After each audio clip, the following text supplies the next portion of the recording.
want is right here. We gon' give them what they came for. We gon' take it up from last year. Shoot 'em my shot, boy, I'm long range. Me and the team on the same thing. Stayed down, never switched up.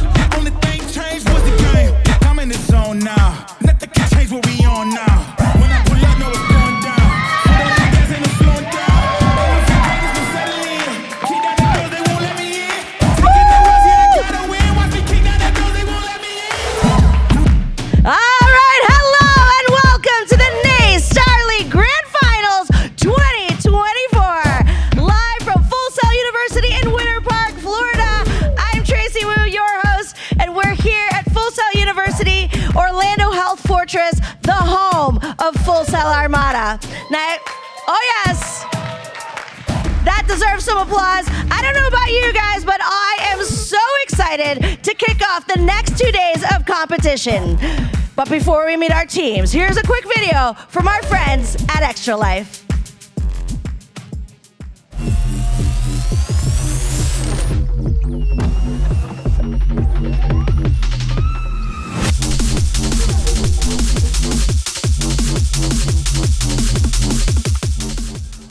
We have so much incredible gameplay in store from the top teams in collegiate play. But before we get into our first matches, let's introduce our casters for our very first game. Let's give it up for Tiny, Shiny, and Noah!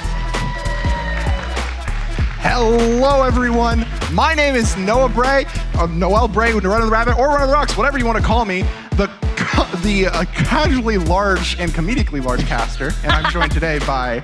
I'm Tiny Shiny, here to light up your cast and, of course, light up your days with some esports action. We have some incredible matches coming up for you today. Months of preparation, months of competition have led up here to this moment at Full Sail University. Before we get on our first match, though, let's go ahead, take a look at our schedule, the entire weekend we have ahead of us. We're going to obviously kick it off in just a few minutes, you know, currently starting off with Overwatch 2, then going into Smash Ultimate. What else do we have today? Overwatch to start us off, of course. That's what we're going to be doing up here, but then we're going to end with the day, League of Legends, and of course, some good old-fashioned car soccer in Rocket League. But of course, that's just day one that we have coming up. We still have all of our FPS games coming in tomorrow. Call of Duty, Counter-Strike, Rainbow Six Siege. You go ahead and name it. The house is going to be on fire by the time we're done here this weekend. Exactly. A lot of exciting matches happening over the course of this weekend, but you know, there's a lot in store. A lot of high octane fights, a lot of high octane casual commentary as well. A lot of exciting stuff, and I'm just glad everyone's here to join us for this event. It's so cool being in this venue in person, like, and not only for us, like as casters, yeah, it's cool, we got all these bright, cool lights on us, but also for the players, the schools that are going to be represented at this event. As I mentioned, months of work have gone into today. The teams that are here by no accident. It's through these hours of preparations, on top of coursework, on top of whatever else you may be doing as a college student. They have time for esports, and they dedicate so much of themselves to this event. And it is our job and our honor here to bring this spotlight onto them and show everything that they put into this. Exactly. That's the best thing about these kinds of events, is that we have the honor to showcase the amazing skills, the talents of all these teams, these players, and just even the beauty of these games in general, just as a concept. So, we have some beautifully, like, visually stunning maps as well. And you know, hey, look at this. We have so many things going on today. We've talked about the teams, we've talked about the players, and all the things that we have in store for, of course, our viewers and everything coming up this weekend too. It's honestly going to be quite exciting. I can't hide it. I can't hide it. Like, this is the caliber of a top-level collegiate event that we're really looking into today. And not only is it a joy for us, the teams and the players, but also for the giveaways that we have for our viewers coming up this weekend. Yes, there is an amazing giveaway in store for our viewers this weekend. Those of you watching at home can win some amazing prizes over the course of the next 2 days. Yeah, we'll have to talk a little bit more about that going in further. It's going to be our Mavix gaming chair. Just look how glorious it is. It's got all the support you could possibly want. Nice and comfy. So going to feature 9 different functions of critical ergonomics, including dynamic variable lumbar support, adjustable head and neck support, and even more on top of that. You got gamer posture? Well, this is the solution for you. I kind of wish I had one of those chairs, but we'll be pulling one entry before the end of the grand finals match, and we're going to be randomly drawing a winner from the final 7, and that's going to be during the Rainbow Six Siege Championship match. So type exclamation mark and Mavix in the chat for a chance to win that giveaway, and you have to be in the chat at the time to claim it. But just stay there if you want an amazing looking gaming chair, such as this Mavix. Speaking of chat, not only do you need to be in there to get some giveaways, but also hype up your squad, support your schools, support your teams, and your players. I'm going to be looking forward to seeing all of that, not only within the chat, but also here within the venue. We've had quite a few people come out just to watch this amazing event we have going on. Exactly. But so we're going to throw it back to Tracy for the introduction to our teams. Tracy, please take it away. All right, thank you guys. I am so excited. Such a great schedule coming up. Plus, for everybody in the venue, we have amazing food trucks outside, lots of options. So make sure to check them out today for lunch, for dinner, for a snack, who knows? But anyway, enough housekeeping. Let's get ready for our games. Are you guys ready? I'm sorry, I didn't hear that. I said, are you guys ready? All right, let's get ready to introduce our first team. Currently competing on the pro circuit in the Overwatch Champions Series for Luminosity Gaming from Town and Country, Missouri. Give it up, make some noise for Maryville University's Overwatch team.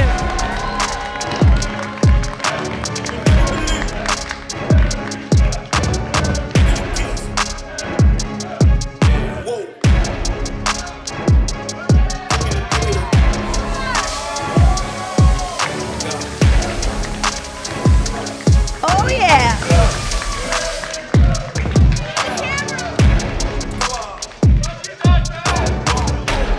Play to the kid, come on! Everybody online checking you guys out. Make sure you play that camera. Come on over here, guys. Let's give him one more giant round of applause, shall we?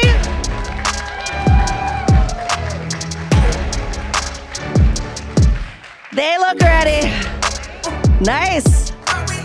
And now hailing from Normal, Illinois, let's welcome our players representing Illinois State University.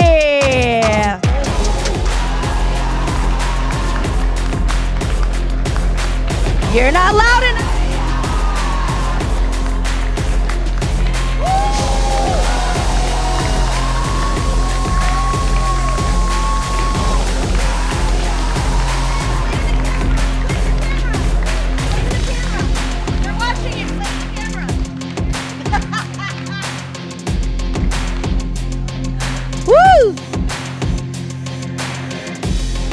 Oh yeah, these guys are like focused, ready to go. Big bragging rights on the table right now, and I cannot wait to see how this plays out. How you guys feeling over here? Yeah? How are we feeling on this side? How's my crowd feeling? All right, players, head over to your stations. Be nice. Please be nice. A little nice, maybe a little not nice. But anyway, let's give it up back to Tiny, Shiny, and Noah. Are you ready to take us through Overwatch Finals? We are so ready to get these teams on the board. Illinois State and Maryville, two titans of the Overwatch collegiate scene. Illinois State used to be the top dogs. They used to be the ones soaring above the rest. But after stepping back through last semester, they made their revival. They made it to this championship. And against the current kings, Maryville have planted their flag everywhere in collegiate, in the OWCS, in some of the top levels of gameplay, even outside the confines of college competition. This is truly a match to be witnessed and is going to fill an empty spot. There's the throne of the collegiate Overwatch scene. We are truly watching a clash of the titans here, folks. It's a battle of the reign of supremacy over the NACE Starleague. Basically, we're looking here at reclaiming an empty, once and now vacant throne. Who will be the king to rule them all in the NACE, here in the NACE Grand Finals? And there's so much that rides on today. These players are far from cold on their fingers, playing in multiple tournaments, not just in NACE themselves. I mean, Maryville, they qualified for the very first rendition of the NACE Starleague Super League, which is an invitation-only top level of competition. They came out of it completely undefeated, only trucking a single map over to Blinn College throughout that course, whereas Illinois State fought their way up through the Eastern Division, finished in first, and are now meeting Maryville as that third seed here in the grand finals. And we talk so much about these two teams on paper. They have history. This is a grudge match. These players, they're so familiar with each other. I could see them talking just before the game was getting started. And this is so important to them. This is one of the most important things for them, representing their school, all the people that go there, and show them what esports really can be all about. Yeah, this is a battle. Once again, I brought it up earlier, battle of titans. We're talking grudge match, Rocky Balboa versus Apollo Creed level stuff here. Who doesn't love a little bit of rivalry? And that's what we're excited to see. The players, the team dynamics, everything that has just been going on throughout the season, specifically for Maryville and for Illinois State, has just been pure excitement and pure high octane and adrenaline pumping action. And I'm here to see it live on stage, just in general.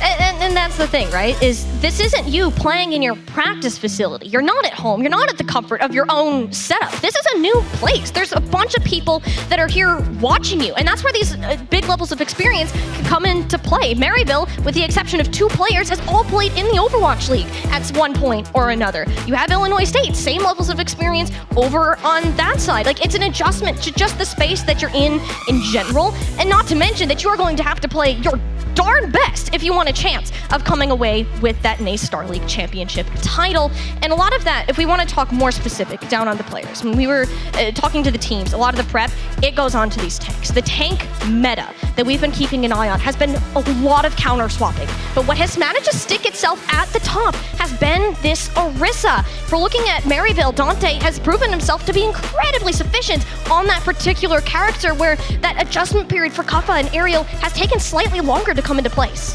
Well, Orisa is just, she has a lot of high damage potential, but it's a lot of that crowd control. The spinning javelin, basically pure bullet deflection going into knockback with the actual throw.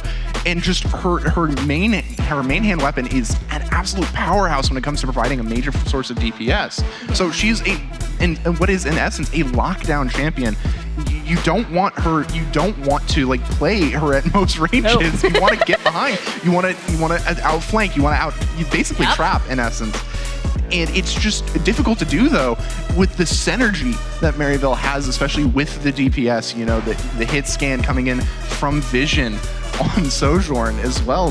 And definitely the synergy between Tracer and Orisa that has been seen throughout the meta this season.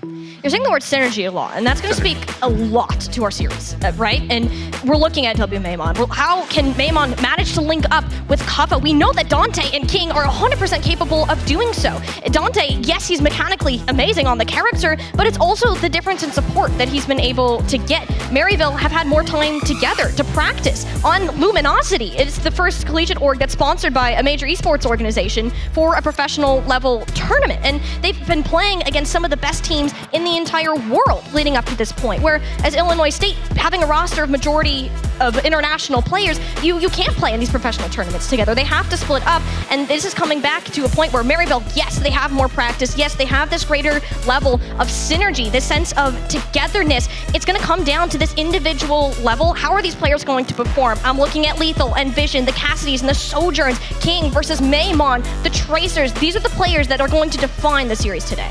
Exactly. It's not just down to tank v tank anymore. It's really just down to that synergistic, who has the better synergy. You brought it. I think you brought it up with the counterplay in tanks is a very important thing in this meta. And I think even though Orisa is an extreme powerhouse, there's a lot of outplay that can be done with hit scan using Sigma. Because of his sustainability, his health, his health pool isn't the greatest, but those shields have a world of difference when it comes down to how long you can survive in a fight. And, with a hit scan like Cassidy, who, hit scan is just really powerful, being able to just aim point, click, shoot, and it's different. And so there's so much to consider on your choice of hero in this, because it all, in the end, comes down to how well can you balance that with other facets of your team. How are your supports doing? What have they chosen? How are they running this? Are they focusing on healing the tank? Or are they focusing on movement, like keeping momentum into the fight? Pushing back against the enemy. There's so many factors to consider. So it's really just a mind game in the end. Like, how do you want to psych out your opponents with your picks? And that's what we're going to see. I mentioned tank counter swapping, but if there isn't really a specific reason for someone to make a change, then why would it happen? We've seen Dante is a player that will stick to his guns. If he's doing well on the Orisa, if Maryville is playing around his Orisa perfectly fine, why would you want to change it up? Then it broke, don't fix it. If we're looking at the side of Illinois State, they have more depth to their roster in terms of the tank department. You have both Ariel and Kaffa, who are known for these different characters that they can play. Kaffa has stepped up into this role of Orisa after playing in Europe for so long, where it is dominantly Ramatra. Sometimes even a Reinhardt can come into play. He's taking this step outside of his comfort zone to really try to work with his team in the best way possible. There's little dive that we're going to see today. We may see a bit of Sigma, maybe a bit of Ramatra, but that good old Battle Cattle is that main theme to look out for. The maps that this can change on, it depends on the architecture. It depends on those selections that you're going with. It is that higher seed that is going to pick first. So Maryville will have that control selection under their belt. Exactly, but you know, we're talking about the players here, but we got to talk about the great minds behind them, the titans behind the titans. While the players get situated, I wonder what the coaches are up to. I'm quite curious. I mean, the players really can't do, like, their ideology. It's going back to these coaches, and look at those wonderful chairs they're sitting in, too. All right, Megavis gaming chairs. Man, I guess I wish I had that back support up here. And even seeing people like Light, the coach of Redbirds right now, and he's been working very hard with his team in order to help them through these meta shifts, through these changes that they've had to overgo with just in the past couple of weeks alone. And it's great to see Mavix helping support our coaches in another way. Oh, honestly, I mean, looking at the chair, I wish I just had enough room in my space to have it. Like, I have this much room between my desk and my bed to fit a chair. I would prefer that so much because I think I have a messed up back. Probably. You got gamer posture. And it's really not gamer posture. But you know, it's just a lot. You know, really great gaming chairs. But going back to the coaches just for a second, these guys are the brains of the operation, the whole, you know, forward-thinking point of this. These teams would not be able to understand these compositions, understand these maps without these coaches behind them. They are the titans behind the titans, the creators of these legendary figures within this matchup.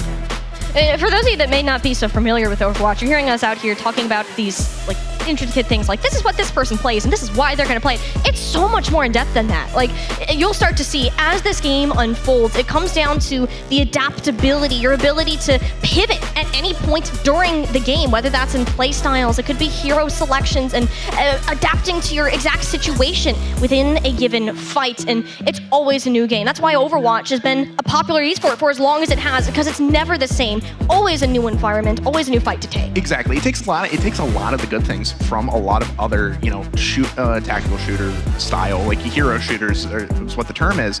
You know, you bring up that it's the positioning, the hero selection, but I also think it's the rotations, the routes you take within a map. Every point is important on a map. Like, take Midtown.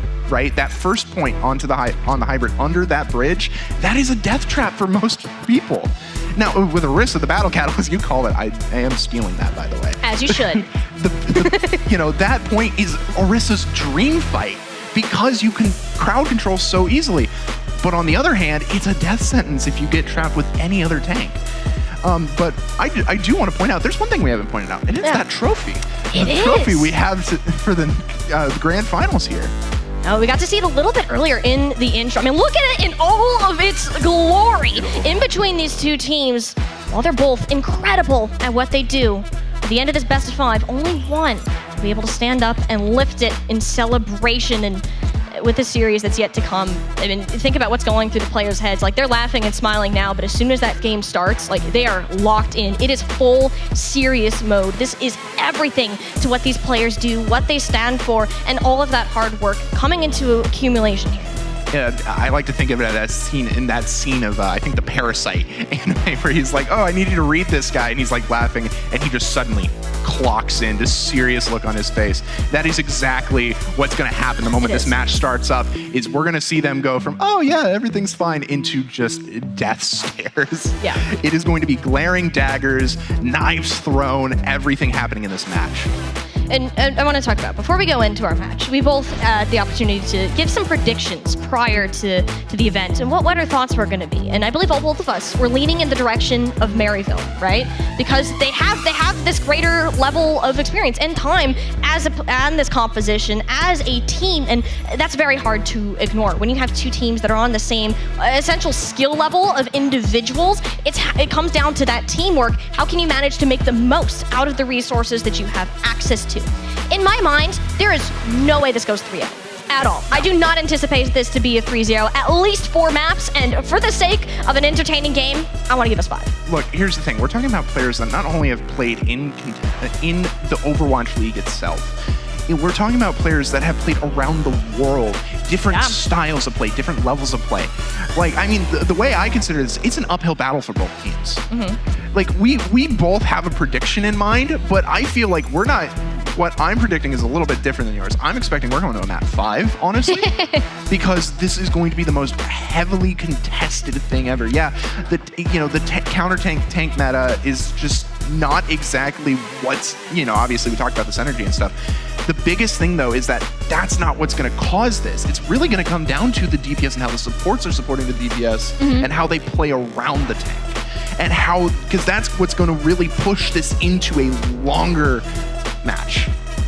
I mean, out of all of the matches, all of the titles and games that are being played this weekend, this, in my opinion, is going to be the closest one. There is so much on the line for this point, and this does show what collegiate esports is at its peak point. You have players that have played in professional tournaments, have won professional tournaments, and now are here in that collegiate scene, representing a school, representing their students, and providing this additional support for a program that is looking to become a mainstay thing within college athletics. And events just like this, being here at the Full Sail University, does show what all of this can really come into, how we can further empower these players and have more events that are like this finals. And when these teams are playing in this, they know that this very well could be the last championship that they're in. This could be your first championship and also your last at the exact same time. So you're not going into it be like, okay, let's have fun. This is a full dang serious moment, and you need to be treating it as such. Well, I wouldn't say like,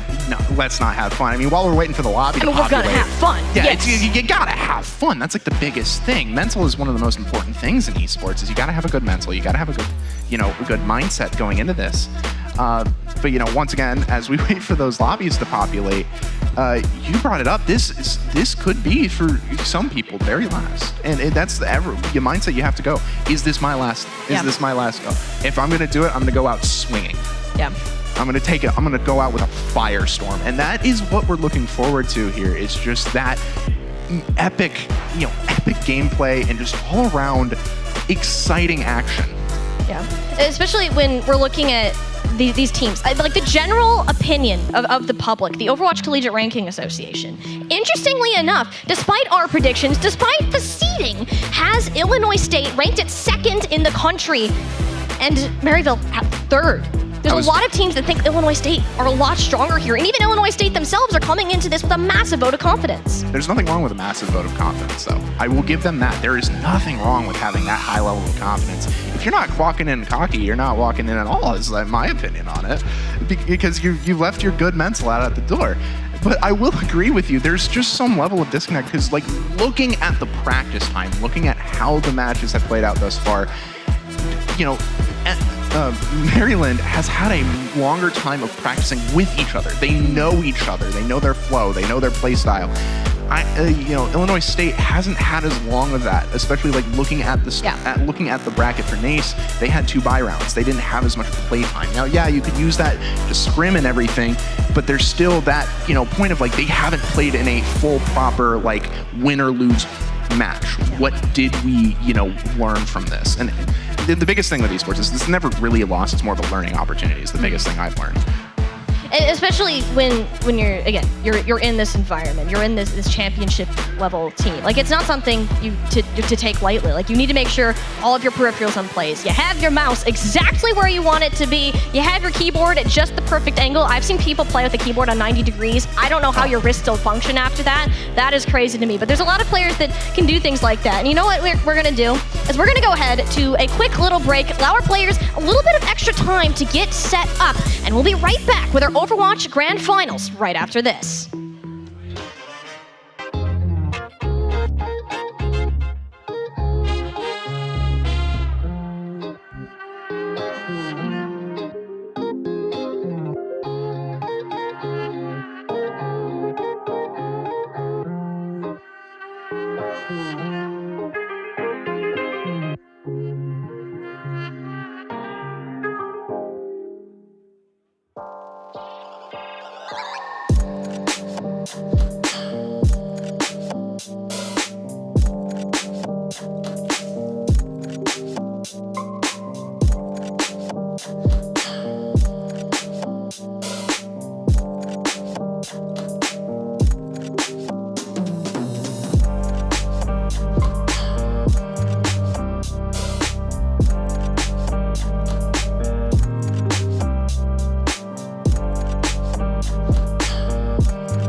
If you are thinking about quitting nicotine and want support, Truth has a free texting program that offers tips, motivation, and daily check-ins designed to help you every step of the way. Check out thetruth.com/NACE-Starleague to sign up. Mavix is the official gaming chair of NACE Starleague, and one lucky viewer will win a Mavix chair during our NACE Starleague Grand Finals this weekend at Full Sail University. Tune in this Saturday, April 27th, and Sunday, April 28th for a chance to win. Last year, more than 120 players from over 25 teams joined our Super Team page to raise over $30,000. Join the NACE Starleague Super Team page to help change kids' health to change the future. Already created an extra life team? Connect with us on the NACE Starleague on Discord to get your fundraising initiatives amplified. Our NACE Starleague spring season is possible thanks to sponsors like Dunkin'. NACE Starleague runs on Dunkin'. Truth has helped over 700,000 young people on their journey to quit vaping nicotine with their free texting program. Check out thetruth.com/NACE-Starleague for more information and to start your quitting journey. Get ready to level up your gaming experience at Walmart's free event, Game On. Dive into our gaming den for an immersive journey featuring the latest from Meta, Xbox, and PlayStation. Enjoy free giveaways, gaming stations, and expert tips. Click on the Twitch panel below or link in chat to find an event near you. Don't miss out. Let's #GameOn. Truth knows community support is so important when quitting nicotine. That's why their free texting program shares tips and motivation from other people quitting. If you or someone you care about needs support while giving up nicotine, check out thetruth.com/NACE-Starleague.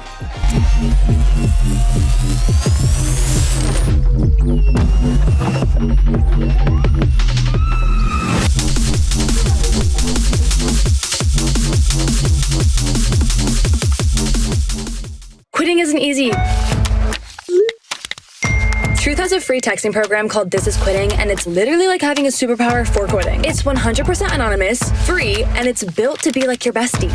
Text TruthMC to 88709.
The time... Oh, shoot.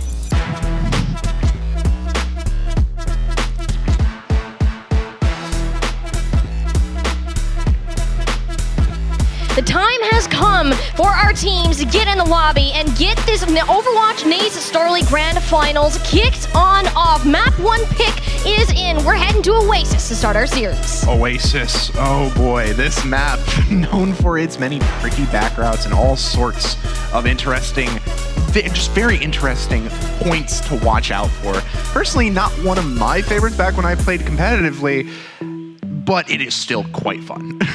Absolutely. This is a Maryville map pick to open up our day. We talked a little bit before the match got started here about how these map picks are going to play a very important part in how these series are actually going to be decided. So the fact that Maryville is starting on their comfort zone is very good for them. We're going to see a lot of this Orisa, potentially some Winston if we get to City Center, but we'll cross that bridge when we get there. The Battle Cattle, this brawl, keeping an eye on our hit scan players, the Tracers, and of course how they can all work together. So many intricate pieces. We need to see them start working like clockwork. Oh, 100%. The biggest thing is, you brought it up, this is basically Orisa Central. There's 2 maps in the control game mode that are Orisa Central. Personally, I consider Ilios Lighthouse to be Orisa Central, and then Oasis in general. All 3 points are Orisa. I know, right? They're her domain, but we are currently ready to start. So, everybody, are you ready for this? Because I'm ready. Oh, we're so ready. Let's get a drum roll going on the table. Big match coming our way. The vacant spot at the top of Overwatch Collegiate is about to be decided. Oasis, the initial battleground, the first, but certainly not the last. Each of these control points are going to be our first look at the teams. While they have scrimmed each other plenty over the past couple of months, this is the first time they're meeting an official match in well over a year. Yeah, I like to call the control match. You bring it up. This is the proving grounds, right? I call it the pistol round of the Overwatch game mode. You know, if you play CS, you know exactly what I'm talking about. This is the pistol round. This is the decider. This is where if your mental lives or your mental dies, right here, right now, folks. And we're heading straight on in to our very first match. Lobby yet to kick off, though. We're seeing the initial fight on the high ground. We do actually have a Doomfist coming into play, but it doesn't seem as if the match has actually started yet. So this isn't what we're going to be actually having for our gameplay. This is kind of the players having a little bit of fun on the initial start. So it looks like we're going to get a lobby reset in order momentarily here. But hey, Illinois State playing the Doomfist. If this is actually real at some point later today, I'm here for it. That's going to be a really interesting pick, the Doomfist. Mostly because that's a lot of up-close range potential. Yeah. And that doesn't really situate well against somebody like Orisa, just because of the fact that Doom you have to get in close. And Orisa's a lot of CC and a lot of lockdown, preventing that. It's just, if that does come in, I don't think that's a good sign, honestly. I don't think that is the play. Hey, it would be fun to watch. I'm here for some variety. It's always just battle kill. Oh, yeah, no. Maybe with Doomfist? Maybe not. No, like, I don't deny it'd be fun, but it just, like, from a sustainability point of view, coming into, like, strategy and everything, it just doesn't mesh well with everything happening in the current meta. I mean, like, if you throw in, I don't know, maybe if you would throw in, like, a Symmetra there, I could theoretically see it, but that's theoretics. That's paper. That's not practice. That's not practicality. Yeah. Especially on paper. As much as that was, we can say, oh, it's a glimpse into what these teams' minds. If we're playing Lucio Mercy, something is not okay. I'm going to tell you that right now. We should not see a Mercy at all during today's match. If we do, kudos for you to making a not so good support work in sort of form. If we see it, that's Battle Mercy. That they're pulling out the Battle Mercy. You got the Glock. You got the Glock. That's how it's going to go. Just Glock all the way. Hippity hop, she got the Glock. That's as simple as that. Oh, man.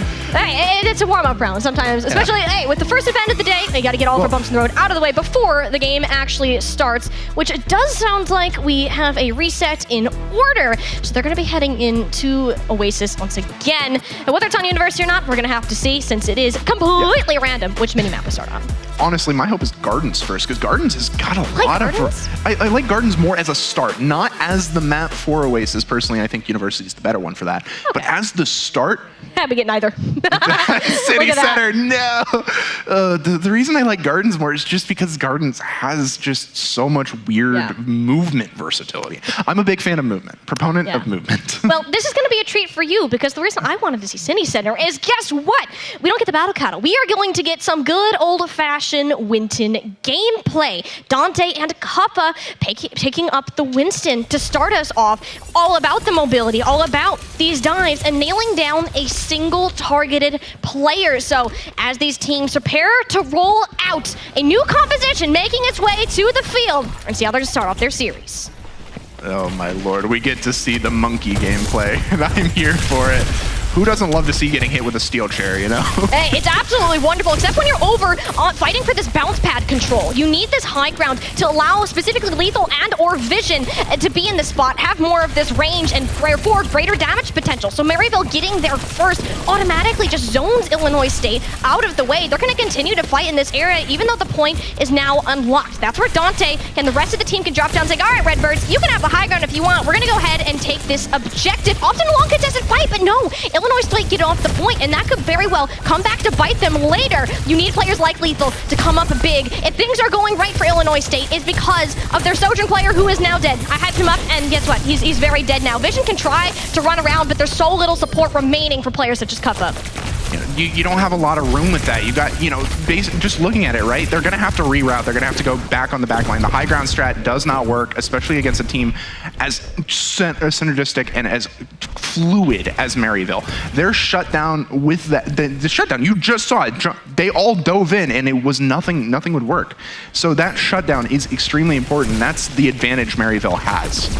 Maryville, too, have been playing around this Winston pretty well. The big difference, though, is Maymon already has a pulse bomb up, whereas King, since he went down early, didn't have access, so Maymon can easily just blast this door open for Illinois State should he find a stick target. Like one of the best tracers that we're going to have here within the NA Collegiate scene. I do not doubt it at all, but he's currently battling out with King. No recall to go. The Kitsune Rush, the defining ultimate for the fight instead. Pulse bomb is out, goes on to Bunte. Bye-bye, Monkey. And the rest of the team should be easy pickings from here on out. Oh, good lord, that was a expertly placed pulse bomb. As you can see, though, that was the biggest point of Maymon, thank you, sorry. The biggest point there was that he was already on the backline. The entire team was focused on the Winston. They were focused on everyone else onto the point. Nobody even saw him push up with that. Not at all, and this is kind of the point, though, that you have to be careful. That's a power slide out. Dante goes in, Primal Rage, smacking Skyle into a corner, but has to back out for his own safety. So Dante really doesn't get too much, maybe a little bit of stays bought for his team, but at the end of the day, he's still low, and he's still gonna go down. Lethal takes the aggressive push, identifying how little health Dante had, and is gonna win Illinois State a fight for free. That is a fight for free. Once again, I pointed out, it's that backline. Nobody's paying attention to anyone on the backline. Nobody's paying attention to those back routes. They're all too focused on nailing the tank and trying to shut that down, the support and tank potential. They're not focusing on any flank routes. They're not focusing on any back doors that could be a possibility. And that's where players like Maymon comes in. This guy already has another freaking pulse bomb heading into this next fight, but he actually has to manage to land it. The sound barrier already came out from Admiral, and it's enough for Kappa to go into the Primal Rage. The pulse bomb likely isn't even going to be needed here. Kings gets absolutely nothing out of it, and Maryville, despite the incredible lead that they had in this map, it's completely gone. It is absolutely gone. The pulse bomb is an insurance policy at this point. They're keeping it to say we can shut you down at any moment. You are not allowed to push in. The moment you do, it's over. Because that's what that pulse bomb is. Once again, instant Winston shutdown potential. And it's about to be over for Maryville too. This is going to be their final fight if they want to maintain themselves on this objective. The battle of the Kitsune Rushes, and the biggest thing, Juby's sound barrier can help them save the day. With Vision winning that duel, though, is a great setup for them, and they want to use as little resources as possible. Illinois State, though, not going to give this up early. Wyman hunting for a pulse bomb, which gets Winston just off of the initial shots that were put in. Maryville have the point, but it's not by their own doing. Illinois State backed off, ignoring the support ultimates that they had, preparing for another full engagement off of Skyle's own Kitsune Rush. The macro decision making here is a massive difference. Illinois State know exactly how to play around Cuppa on the Winston. This call to push back and now take a fight. 99% Maryville down their main support. Juby isn't going to provide much healing at all. It's on Dante to help stall out this objective, but there's only so much that one Winston can do. The Kiriko poops out of your sight lines. You're getting peppered from every single angle that you could possibly think of. Lethal, that's an overclock on the point. Everybody from Maryville has to back off, but Juby peeked his head around the corner 1 second too soon. Illinois State, the Redbirds, looking to plant their flag on the objective A. King struggling to stay alive. It's all Lethal and Maimon in the kill feed. This is a massive start for Illinois State, being the underdog, being the team to beat. Wow. So, okay. Just looking at what just happened, everything that happened there, the absolute intensity of those firefights, one thing I majorly noticed was that Maryville was not 100% focused on keeping the Winston alive. They weren't playing proper, like, protection dive, is what I like to call it. It's basically where it's the Winston goes in, he primal rages, throw literally everything to push back, to force them back, push them into walls, to allow that massive damage to go through. And that's not exactly what we saw there. You want to know the thing about that? There's no more Winston. From here on out, like the rest of the series, it's going to be the horse. There's just no other option. Battle, Cattle, yes, you do very well on these sort of brawl maps and these poke ranges. You don't have to worry about going close. And Winston isn't one of Dante's main heroes either. This Rissa is where he's much more comfortable and where Cuppa still hasn't had as much time on the specific character. So this is why we're starting to see these swaps and why Maryville is favored in this series. When it comes out to these longer, drawn-out poking fights, Lethal and Vision are the ones to come up with these first eliminations to kind of just hit a couple headshots. Massive bursts of damage, but Lethal already so low, and the immortality field out of Squid isn't enough to go ahead and save the Cassidy Flare. Maryville know that they have the advantage and the objective. It's best for the Redbirds to just leave. You know, there's just a lot of things happening. One thing I am noticing, though, is on the backline, the Tracer fight is constantly happening. King is pushing so hard to try and prevent any, like, pulse bomb buildup from Redbirds. It's perfection when you come down to flank routes. Yeah. That's what King and, well, really Tracer as a hero can do, is control these flanks. Last map, it was Maimon who got the better of King, but now it's King locking down this little room that you're going to see on the right side of your screens. And that's so important for that character to do because it zones out players. Dante, though, gets really aggressive. That was all of his cooldowns out. He was in the immortality fields committed, and now the Ant Matrix, the further zone out this objective. Maryville know exactly where they want to be. It's Cuppa versus Dante in a small room, but Cuppa is nowhere near the same amount of support. He lost the sightlines of both Skyle and Admiral, so that's once again an Illinois State reset. Illinois has to push back, they have to recuperate, and they have to regroup. The biggest thing about that Orisa fight was the fact that it was just down to can I get out in time? Cuppa was forced back against a wall. Dante had plenty of time to just shut him down. And that's what we saw. Oh, the Deadeye! It's gonna come out, but okay, they're gonna scoot around the corner. I panicked there for a minute, but no! I didn't mean to panic, no! King post bomb onto 2! It was all a trick, zone them in a corner like King, blow them all to bits. We call that distraction. We call that distraction tactics right there. Think you're playing one, you're actually playing into the other. Allowing that flank coming in from King. Yeah. Maimon didn't even have any idea what was going to happen. And this is last fight too. Illinois State have to win this, and that means they're going to invest a ton of ultimates. They have the resources, knowing Maryville expended pretty much everything in the past 2 fights. So it's a fight that they're comfortable taking and comfortable winning, and can now get the flip back over. But it's going to have to be an entire reverse sweep just to take this map. Well, I wouldn't doubt it. I've seen stranger things happen on Oasis, so a reverse sweep is still possible here. It just mostly comes down to who can flank better in the very end. And Maymon, look at that. Pulse Bomb on the way. Potentially comboed up with a Kuffa Terra Surge. I mean, Illinois State really have potential to set these fireworks off. They're still up in the ultimate economy and have been set up just because of how much Maryville expended to get to that 99%. Kuffa does need to be careful though. There's a lot of times that I'm seeing him play out of the sightlines of his supports, and often why he's losing his health significantly faster, and it just zones them off the point. The amplification matrices are big, and it needs a big pulse bomb like Maymon's onto Squid. No healing available. Dante is sitting at a sliver of HP. Juby can do nothing to save the tank, and Illinois State are gonna manage to flip this objective back into their favor as soon as they clear away the pesky players. It's just those pesky players. Once again, movement versatility is extremely important. Maymon watching those back routes is one of the most important things here. He saved the team. He saved the team. You just said it. Took the words right out of my mouth. Because if nobody is watching those, you're able to easily take a flank, easily use those pulse bombs, and allow the rest of your DPS. The Deadeye comes out like you just said. Oh, but no, it gets Skyle! He peeks himself out. Actually, no, it was a boop! It was the boop coupled up. Juby pushed him out of the sightlines and took Illinois supports out straight from under them. A massive team play, giving Maryville the fight win. And we're going the distance here on Oasis. I can see your mouth hanging open right now. Yeah, no, because you called the Deadeye, and then suddenly a boop happens. Juby. Everything is thrown up in the air. Literally, players are lifted into the air. And just nobody's feet touched the ground in that final fight except for Maryville. They were the only ones that had boots on the ground there. And so, yeah, my jaw is hanging Incredible open. team play. 100%. Of course my jaw is hanging open. I wasn't expecting that. As it should be. Maryville have been coined one of the best teams in Collegiate Overwatch because of their synergy, their team.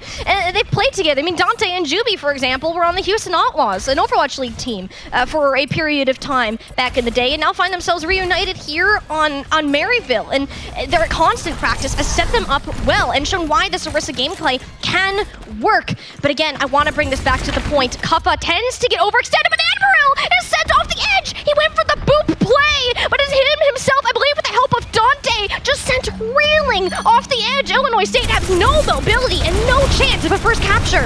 No, that was all. What in the world? That was all Juby. Juby just said, yeah, no, my position. You don't get this. Boink. Oh boy. That's the kind of thing you don't want to overextend your mobility, and we saw that Admiral made that mistake, and there's he was going for a play. Oh yeah, he was 100%. But you can't make that mistake and come back from it. In all honesty.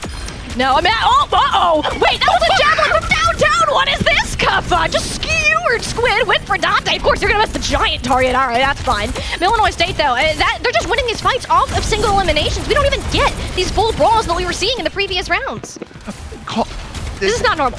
This isn't normal. No, here's the thing though. We're talking about team fights, but single fights are also extremely important. Once again, you see the backline, you see the tank fights, the support fights.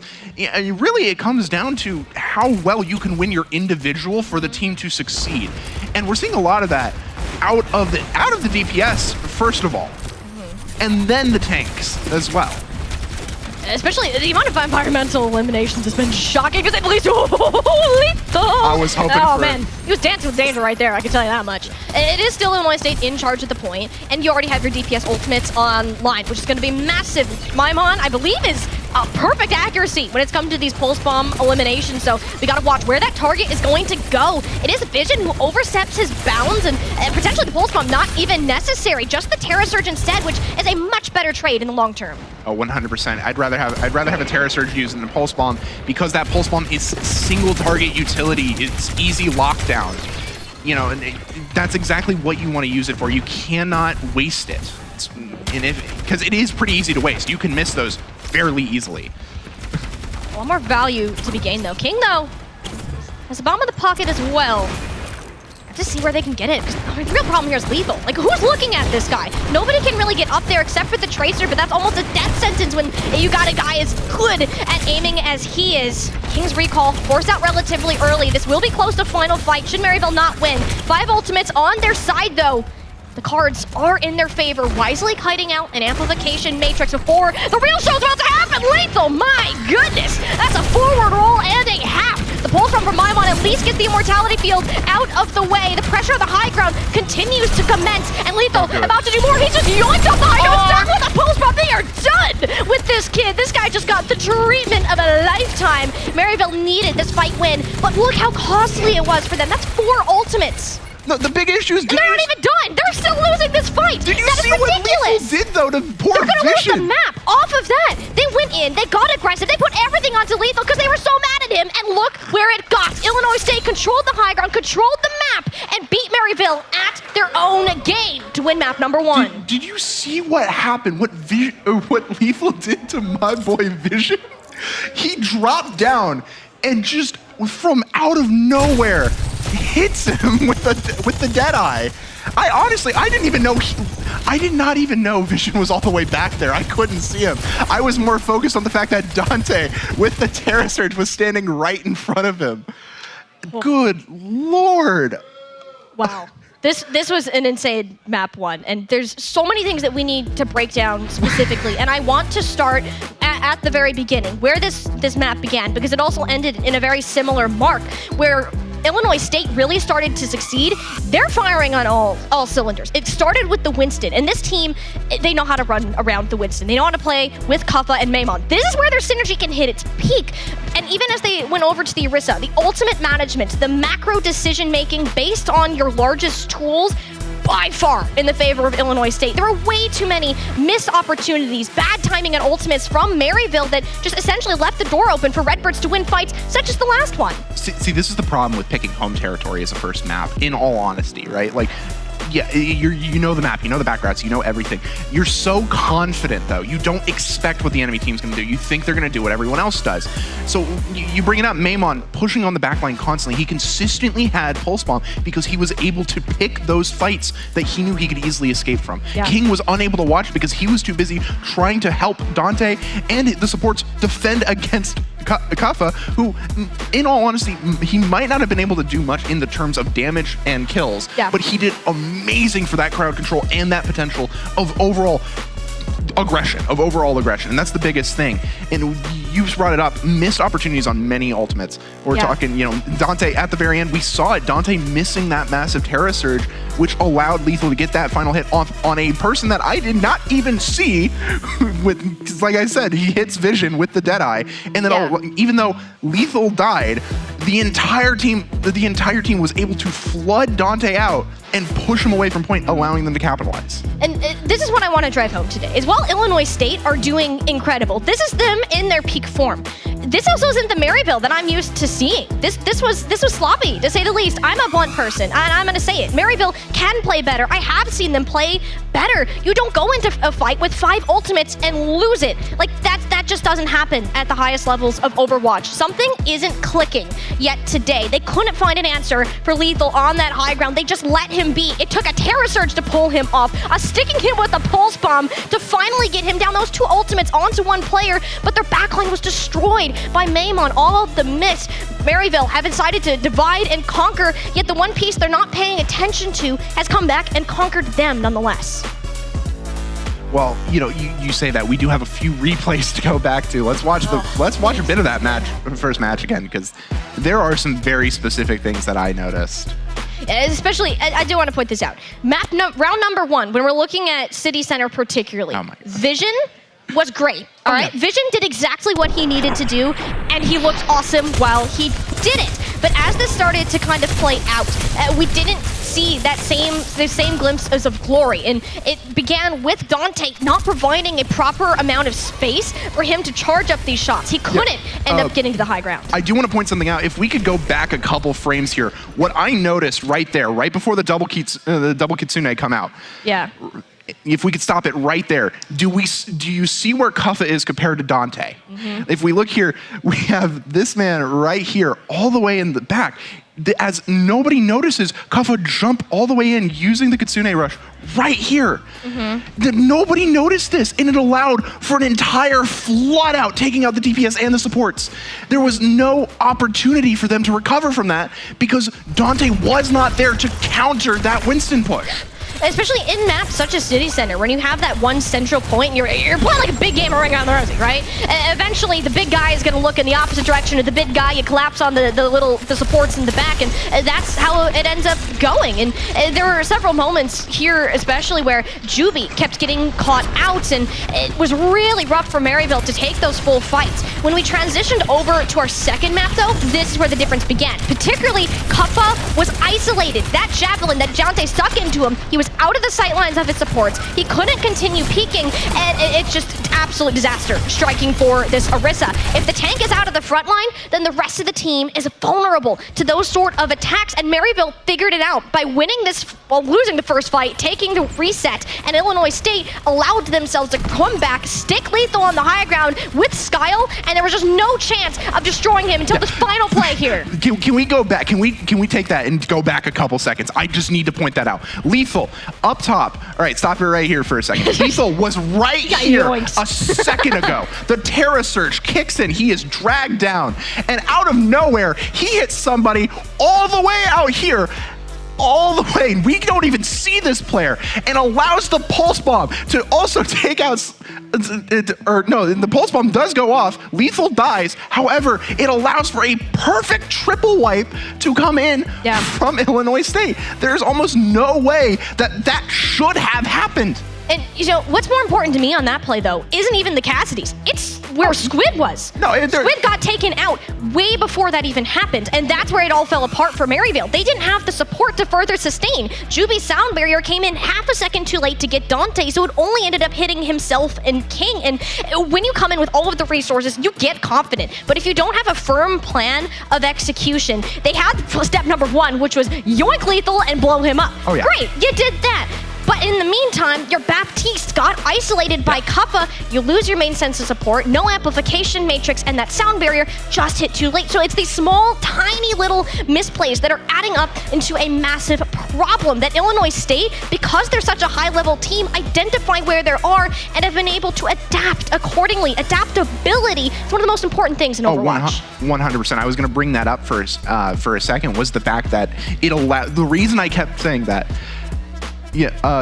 while we go into the next match getting that set up, the point, because we are getting that set up, the biggest point I wanted to point out was that because of that, they were so focused on Lethal. That's why I was bringing up that Lethal play. You have to be, it allowed Baptiste to get taken out. It allowed Juby to get basically lost in the sauce, as the term goes. Maryville had so many problems on their list and had a very hard time sectioning off where they would be. How would they attack one plan? You look at all your attention at Lethal, you got Maimon in your backline. You try to isolate Kappa. What are you doing with the rest of the DPS? Where are they sitting and where are they running?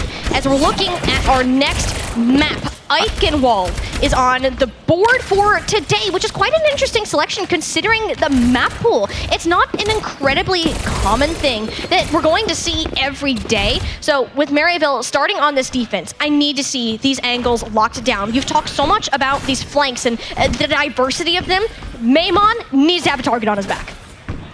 Oh yeah, the biggest thing with Eichenwald is because I was expecting a Midtown, honestly.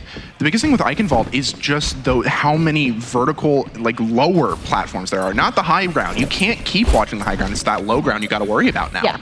Because that's the biggest problem, especially with a Cassidy. Yeah. And we do have a game reset in order. We did have some issues with the settings, so we're going to go ahead and get that fixed up super quick. But I'm happy with it because we can continue to talk about this game theory and what really has been turning out for a lot of these teams. And Illinois State, I mentioned that these DPS, Vision and King and Maimon and of course Lethal, are on toe-to-toe. In my mind, these guys are on an even playing field, and depending on the day, one can outshine the other. But today, it's been Lethal. It's been Maimon working around Kappa, and that is what we need to see. This is where this team has struggled the most, is to work with this Orisa that has been a newer addition to that lineup. Yeah, no, that's the biggest thing is it's no longer about, hey, how do we counterplay against Dante's Orisa? Now it's like, hey, we're playing into that. We're going to play into the fact that it's an Orisa man. Take out the supports, and we're going to use Orisa, his own character, against him, and we're just going to let our DPS line do the work, our frontline damage do the work, let the supports do their job, and then we're just going to call it a day.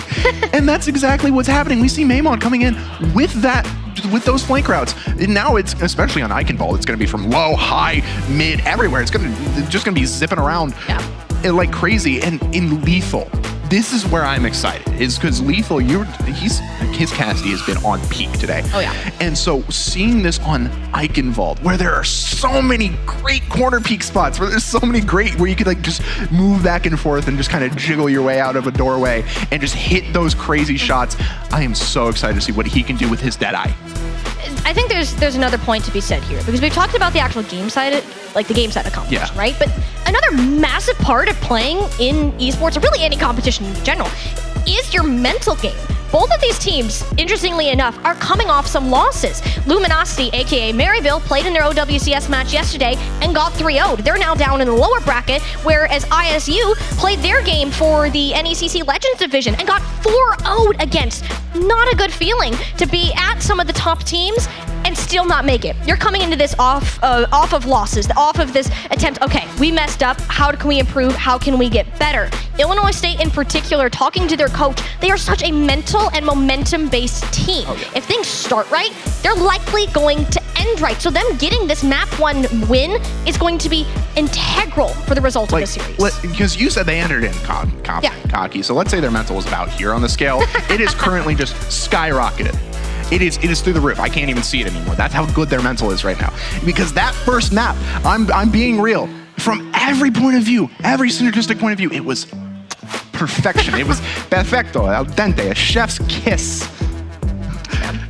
Sorry, I just like euphemisms for that. Oh man, we can keep talking about it all we want. There's several aspects to the composition and the competition as a whole, as it is being played. I mean, a lot of these players like flew in yesterday. If you're Illinois State, you had to drive 2 hours from Illinois State to Chicago to get to the airport, then come here last night, and now be playing. And they have to fly back tonight and then proceed to drive back to Illinois State. Like they have a long day ahead of them, and this is only the start. This is why they're here, and to have all of this on you, maybe you're jet lagged. I mean, I hope you're not, because it's an hour time difference. But either way, you'd be surprised. Yeah. Yeah. No. I when I moved down here, come to Full Sail. I mean, it was like I was out of it, dude. I was waking up at like 5 in the morning because I was used to waking up at 6 for high school in Missouri. So I was waking up at 5 thinking it was 6. So jet lag can happen even with an hour, and it's surprisingly common. But the biggest thing about this is that you bring it up is the mental, and it's not just the confidence game. It's the mental game that you have to play against your opponents. Yeah. It's like, okay, like I said, Kaffa's bringing out the Orisa. Kaffa is bringing out this, it's the meta. It's Dante's character. Dante's like, oh, I know this character. And then suddenly now we're just seeing this massive outplay coming in, and Maimon with the Tracer going these flank routes. And now Dante's like, wait, where are my supports? Where'd their health go? And then you see Kaffa, he might be losing those fights, but it's distracting Dante enough to allow for Illinois State to just collapse in. And just going to the map pick of this next round, the Eichenwald. Yeah. This is a collapse map. I like to call it a collapse map. Yes, it is a hybrid. Sorry, my mistake. But the reason I call it a collapse map is because of all of those different routes you can take. As we are about to go into this game, I just want to hear your opinion on what you're looking forward to in this next round. This map right here, it's less chaotic, right? You're going to have new looks from these teams and how they're going to be played. With set positions, Illinois State on attack, Maryville on defense. You have certain points that you're going to want to hold at, certain points you're going to want to hit. The first one here is under this bridge. Of course, Lethal, Widowmaker looking for the shot. It happens once in a billion, and today is not that billion. So he's going to head back to spawn, likely picking up the Cassidy, potentially the Sojourn. So after this full push, you have your own little shenanigans. This is where things get real. Maryville are going to allow Illinois State to kind of poke their heads through this choke while kind of peppering in with the damage. Big thing here though, Maimon. Watch how much space that this guy is able to take, how much he's able to cover and dominate. He's shredding Dante right now. That's the Suzu already out. Squid is now on the Kiriko instead of the Baptiste, and that is already working out in wonders for Illinois State. They have greater healing, they have the immortality field, and Dante doesn't stand a chance if 5 players are looking at him. This is what I mean by it's a collapse map. It's that kind of mistake there. Forcing... Kiriko versus Bat. Well, yeah, no, it is Kiriko versus Bat, but it's also forcing... When you force out that Suzu, that's a... You know, even if it isn't like a mistake, like a purposeful mistake, you know, you have to do it because you have no choice. It's still a mistake that you can't make. You can't allow something like that to be forced out of you. Yeah. And so, because it allows, as you saw, all of them from every angle to push in. But this is where things start to get sticky, though, is Maryville can just choose to hold up on the high ground, but they're making their own lives difficult. They're pushing into their spawns of the Redbirds right now. It's a very aggressive, gutsy play, and it's going to force ultimates. Illinois State, since they won that last fight, 3 on the board, about to be 4, but Squid going down, you're going to need absolutely nothing. Vision loses the Deadeye in the mix. Absolute worst-case scenario for Maryville right now. This is also going to cost them control of this castle moving ahead. The Redbirds, and more specifically Lethal, are taking it for free. Okay. Maimon coming in. It was like, you could see everyone was looking around from Maryville. Where is he? Where's Maimon? On the cart. On the cart now. but guess what? He's not going to be there for long. he's gonna be absolutely basically pushing up into their backline and not allowing anything to happen. Yeah, but this is where the ultimates actually come into play. Pulse bomb, though. Great immortality field. Skyle keeping himself alive and saving the team. Can't quite do the same, though. Kappa, as the Parasurge on out, Dante actually pancaked Skyle, but at what cost? Lethal is still alive. Lethal is the primary target, and he's got an escort of bodyguards. It takes 3 to eventually burn the Cassidy down. And Illinois State have already gained some great progress on this objective. Kappa is back much faster than Dante, and they still have the sound barrier to come in. Maimon absolutely controlling the space. He has high ground all to himself. Okay, maybe there's now a Dante up on the top, but this is what they're doing. Maryville are forced to play split. They can't cover all of these angles at once and have to fight into Illinois State instead. Okay, Vision. Vision taking out Lethal there. I don't think there's anything wrong with that, forcing to play split, though. Because there is a lot of opportunity to capitalize, even if you are being forced. Yeah, but here's the thing, though. Admiral is hanging on for dear life. He has the sound barrier right now, but he's not going to use it to save Kappa, meaning it's likely not going to come out at all. And we should be looking at our first Illinois State full reset of the map, which Maryville desperately needed. Oh, they desperately did. The biggest thing is, how are they going to set up this next defense point? Now, what I could see is they're going to set back up on bridge, but my worry is that if they do that... Sound barrier? Sound barrier? What? Early on? Did he just fat-fingered it? Oh, that is no. like the worst ultimate that you could possibly accidentally use. Oh, that's so unfortunate. Illinois State, we're banking on that. To win them the next fight, you have this extra sustain that's unmatched, and now it's Juby that's gonna have the same opportunity. Vision and King can work for free, but they need to beat out Lethal and Maimon. Wonderful Suzu keeping the cats alive. Is it going to be enough, though? This payload has been under pressure, and Maryville, specifically Dante, again, just doesn't have the same healing that a Baptiste can provide. He's struggling to stay alive and giving Illinois State all of this bridge space to work with. They've completely swapped sides of the defenders and attackers. Vision hoping to buy Maryville a ticket straight back into the fight. Squid to lead the way on the Kitsune Rush, finally dealing with the little fly. Baymon is down. Kappa looking for any more targets. That's about as good as it gets from them. And all I can say is I bet they wish they had the sound barrier there. Oh, I bet they 100% do. Oh, poor Lethal. Why you gotta do him like that, Dante? That was mean. No, oh Lord, I felt that so much though, accidentally fat fingering sound barrier. Because it happens.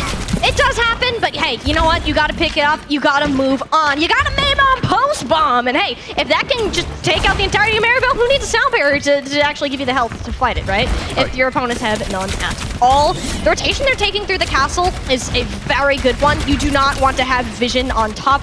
Even though it's mainly been the Lethal show, Vision is an incredibly talented hit scan player. So this drop down here, looking for a player, but a rare win. King beats out Maimon in the Tracer 1v1. Now this entire off angle controlled by the King of the Lands. And now Maryville, they've managed to stabilize from a 5.5 minute defense to just 1 remaining.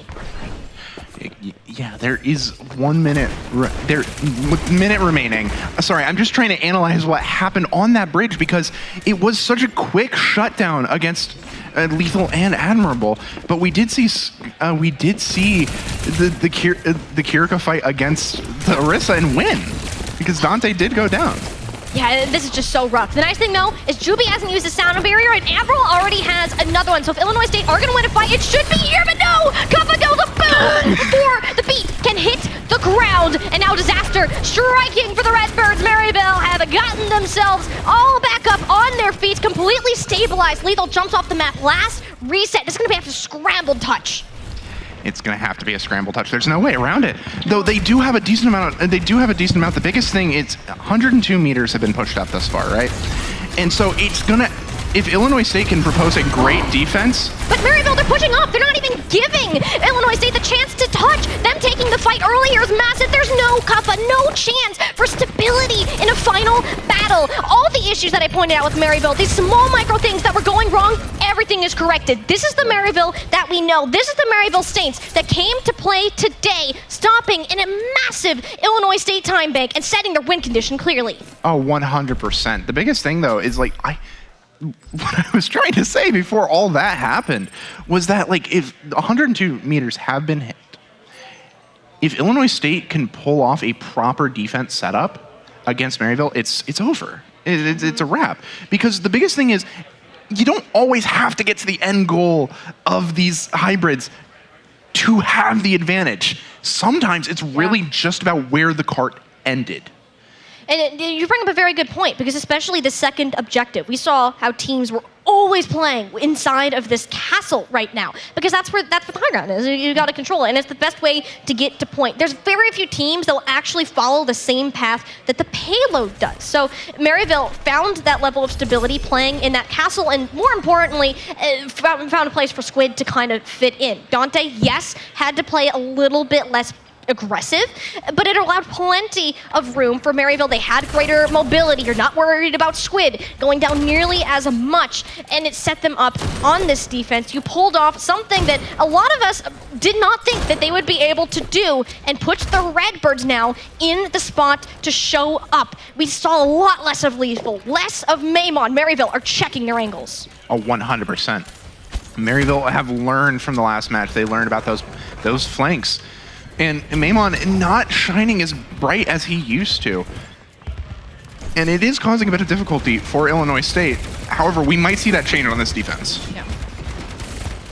And look for this kind of approach in, again, that one collapse pick that you're going for, and Kappa historically likes to get aggressive, but who needs to do that if Lethal is just clicking heads? If Illinois State are doing something right, that means that Lethal is doing something right. He's on his game. Lethality turned up to 100. 100. Man has marksmanship at level 100. He has been practicing. He absolutely shutting down Vision, not allowing him to build up any Deadeye charge, because that is extremely important for Cassidy at a certain point. And it's so bad here, especially when Vision can't really even get the same amount of angles. Lethal straight up has them first. That's the advantage of being on this defensive position. Maryville, though, Kitsune Rush, that's online. That's what they've been playing for. They didn't want to take these full fights until they had an actual win con, aka Squid laying out the red carpet, or the blue carpet in this case, escorting the Saints onto the objective. The Redbirds backing off, kiting away, allowing about 2 ticks to come through. The Amplification on a weird angle, but Dante peeks it anyways. Easy pickings for the Cassidy player. He continues to shine for the Redbirds. He is saying, get off my lawn. You are not allowed here. He is denying them any quarter. Just the pure beauty of those shots. But we got to point out, Maymon, once again, he played his life so well, allowing the regrouping of Illinois State and the Redbirds. Yeah, Maymon has been putting a lot of silent work in, especially just keeping King at bay. King was starting to find his groove again towards the tail end of their previous round, and now it's just back in the favor of Maymon. No eliminations going either way, but that's really what you can have. If you have Lethal, you don't need to go ahead and just get the eliminations off. Deadeye's mirroring across the board. Who's gonna win? The Golden Century, it's Lethal! 2 are down, the Suzu, significantly less value than that sound barrier. Oh my goodness, Illinois State, that was the West Side showdown of a century. That's what high noon is there for you, folks. Absolutely. Who had the fastest hand in the West? And that's got to be Lethal. Because honestly, he activated it after Vision. Vision should have had that, but he was behind. How aggressive they're getting! Oh my lord, the aggression. They rush in, they just stomp on Juby, and Illinois State know how they're playing this defense, or more specifically, Lethal. This has got to be some sort of deadlift on his end. I mentioned that Maryville, okay, maybe we're investing a little bit too much into getting Lethal. Okay, you can go ahead and do that again now. You kind of need it. Guys, go back to Lethal. No, the biggest thing is, like, Lethal here, he activated it. What I noticed about that play earlier was that he was behind the cart right as Vision activated his Deadeye, and just barely had enough time to click. I mean, that's an early Kitsune Rush. Squid doesn't have a ton of health, and they can't even get any value out of it. It's on the high ground. Dante's Sound Barrier was needed just to keep him alive. At least it wins King, the 1v1. But winning Squid, Maryville need to close this out as soon as possible. Skyle is down. The trades back and forth. It's a bloody brawl, to say the very least. Yet Kappa is hanging on for dear life. There's no take. Someone needs to touch the objective. Juby is keeping it contested. King gets off for the half of the second, but it's Illinois State. We're going to have to give it up. At the end of the day, the payload section going to start. The payload section is going to be the roughest point here. Personally, though, 2 minutes 42 isn't exactly the best time frame you want with defense as powerful as this. It is an uphill battle right now against Illinois State on this map, especially when it comes down to their DPSs. But yeah, I gotta give it to the supports though. Admiral and Skyle have been giving it the absolute work.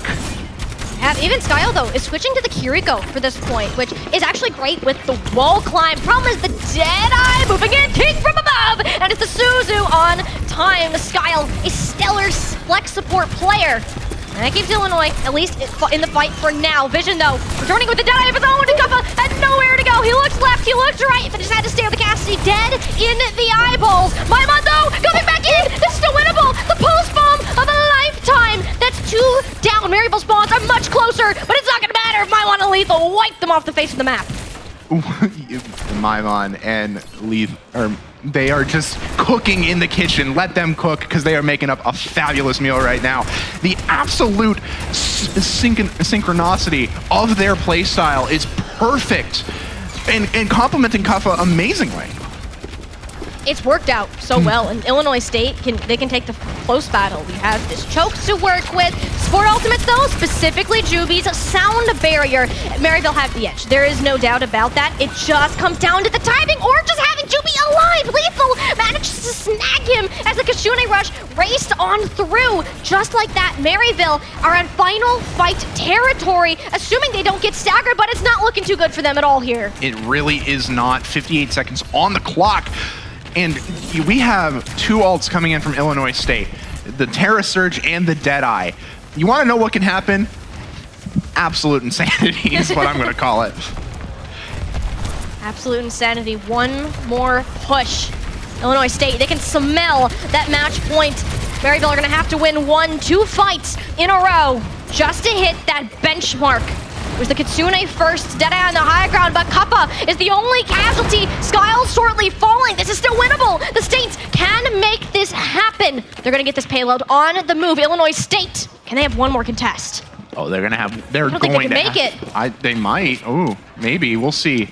Because now you got me a little bit worried here, because I think they have just enough time. Maimon, come on.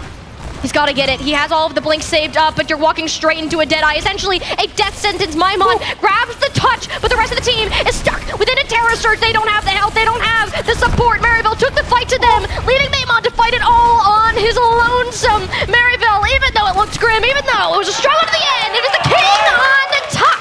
And this series, oh, it just got a whole lot more interesting. It was trade after trade after trade after trade.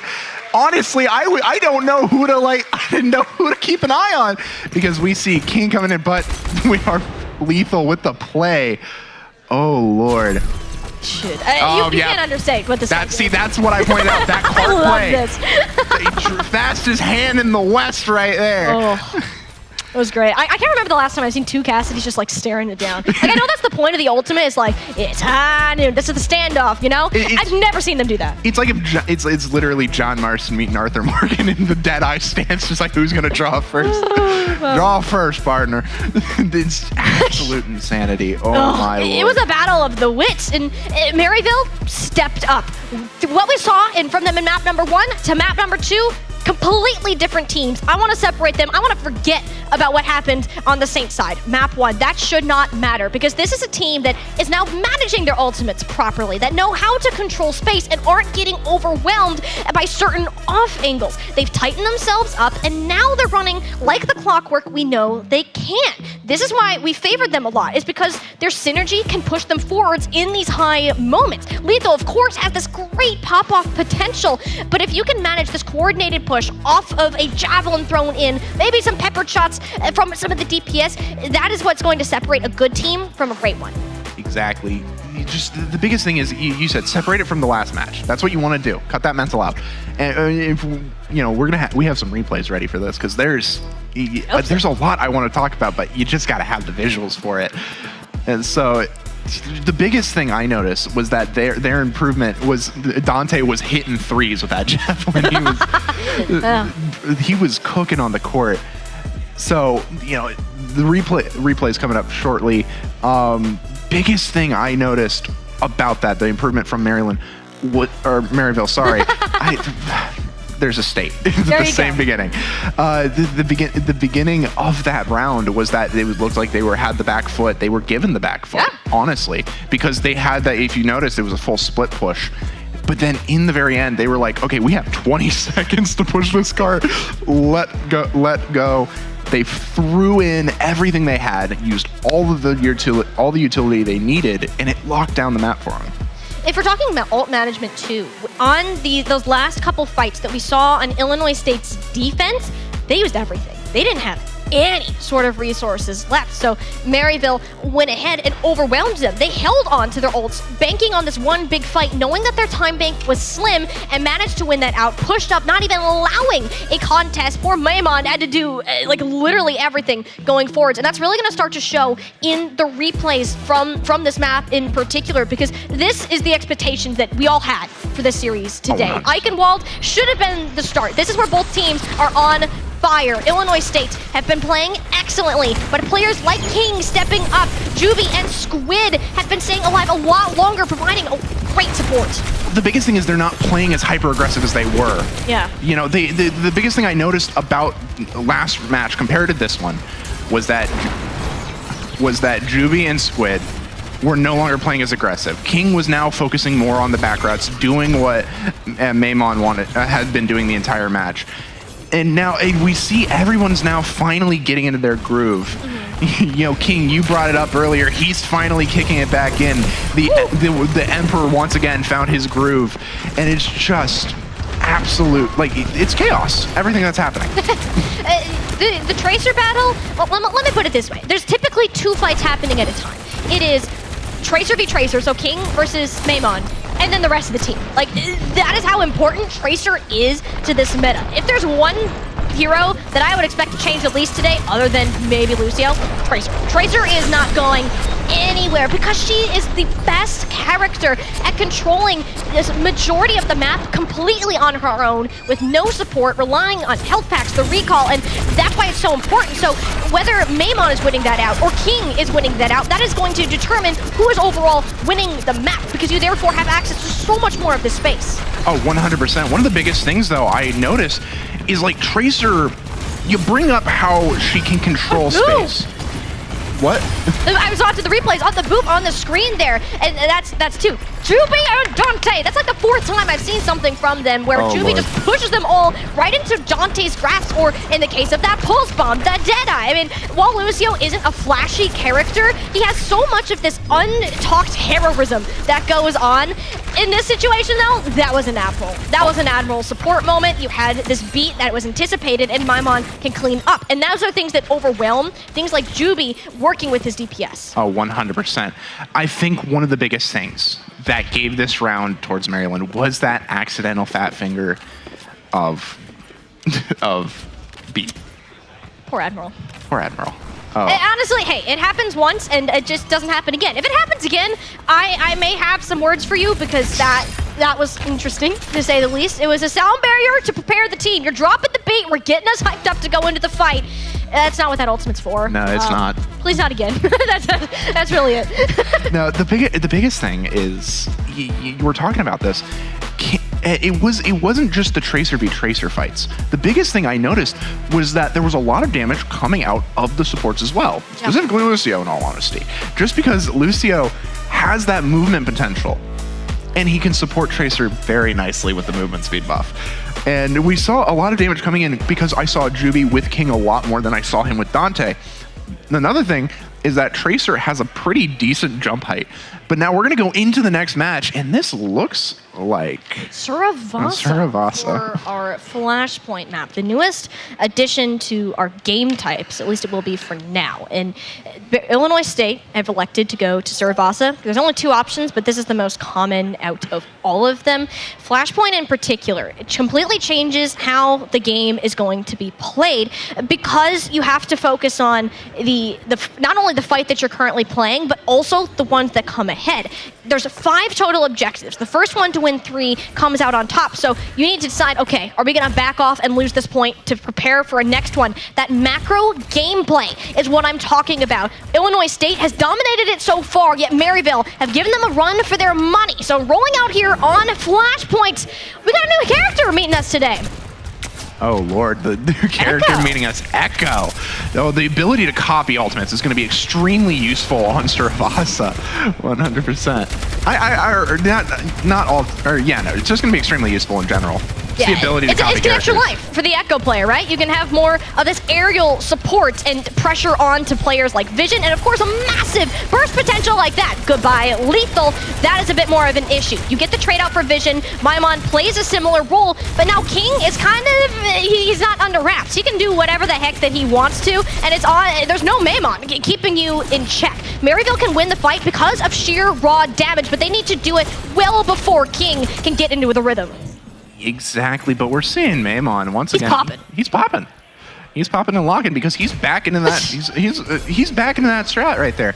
He's playing that hyper aggressive, like in your face style. We saw it as he took out Luce, and it's just the pure chaos that Echo can cause. Once again, it's one of those things where Echo, the ability to copy characters, get that free extra life, is insanity. Mm-hmm. Yeah, it's very helpful in the long run of the game. So unfortunately, we do have another reset. This is what we got to do. We got to preview every map before we go in, so we know what to expect, and then we do it for real the second time. 100%. I can guarantee you, if Maimon plays Echo, that map, Suravasa is going to be a shutdown because of her kit. Her kit is not. It's not Dante friendly. It's not Dante friendly. It's not anyone friendly, which is why I like it. Because it is like you have sticky grenades that you can fire in a pattern. You got that beam. You got and just her spread. The spread on like what is essentially a shotgun spread for her primary fire is insane. Yeah. And we're just talking about the pure raw damage that can be output is beyond anything Tracer can do, and Tracer is consistent in damage. Consistency isn't exactly important on a Flashpoint map. It's more how much can you deal, so you can shove the team back and force them to regroup for the next point. Yeah, especially with the way that the game is being played recently, it's not about damage numbers. It's not about like the amount of healing that you're putting out. I mean, while that is very helpful, stats don't always define how a series is played or it's won. When things like the Tracer, it allows for a lot more consistent presence in various areas of the map, where as Echo is just straight up assassination attempts. Like Echo is an assassination type of character. So you're coming in with these massive levels of burst damage, you're winning them a lot faster than you may with a Tracer because you have the ability to just blow somebody up with just pressing a couple of buttons, right? Oh. Seriously, I make it sound simple, but it is absolutely not the case. You're playing Echo into somebody like Vision. He might not even play Echo coming in. I mean, if they were all actually playing 100%, not planning on a bit of a pause/reset there, Maimon could totally just come out and just... I think it might have been a fake out. We might see him. Could it be a fake out? But if it isn't a fake out, I want to see it. I want variety. Because not because it's variety. It's no? because, no, it's not. It's because you bring it up. Stats don't matter. it's pure assassination attempts from Echo. Echo is an isolator. Like, if I were to classify him rather than by like tank, DPS, support, Echo's an isolator. She can absolutely isolate. We saw it in that little brief snippet of what we got. Absolutely isolate people. I think annihilate is a good word too. Annihilate's another good word. I like that. But isolate people and shut them down. We saw Echo do it with Dante. We saw Echo do it with Juby. And King as well. You can't underestimate Echo. Damage numbers don't lie, yes, but they're not as important as the isolation potential. Yeah. Because the moment you get isolated with an Echo, you can kiss your health goodbye. Yeah. I do want to talk a little bit about more of the potential behind-the-scenes reasons for this change. Illinois State are coming off of a map loss after having a relatively solid win, with the exception of University. I mean, they looked great coming in on Oasis and then hit that roadblock, getting held for 5.5 minutes when you're like, okay, we got this, we got time, we can just do a next fight. Oh, I'm out of time, I don't know what to do anymore. That is a problem. Lethal being that person to step up was why that map was as close as it was in the vast majority of it. Lethal can't be the only answer though. When it's coming down to Dante, and we talked about isolation, Kuffa. Where is Kuffa positioned? That's how Maryville ended up winning a lot of that first point. Dante is a much more team-oriented tank, where Kuffa is highly likely to go on these more solo missions where I'm just javeling in, I'm going to spin you into a corner, and I'm going to smack you down to a pole. 100%. One of the biggest things that I've been noticing about the play so far is that Kuffa, when he does, I don't think there's a lot of communication clearly going through about where he's going, what his intentions are. And you see that, and you see it in the erratic movement of the team. Like, yeah, there's a lot of erratic movement. I mean, you're playing a first-person shooter and you have WASD. But the biggest thing is that the movement is a little bit more than erratic. We're jumping in. Echo! Let's get it! Thank you, Maymon! I love some variety in my life. Maymon, though, is coming in on this Echo. We mentioned how deadly this can be for specific DPS, but it's more efficient. That actually gets the better of Lethal here, which is a massive turn of events, considering how Eichenwald ended up going for that particular player.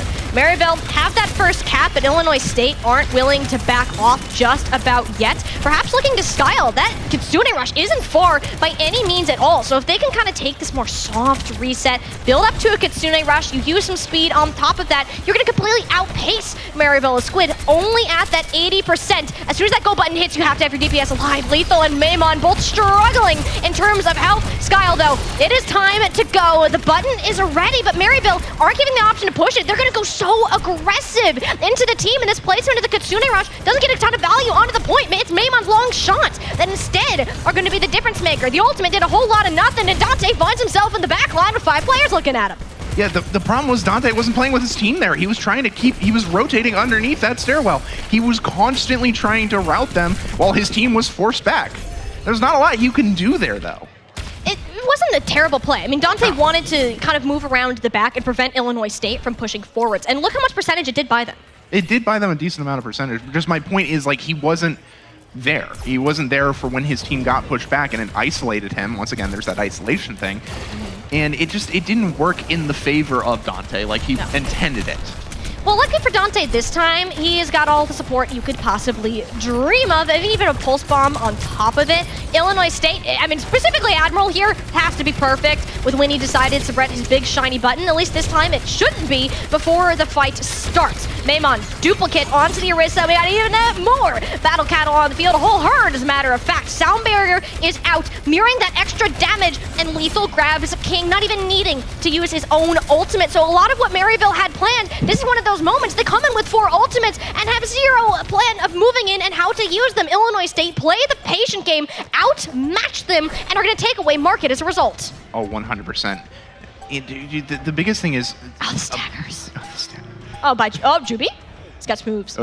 The biggest thing is, like, now you're forcing them to regroup. You're forcing them to reroute towards the next point. Oh, there was somebody in the back line trying to contest it. They'll have the touch, but at the end of the day, Illinois State, they have numbers. They're not going to let a King just single-handedly 1v5 and take that objective. So it appears we're going to be moving on to our next map, which is Palace, judging by the direction the teams are heading into.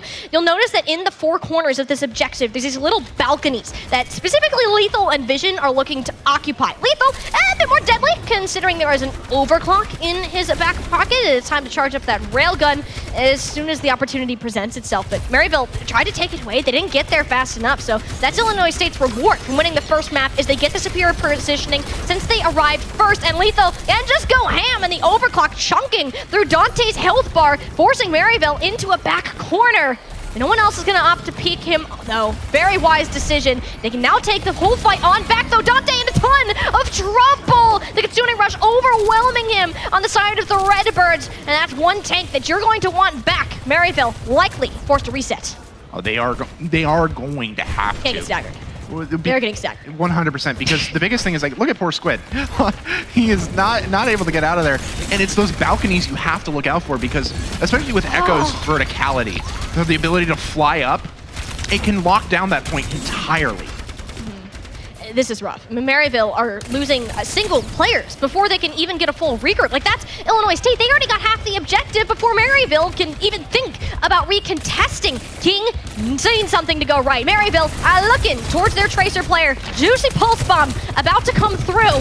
The question is, who are you looking for? It's Lethal under a bit more of that pressure, but they're just taking more brute force in the front line. Maimon once again duplicating that. Orisa, the whole herd reuniting for round number 2, and Maryville can't even get a touch. We're suddenly in that last fight, and there hasn't been a single move from the Saints. They know that they're at a disadvantage when it comes to this ultimate. A touch shouldn't be a problem. They just can't get booped away. It's Maimon, though, in the backline. They can see this. He's so sneaky for this. Looking at Squid, but none of the shots and managed to hit. It's only one. And the Kiriko has already turned his head. There's that stick we've been looking for, but Kuffa has all the health in the world to stay alive. No big deal for a tank of that magnitude. Illinois State needs something. That sound barrier helps them overwhelm on Dante. It's Maryville. They started off so well within this map, but Palace is looking to be a shutout. If they cannot manage to recover, it's all on to Vision. The overclock powering it down. The one elimination he got is enough, and the rest have thrived to see another day. A massive clutch to potential thanks to Vision and King.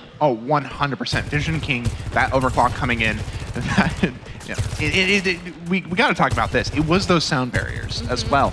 That really, in all honesty, is what 100% won them the fight, because those sound barriers are were so desperately important. Yes, Dante lost his individual, but because they were so focused on collapsing on Dante, they weren't focused on anyone else.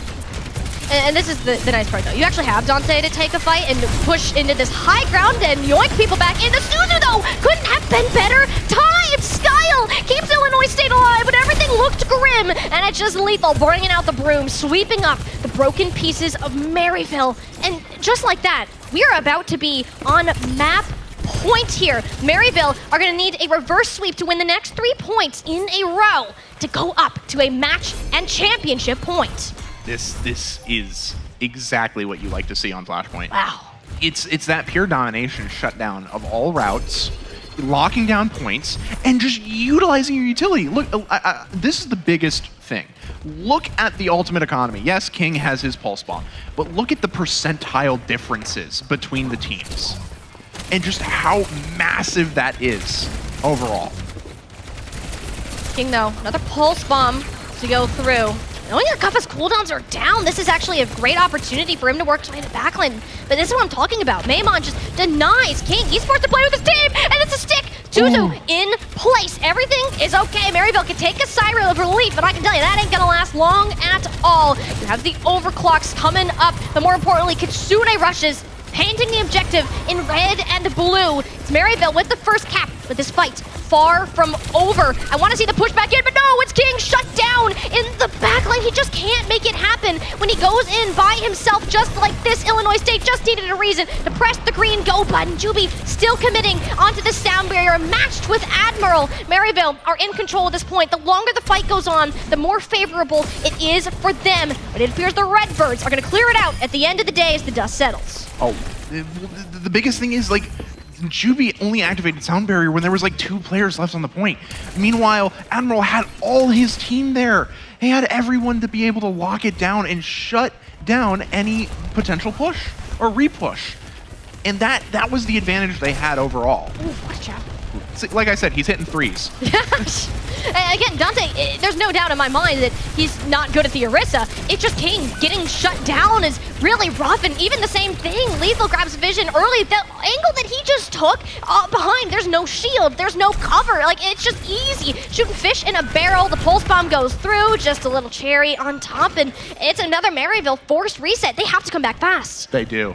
Because, or else it's just going to be a pure lockout. However, once again, paying attention to ult economy, that's an overclock, a pulse bomb, and a Terra Surge with a near Kitsune Rush. But if we've learned anything, ultimates from Maryville, when it comes down to these big moments, they tend to fumble. They have to be on the same leg. Support Dante when it comes to his own ultimate. Clear the space for Vision, who's already dead. It's all on King. It's all on Dante. The Terra Surge is down. It leaves out of the pulse bomb, and he slides out of danger. Juby also hitting the deck. Maryville on their last limb. The flip not looking good at all. The Redbirds continue to soar higher and higher here in the NACE Starleague Grand Finals. And just like that, ladies and gentlemen, they're up to match point. Absolute insanity right there. That final fight was just the proper use of the counter Kiriko Rush, where you play Kiriko Rush at the same time as your enemy to try and push them back. The placement of the initial Kiriko, or the initial Kitsune coming in, and was not right. It was not the right angle. It was too far on stairs. Meanwhile, we see the counter coming in, and it was just straight down the middle like a bowling strike coming in. And there was no potential to play around that. They were forced to stay down lane and suffer the consequences.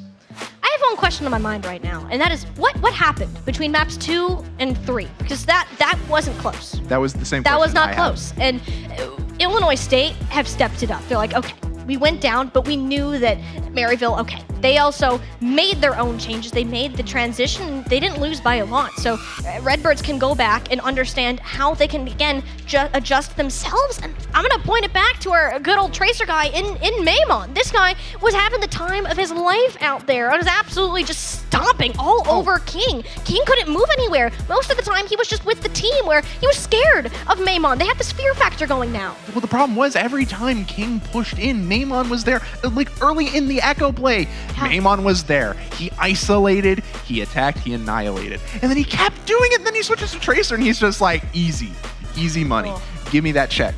Tough. That's what he was saying the entire time. It was like, what? He was basically COD kill streaking at a certain point, just like, I'm doing this just to do this. And we do have a replay ready. Let's take a look back on that round.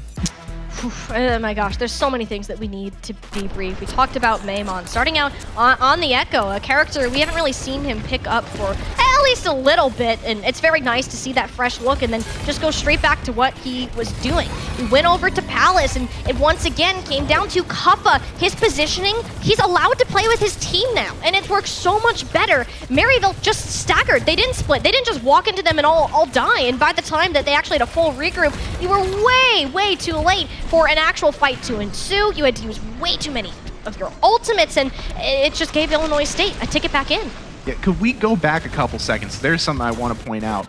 Just wanted to point this out. This is the biggest problem with having Echo on these early points. Right there is that verticality, that ability to go from down here all the way up and then have perfect sight line. You have this cone of vision now. Minus the fountain. Yeah, the cone of vision. Minus the fountain in the middle. You can perfectly see at the four corners of the map. And then we go into this Terra Surge. Dante, this was a fatal mistake on Palace. That Terra Surge was not timed well. I wouldn't call it a mistake. I think his timing, I'm going to counter that. I think his timing was good because he goes in and he's trying to stop the push. The problem was Lethal. Ooh. Lethal wasn't with the team. Lethal was on an off angle with an overclock, said, hey guys, nobody's looking at me. I got a big shiny railgun. You want to see? Like, that's the problem, right? Is Dante went in, he had the right plan, but nobody looked at Lethal. Maryville are great when it comes to taking these team fights, but the second that they have to sort of divert their attention in the way is where we started to see them fall apart. Yeah, exactly. There was a lot there, and if you notice there, if you saw that remnant of the Kitsune Rush there for a few seconds, it was just that he was blocked off at a certain point. There was no way they could have pushed with that Kitsune Rush on final, because on final it was just pure domination coming in from Lethal, from Maymon to shut down everyone. And this is the biggest thing. Movement is important in these kinds of games. And if your team is just moving together and hurting, it's not exactly the best. You gotta allow your faster moving players to roam. Let Sojourn push to this direction. Let Tracer push to this direction. Yeah. Let the flanks come out. Let Lucio let people move. Simple as that.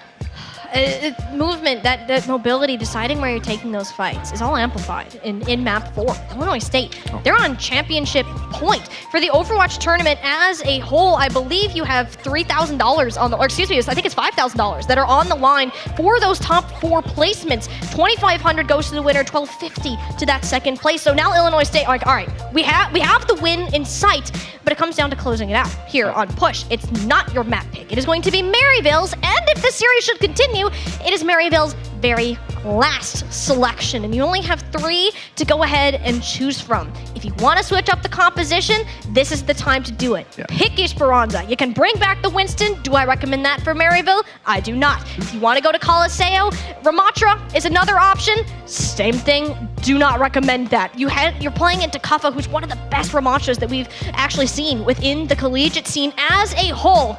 It's going to be Portugal, Esperanza, for map number 4. Illinois State on match point. The sticking with this good championship point. We enter the finals. It's very beautiful. But interesting. Esperanza is a very interesting map with that center bridge there on this initial point of the robot. There's a lot of counterplay you can do around that, and then the 2 bridges on the side. The map is even when it comes to counterplay. There's no one-sided advantage, really, in my honest opinion. No, not at all, and especially when you come to push points. These first fights are the ones that are going to drag on the longest, particularly. I've seen things go where we have 3 minutes without a single elimination happening. It's literally a battle of wits. You're playing around this big chapel that you're seeing in the center of your screen, while one team is over on that bridge where Lethal is stuck up. Illinois State are purposely allowing Maryville to push the bot so they can go into back, but look at this wraparound. A quick transition over doesn't amount to much. Maryville now have this opportunity moving under the bridge. Maimon, though, still a problem. The difference in ult charge can't be understated. Problem is, once again, Kuffa. This is a map that you can pretty easily isolate a tank player on, especially when you're moving back. But Maimon, the pulse bomb, comes online. Dante faces a similar fate. A full-out scrappy brawl comes into play, and it's been Lethal to come out on top of every single Cassidy duel that we've seen so far. The man is a dueling machine. I wonder if he just practices in Red Dead, just hitting them shots, because his revolver shots have been on point. Yeah, it's been great. I mean, Illinois State, their decision making there, wonderful. You let Maryville push into you. You have the better positioning, wrap around behind them. Maimon absolutely farms. He's already halfway to another post bomb. My goodness. And you still have the Kitsune Rush, even a sound barrier. Should you want it, the high ground is theirs. Maryville, despite them having ultimates, they're still not favored unless they clear this bridge, and they're walking into a dead-eyeing horse. The boom off the top, Admiral clearing the field. Lethal to shoot them all down. Illinois State, my goodness, you need to be keeping on Lethal. Let him cook. Seriously, there was absolutely no time. I didn't even realize he could hit all of them in that fast, because Lethal had so much prep time because they were so focused on dealing with everyone in front of him that they would have pushed past everyone. They could have gotten Lethal and shut him down within seconds. And the best thing, too, is that really didn't do much in terms of imbalancing the ultimate economy. Illinois State are still clear to fight another day, but Maryville know how important contesting these forward spawns are. If this checkpoint is hit, every fight that Illinois State would have to take from there on out is significantly easier for them, just with how much faster they can return. The high ground still has to be cleared. I mentioned this before, and it didn't happen. It's King gets shut down. This has been a big issue for Maryville. They're so used to relying on King to take these off angles, but it just hasn't been his day. Maimon has been the statement player of Illinois State in the tracer position, and that's forward spawns unlocked really early into this flashpoint. Don't worry, I made that mistake before. The biggest point there, because this is essentially if you're playing what is Flashpoint, essentially just the hyper aggressiveness of it. It's super aggressive. You gotta push heavily. And that's what we're seeing coming in from both sides. They're trying to push in, they're trying to shut down. So it really is just down to a battle of who is more aggressive. Yeah. But you don't need to be aggressive, honestly. Illinois State let the robot come back as far as it did because of the lethal and the high ground. They're speeding him in. They're bombing them out. But Dante pops the ultimate just to stay alive. The pulse bomb, even thrown on top of it, despite all the chaos. It's only Admiral who's hit the Duckman sound barrier. He lost at the Ajax from Illinois State. If Maryville can recover, it's going to be here and it's going to be now. But Maimon isn't done yet. No recall on board. He needs to be careful with how he plays, and that's why you have Kappa, the leader, the head tip of the spear to stride Illinois on forwards and send Maryville back. I honestly thought Maryville had that recovery for a solid minute, but it was just, I think it was just because of the early shutdown on, you know, just the early lockdown of those backlines by Maimon, and just, there was no way to counter it. No, not at all. Vision has to come up. He's been silent throughout this map. It's just been the lethal show. And if you're going to come back, if Maryville can prove that they are worthy of the championship, you got to shut down the DPS players. Once again, the robot allowed to push back up. Illinois State taking a fight in a favorable position and backing up over the bridge. Vision, you're not going to do much, especially when you're javelined against the wall. Kappa got his team covered, at least for today. Maimon, King, pulse bombs coming on up, but it's Vision who falls lethal consistently on top. And the robot, just like that, it's gonna walk away from Maryville. This is a terrible spot for them to be in. They need to now try the reapproach to this objective while the bot is just simply moving in the opposite direction. The staggers are gonna be brutal. Have anyone on Illinois State actually been like dropped? Yeah. Okay, because I swear they've been behind them this entire time. Vision, no! No, Vision, the corner. This is so hard. Maryville, right now, they just want to regroup, and Illinois State says, nah, come here, I want more eliminations. Boost my stats, please. Lethal using the Deadeye just to simply reload, push players in to the rest of Illinois State. To be sound barriered with 3 people remaining. That's how desperate Maryville feel right now. It's both Therasurges online, and yet it is the switch that gets out. Vision on the Widowmaker, hoping to catch somebody by surprise, and the support line finally dealt with Squid, helping out with the additional damage, but this is a long, grueling point that they're gonna have to push back, and Maimon is still taking them out. Maimon is just cooking something different because he has been consistently messing with them in the back. Like, he's still behind them. He's still back there. It's the power of the Tracer, the power of the Maimon, and this is tough. Maryville have to win like 5 fights in a row right now to make a comeback. You can only have 3.5 minutes to do it, and I can tell you it's not looking good for you at this immediate moment. They expended all of their tools in that previous fight, got staggered, and the robot moved essentially nowhere, and Illinois State can push forwards. DPS ultimates coming up. You have the sound barrier of your own. Like, what really is there to put a halt on the Redbird's progress? Nothing. You can't. You have to. The only thing that can theoretically, on paper, do this is that pulse bomb. And if it can shut down Kuffa or Lethal, Juby over. Goes down, but the Suzu keeps Lethal alive. Skyle has been outstanding for Illinois State all day long. Are we gonna have a completion on a push map? Such a incredibly rare concurrence. But what we need to realize is Illinois State, when they are on, when they get hot, they are cooking, and there is simply no stopping them. Desperation swaps out of Maryville. The Genji, the Alari, just for some extra damage, hoping for an elimination. Dante had to go out all on his lonesome. Maryville must touch the point. The crown, their title is on the line. Illinois State have come back against adversity despite them falling down. They've risen back up to become the new kings of the NACE Starleague Overwatch Championship. Oh, lordy. Wow. Oh, lordy. What a performance from Illinois State. Oh, my lord. The biggest thing about that was that there was no way to shut them down. Once they got, of course, this one's the play of the game. The cleanest set right there. He was cooking with gas, and he was not taking any prisoners on that one. He had a take no prisoners kind of attitude. Good lord.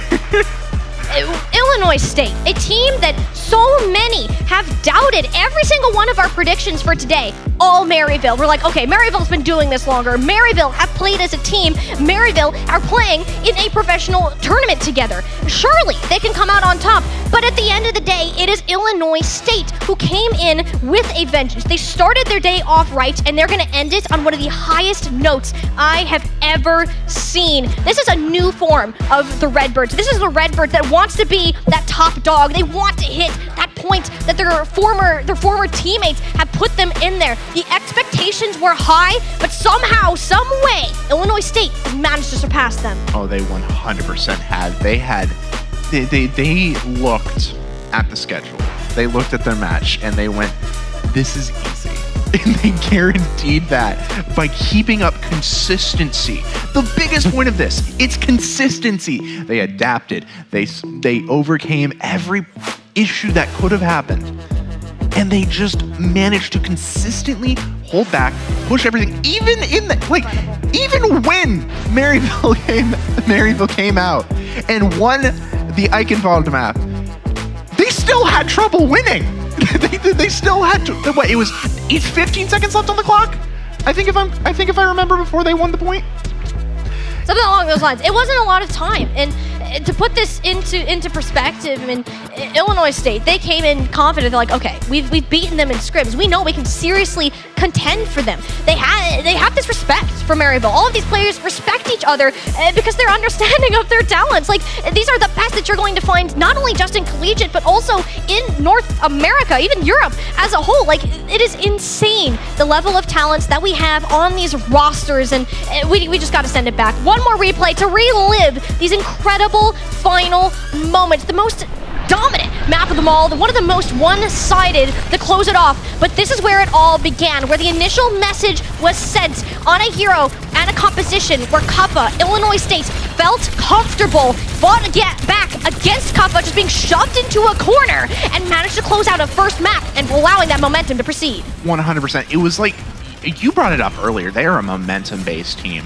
The biggest contenders on this were Lethal, Maimon, and in all honesty, Admiral. Admiral consistently had sound barrier, even when he did accidentally the fat finger it. He still consistently was there to keep the momentum going. After the shining of the day, this is where Lethal stepped it up. I mean, this man had every final blow on this first point going over to his name. The name Lethal is very true, especially when Cassidy is one of his best heroes. Of course, he can play the Sojourn, but give him the good old cowboy, no doubt in my mind is this guy gonna pop off. He's the stable pillar that if all else fails, Illinois State are like, all right, Lethal, this is time for you to pop off. We have Maimon over here keeping King at bay. We have Kappa kind of battling it out in the front lines with them. The unpredictable factor was Lethal. This angle was incredible. Completely negated the play that Maryville had been planning off of the Terra Surge and just snowballed that even further. And it just started almost as soon as it ended on a whiplash of a push map. One of the biggest things, though, is I have to talk about this, is Maryville had a lot of great potential. I mean, Dante was hitting corner threes with those javelins. He was just every time he could, he was hitting people out of nowhere. I mean, you remember, I think it was map 1, the kill on Admiral, just out of left field with a javelin. There was so much happening, though, that in Maryville just couldn't. They were getting collapsed, and it was a lot of issue to come back from that. When you get collapsed like that, when you get shut down, it takes something. It takes a lot of energy out of you because you're trying to figure out, how do we do this? How do we push in? I mean, look right there. Look at the mistake they made with the Kitsune Rush compared to Illinois State. Illinois State were like, okay, we're not going to use it in fight. We're going to use it before fight, get the boost in. That was the difference. I mean, at the very end, they were standing at front door. Every time Maryville looked at Illinois State, I'm like, okay, what can we do differently? How can we change it? They pinpointed one problem and tried to focus it. Another one came up. It was just always playing a game of catch-up. Illinois State were one step ahead. Their preparations, their months of work have been well worth it. They're paying off for it, and they're going to have the prize pool, $2,500, going over to them for all of their great achievements here in the line of Overwatch. And I can tell you right now, Illinois State are in a new form. This is why everybody believed in their potential to pop off. We initially started the day with how they're in top of those rankings, and this is why. Yeah. They're on top. You have the championship to go ahead and back you up. So, that was an amazing game. There was a lot of amazing factors to it. And you're right, that's why they're at the top of the rankings. And I'm going to admit, I've never been more wrong about an opinion. Yeah. But we're going to throw it over to Tracy, who is talking with the winning coach of the Illinois State University Redbirds. Tracy, take it away. Thanks so much, Noah. All right, everybody in here, let's make some noise one more time for Illinois State. Unbelievable win. We have our coach here. This is Light, aka Parker. How are you feeling right now with this big win? We're feeling really, really good. We had a lot of confidence going into the match, and it feels really good from a coach's perspective to see your team perform at the level that you know that they can. Well, so how did you get them to this point, really? It took a lot of adversity, but in the end, everybody locked in, and I knew that we were going to win if we could get our mentality fixed and straighten up, and we were able to do so, and I'm really, really proud of the guys. Yeah, and we wish they were here right now, but they actually had to go play another match because these guys are amazing and are always going. What's the expectation for next season, perhaps? Well, we still got a job to do. We got to win CECC and NECC and ABC, Activision Blizzard Collegiate. So there's a lot of competition to come up. I think it's going to be really, really close between all of the teams. We still got to play Maryville in the future, Northwood, Winthrop, Fisher. We got a lot of competition, but I'm really, really confident in the team that we can win it all if we lock in like we did today. Well, after what you guys did today, I think there's a very good chance at it. Let's give it one more big round of applause. Light, everybody. Illinois State, Light, you can step down. Thank you so much, everyone. That was so much fun, but the excitement is just beginning. Do not go anywhere. We will be right back for our Super Smash Brothers finals right after this.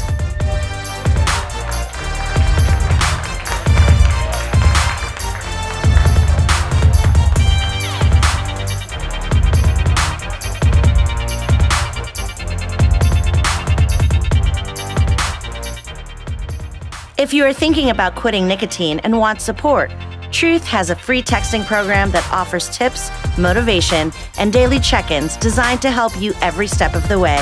Check out thetruth.com/NACE-Starleague to sign up. Mavix is the official gaming chair of NACE Starleague, and one lucky viewer will win a Mavix chair during our NACE Starleague Grand Finals this weekend at Full Sail University. Tune in this Saturday, April 27th, and Sunday, April 28th for a chance to win. Last year, more than 120 players from over 25 teams joined our Super Team page to raise over $30,000. Join the NACE Starleague Super Team page to help change kids' health to change the future. Already created an Extra Life team? Connect with us on the NACE Starleague on Discord to get your fundraising initiatives amplified. Our NACE Starleague spring season is possible thanks to sponsors like Dunkin'. NACE Starleague runs on Dunkin'. Truth has helped over 700,000 young people on their journey to quit vaping nicotine with their free texting program. Check out thetruth.com/NACE-Starleague for more information and to start your quitting journey. Get ready to level up your gaming experience at Walmart's free event, Game On. Dive into our gaming den for an immersive journey featuring the latest from Meta, Xbox, and PlayStation. Enjoy free giveaways, gaming stations, and expert tips. Click on the Twitch panel below or link in chat to find an event near you. Don't miss out. Let's #Game On. Truth knows community support is so important when quitting nicotine. That's why their free texting program shares tips and motivation from other people quitting. If you or someone you care about needs support while giving up nicotine, check out thetruth.com/NACE-Starleague.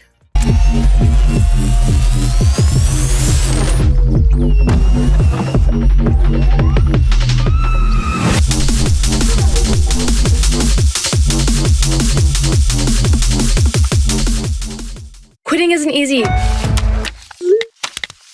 Truth has a free texting program called This Is Quitting, and it's literally like having a superpower for quitting. It's 100% anonymous, free, and it's built to be like your bestie. Text Truth MC to 88709.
up.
incredible gameplay so far from our Overwatch competitors. A big congratulations once again to Illinois State for an incredible win. But now, let's switch it up and get to our next 2024 Grand Final. It's time for some Super Smash Brothers! All right, but Cassie, for Super Smash Bros. Ultimate, let's meet my buddies, KB and UpMind. Ladies and gentlemen, how y'all doing? Ladies and gentlemen, NACE Starleague Grand Finals. It is the spring season, of course. We've been going all year, though. This is the culmination of all of this last year's hard work for these teams, and we've made it to the finals here for Super Smash Brothers. My name is UpMind.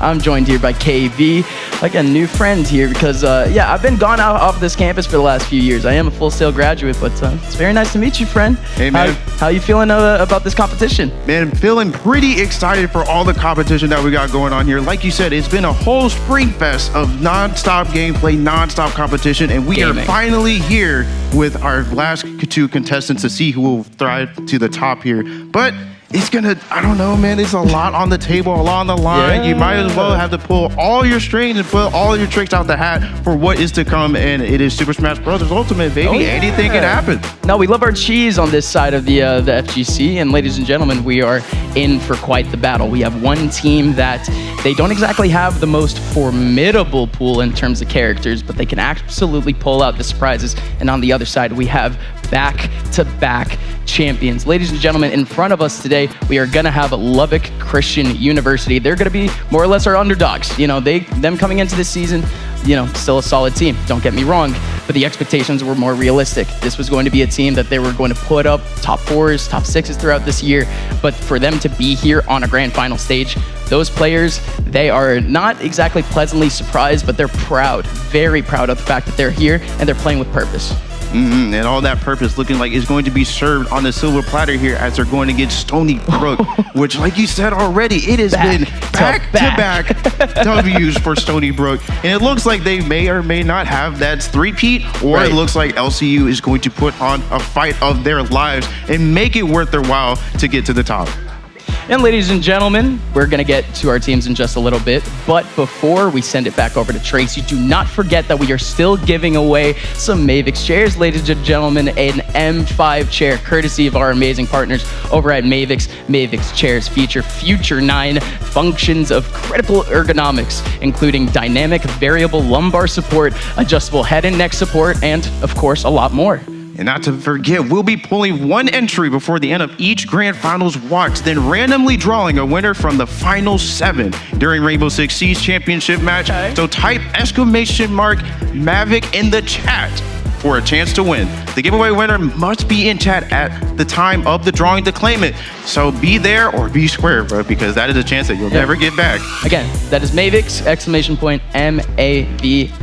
!MAVIX. Hopefully y'all get your hands on one of them chairs, but ladies and gentlemen, we are gonna hand this back over to Tracy, back over on the stage, and get ourselves our competitors. Excellent. Thank you so much, UpMind. It is so exciting. I cannot wait for this next match. How's everyone feeling in this room? Fortress, what's up? Everybody out there online, I just wish you could feel the energy in this room, but right now, it is time to get today's match underway. Let's introduce our fighters. From Stony Brook, New York, please welcome Stony Brook Super Smash Brothers Ultimate Team! Oh, you can do better than that. Come on, guys, let's welcome them in!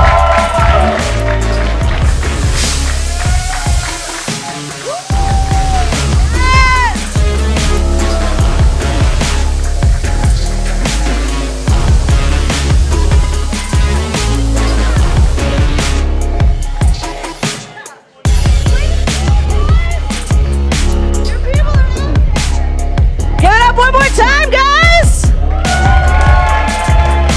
I need to feel more love. Here we go, and the competing team from Lubbock, Texas. Give it up for Lubbock Christian University!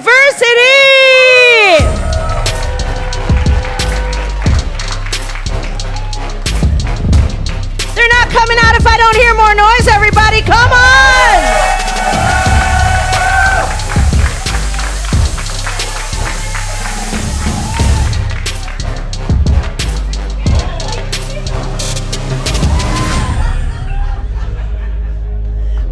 give a shout out to Lubbock's head coach and director of esports, Brandon Hackett, who is also a Full Sail graduate. All right, guys, how we feeling? We feeling good? Oh yeah, they say they're feeling good. I said, how you feeling? Woo! I think they're in their zen zone. They are focused on that game, but I cannot wait to see who comes out on top in today's best of 3 Smash Finals. Players are in their stations. Good luck. Have fun, everybody. And let's get back to our incredible casters, KB and Gus.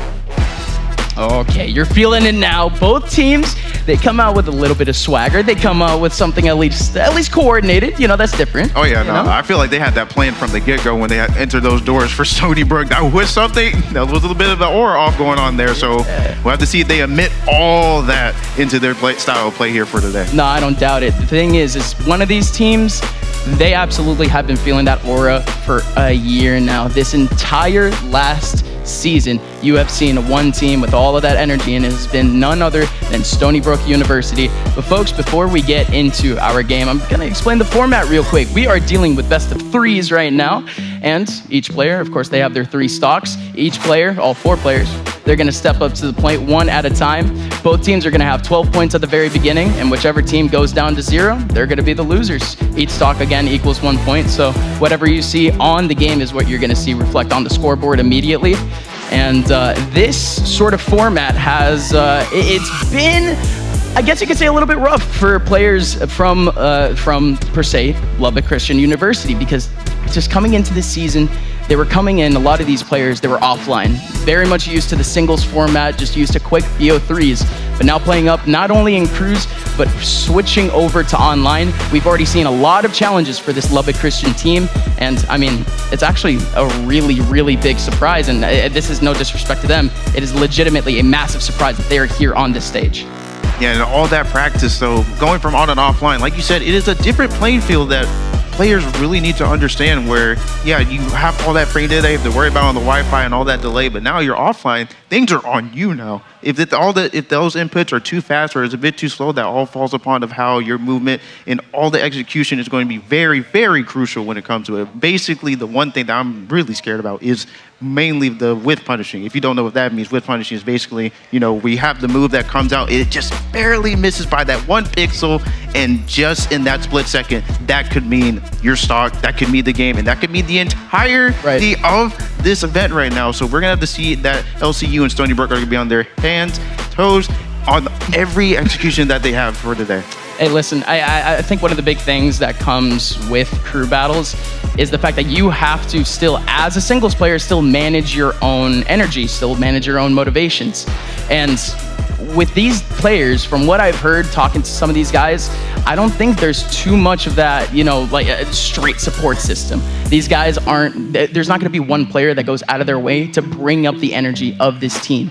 But that also means that all of these players, they're able to manage themselves incredibly well. That is half of the stresses that we have for a team like Lubbock Christian, where if they do start to falter behind, if we do see those mistakes, they're not afraid to lose. There's people right behind them that can pick up the pieces. Yeah, that is all what crew battles is about. Another highlight. I love how you're putting all this on display here. It is at the end of the day like a just a one-on-one type S game. It is a family game from, like, you know, the get-go. However, the realm of competitive play has changed the variety of how this is supposed to be played, from matchup for a roster of 80 plus characters, and everybody is utilizing it to the best of their ability, and they are show forth to get this far and then show what this character can really do. But matchups, though, like you said, trying to, you know, build up pick up the pieces that were left behind and see if they can follow up on it. However, this is where all the counter picks, the counterplay, play styles start clashing heads together to see who can really come out on top and whose adaptability just, you know, has a stronghold over the other. Let's start to talk about some of those play styles, as we do have our rosters for Lubbock Christian, as we're on the topic of them right now. Shigura, Spritzy, Cannons, Worldwide, and they do have a sub coming in terms of Trey. Now, the thing is, with this lineup, you know, for those that keep up with the Smash scene, these aren't exactly players that immediately pop out to you. But if you're a real baller, if you really respect the love of the game, right? Spritzy's the man that you've been keeping your eye out for the last few months. He already has a big W coming into this year, but of course, the rest of the team is what kind of matters here. Of course, it's no longer that 1v1 Smash Bros. You're dealing with 4 players who all need to be on top of their game, but it definitely does help that they have a player in Spritzy who is on a pretty big uprise for the fact that he's still relatively new. Oh yeah, and Spritzy also having a tremendous start to his Smash Ultimate career right now as of 2024, going back into January where he took a game off the Buzz, the king of New York, the number 14 canonically in the world as of right now until the rankings change for July. That is huge though for Spritzy, and now coming on stage here just to show for Collegiate Esports, that is where all that hard work and all that effort, especially from somebody at a top echelon that you got your experience from, and now it's time to just collect all that information and put it all into action here. But like you said, with all these teams as well, you need to think about the back foot of your teammates as well. You need to see, okay, where do these strengths and weaknesses lies within each and every person, so these strengths and weaknesses can come together as one, and now you guys can be a well-functioning oiling machine as a team. And I mean, when we're looking at Lubbock Christian, as you mentioned, again, they do have to have those fallbacks, and it's not exactly like they don't have them. You know, that's been the biggest emphasis for this team. Like, yes, of course, you can have a solid guy in terms of Spritzy. It's the same thing that we're going to talk about in just a little bit with Stony Brook, but I think the coach was a little bit more impressed with the form of the overall team going into the rest of the season. Reminder, the team that they're facing is completely undefeated except for one single game. That trophy, Lubbock Christian hasn't considered to be really in their grasp throughout this season, but they have been given a golden opportunity here in Orlando, Florida, to face, again, this team in Stony Brook that has only lost one single game in the last 9 months of competition. So again, Stony Brook, they're not exactly a team that you can kind of overpass, but as we continue to talk about LCU again, they have 2 players that have been pretty consistently rising throughout their ranks. The players that, again, they came into this, they weren't exactly ones that you would expect to really step up. Cannons, Nationwide. Very good that these players have been able to step up, but at the end of the day, this Lubbock Christian team has developed themselves a starter, a player that can step up to the plate immediately and really start off the game right. Your leadoff man being Shigura, and I mean, there's already been rumblings of that Crom really going wild. Oh yeah, and that Crom has been going buck wild for the past few seasons right now. And going on the big stage against Stony Brook, we'll have to see if this Crom can at least, you know, keep the footsies going on and keep the footwork going and at least keep this level of competition alive. But as of right now, as you can see from the players that are coming up from behind us, trying to get these rule sets, just clean slate, trying to not get anything past you real quick. We ain't trying to put a wool over your eyes right now. This is the rules that we put on display here, and this is something that needs to be followed. And right now, they're going to get that situated as we're going to talk a little bit more about what we got going on here for both teams, especially LCU. Now that we kind of look like we got to the peak of that conversation, Stony Brook. 2-time champions of this Collegiate Esports. Not just 2-time champions, back to back, bro. And this is where, like, what do we say about Stony Brook? Like, they've been on a wear and tear this entire season. Only dropping one game, though, so it's like, you really got to get your head strong about, okay, we just, dropped one game, one singular game that could have been a chance of undefeated champions. So where do you think that puts Stony Brook in mindset-wise coming up to the big stage? They have a mindset other than win. They have. Is that even a question at this point? I don't even know. At this point, we have to ask somebody. No, I mean, seriously, at this point, we're looking at a Stony Brook team where top to bottom, their player roster is solid.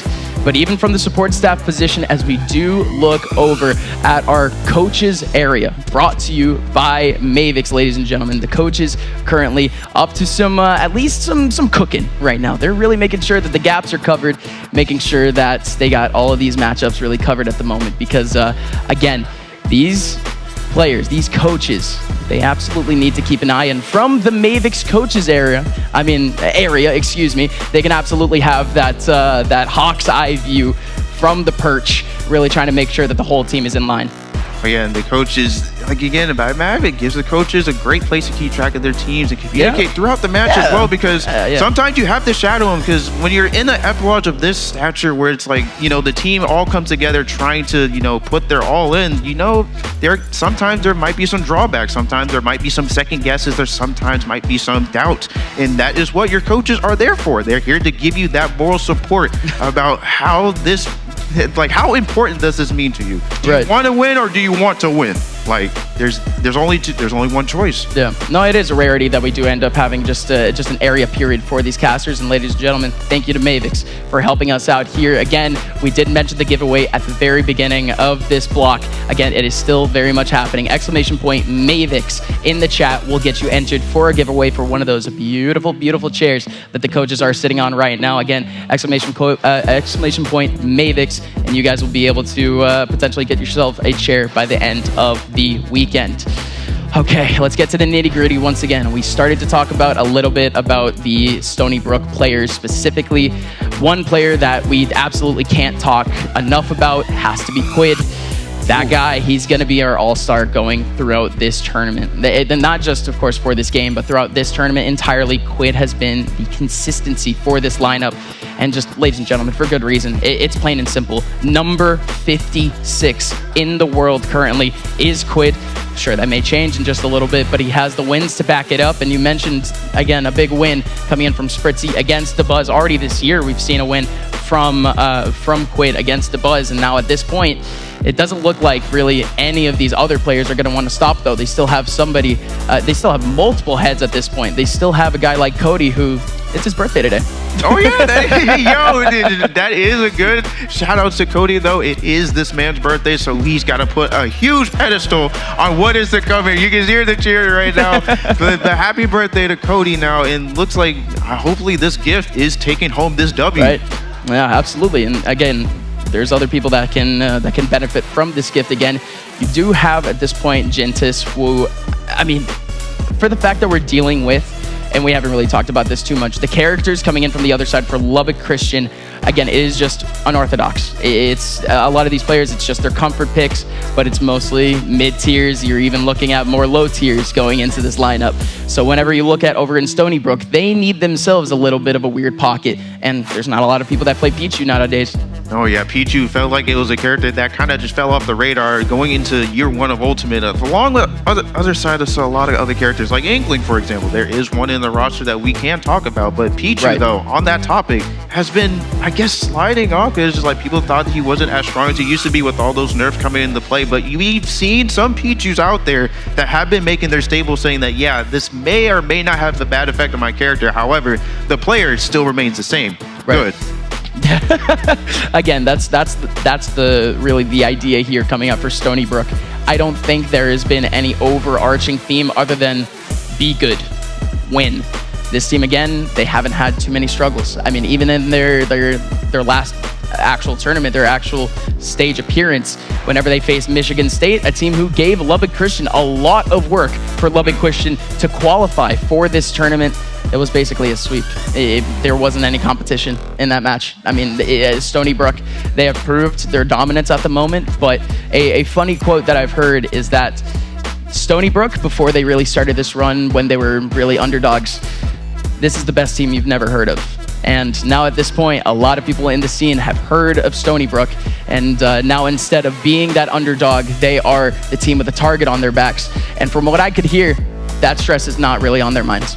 I mean, if you're at such a pedestal like this, especially going from back to back, like we've been stating clearly countless times, it's like, I mean, you've said, hey, man, this is the team that you never thought would be here, but now here they are yet again and again, just making their name known and making their players absolute tyrants of the Collegiate esports team here. Right. So it's like, you really best believe that you better put all your eggs in one basket, or this might just be the end of LCU, or they might pull something out of their sleeves here for Stony Brook to widen their eyes a little bit here on the competition.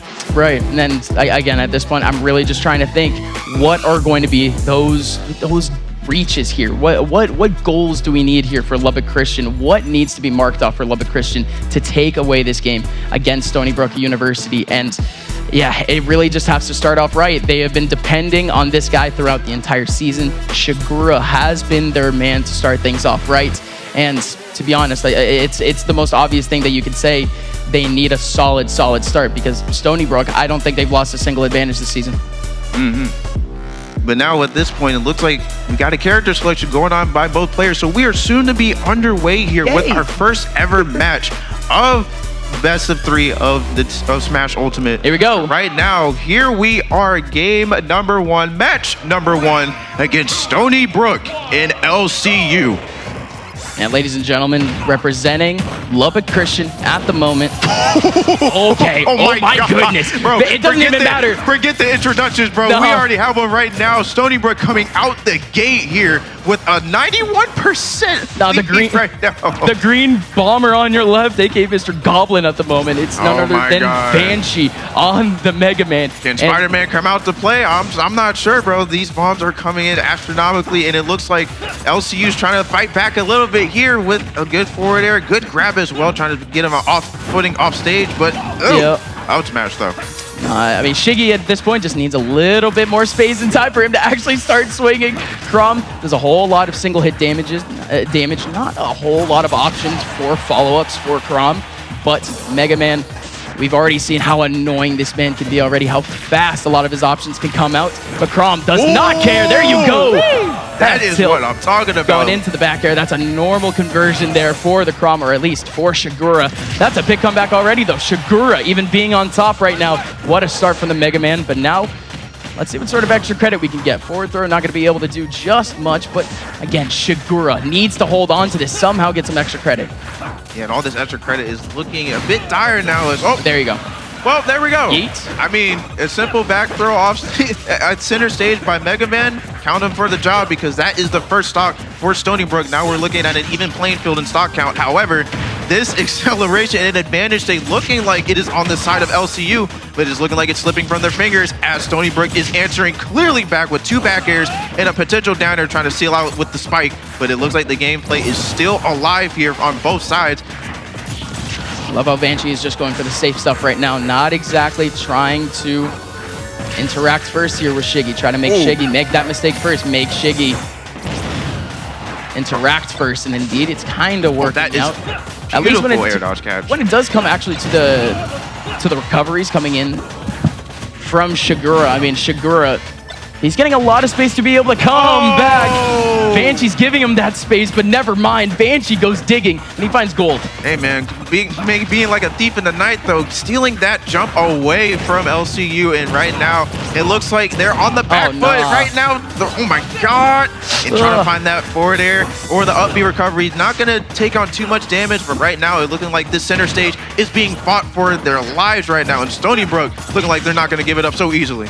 Absolutely not. And again, this could be massive extra credit. This could be a lead going in to the next game. A deep one here coming in from Banshee alongside the rest of Stony Brook. And the armor on the up B saving his life from that down air. So he's going to have to breathe another speck of life, trying to see if he can at least find that one last stock or potentially 2 to lessen that load for LCU. But it looking like Stony Brook get off me with that forward air and is trying to find this ledge trap situation, but gets back to center stage. Again, if it wasn't for that armor, we would be seeing a massive lead for Stony Brook going into that next game. However, it's not like they're out of the woods just yet. Banshee still has the opportunity to take away a 2-stock lead.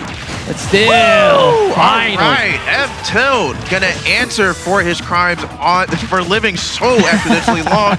And it looks like the combo it had a beautiful start. And okay.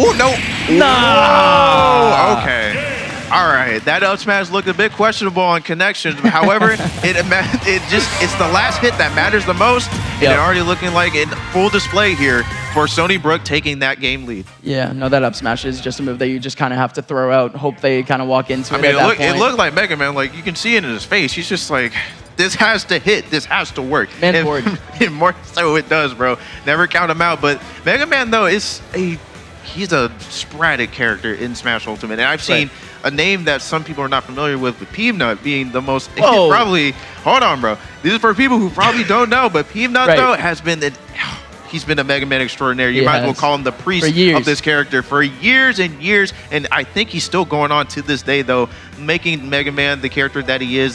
He's so wide of like so many options, especially with that matchup yeah. where you thought, Sword, outranges Mega Man. No, all that is out the window when you have Yes. somebody who has the pure knowledge and character knowledge of not only the character but the game itself. So with somebody like Stony Brook with Mega Man, you might as well put a dice roll on who they're going to send out next. Yeah, no, to be honest, Mega Man is a character that actually covers a lot of matchups, to be honest. It is a pretty complete character. It's not that bad. Of course, there are going to be gaps, but at the end of the day, you do have like pretty much full stage coverage here with Mega Man. You still have some long range pressure options, so you can at least get away from that zoner area, from that zoner spacing. But still, we still have 2 stocks here for Banshee, but Banshee, this is, again, not even a player that we had mentioned too much throughout our pregame, but if Banshee continues in the way that he just did in that last game, this first game is already over.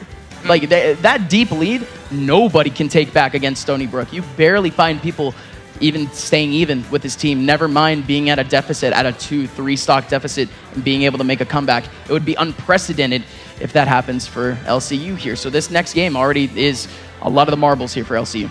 Yeah, now with a 1 stock, being only 1 stock behind against Stony Brook is actually something that you need to take in, though, because you think like we've been hyping them up a little bit, and their stats are no in doubt any question to Stony Brook's astronomical way of play. But for LCU to actually come up to the plate and make their money's worth here, now it's like, do they lean in? Like, do they actually lock in, lean in, do everything they need to do for Stony Brook to keep this potential grand finals alive?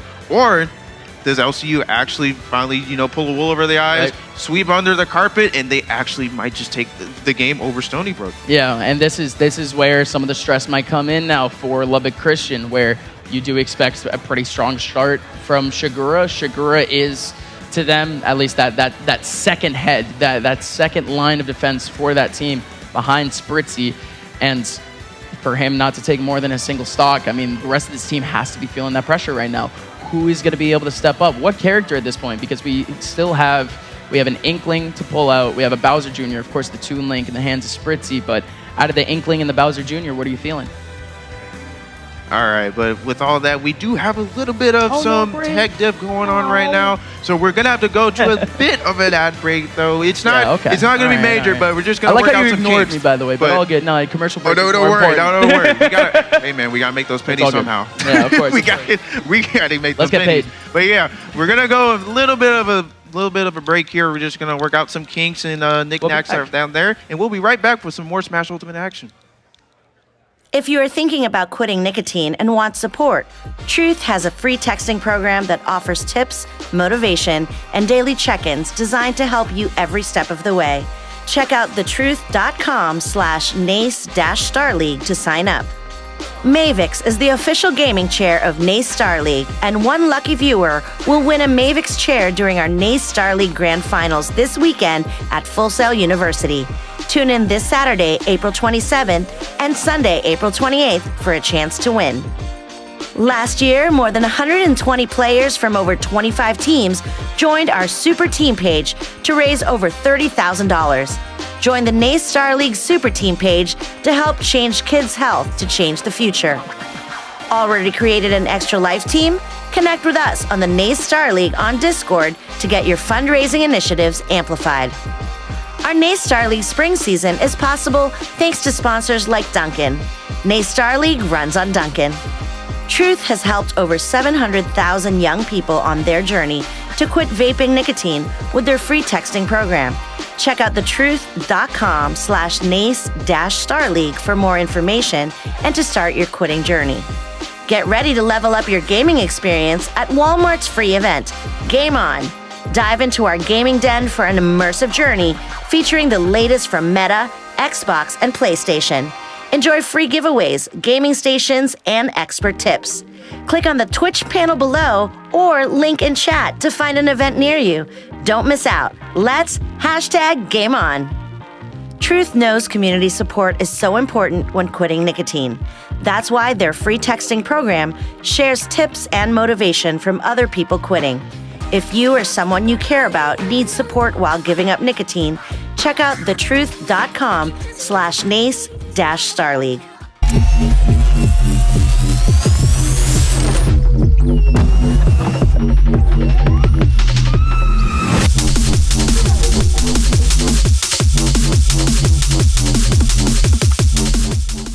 Quitting isn't easy. Truth has a free texting program called This Is Quitting, and it's literally like having a superpower for quitting. It's 100% anonymous, free, and it's built to be like your bestie. Text TruthMC to 88709.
Welcome on back in, everybody. We are live once again, sunny Orlando, Florida, even though we're stuck here inside for now, but we'll be outside in a little bit. We'll have our time.